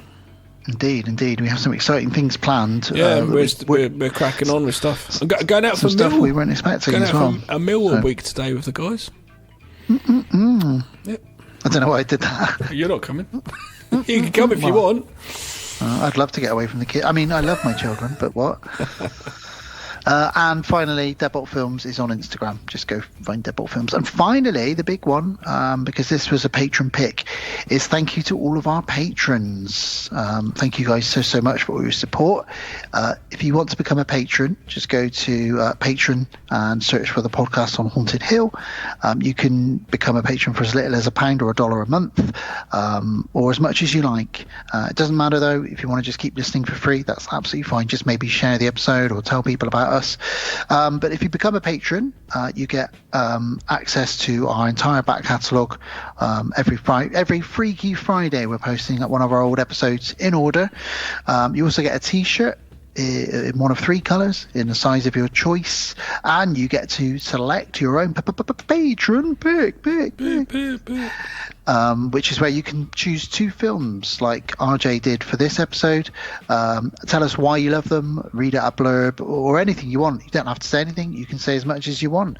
You get to select the programming for that episode. You also get access to other exclusive content, which we do put up from time to time, videos and other short sort of little mini podcasts and stuff as well when we can. We haven't done it for a while, but when we can. You also get your name read out at the end of the episode, so I'm going to do that now. So thank you very much to all of our patrons. I'm going to do Cockney voices as you would expect for each of these patrons. So, and you don't have to say thanks, Gab, you can just listen, but if you want to say thanks, you can.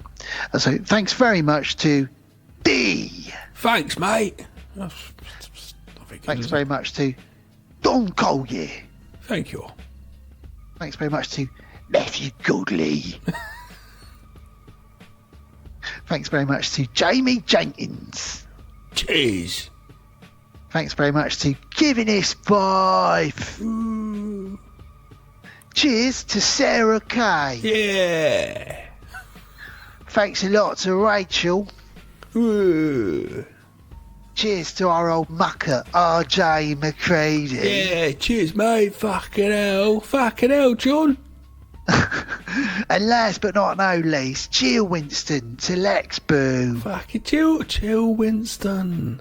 Thanks, Lex. Boo. Yeah. Thanks, guys. Hope you understood your names with our silly accents.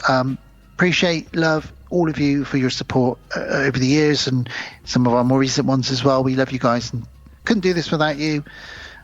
Did you mention our new patron? I did, yeah. D right at the beginning. Oh, good, great. I said it in a funny voice. D. Sorry, D. You've had your name read out about 10 times now. D. D. D. D. D. D. D. D. D. D. D. D. There we go. You even got a song because you're our newest patron, so that's what you get. We should do that as a perk. A little song for each of them. It's a little perk, yeah, to join up. Don's is easy. His would just be Don da Don da Don da Don Don da Don da Don. Well, there we go. Two of them have now got songs. We'll come up with ones for the other guys. So yeah, stay tuned for more exciting stuff, guys. We've done some London Gangsters this episode. Thank you for listening. Yeah. We've got Chucky. We've got John. Back to some horror. Back to the old horror movies. Yeah.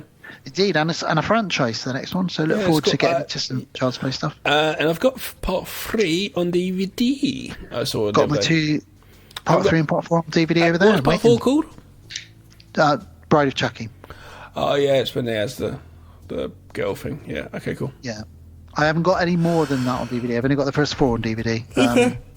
But yeah, I'm looking forward to that. Yeah. So thank you very much, everybody. I don't remember 3 in the slides. I couldn't tell you anything about it at all. So 3 is the one with the paintballing and the military school. Brilliant, absolutely brilliant, and shocking scenes.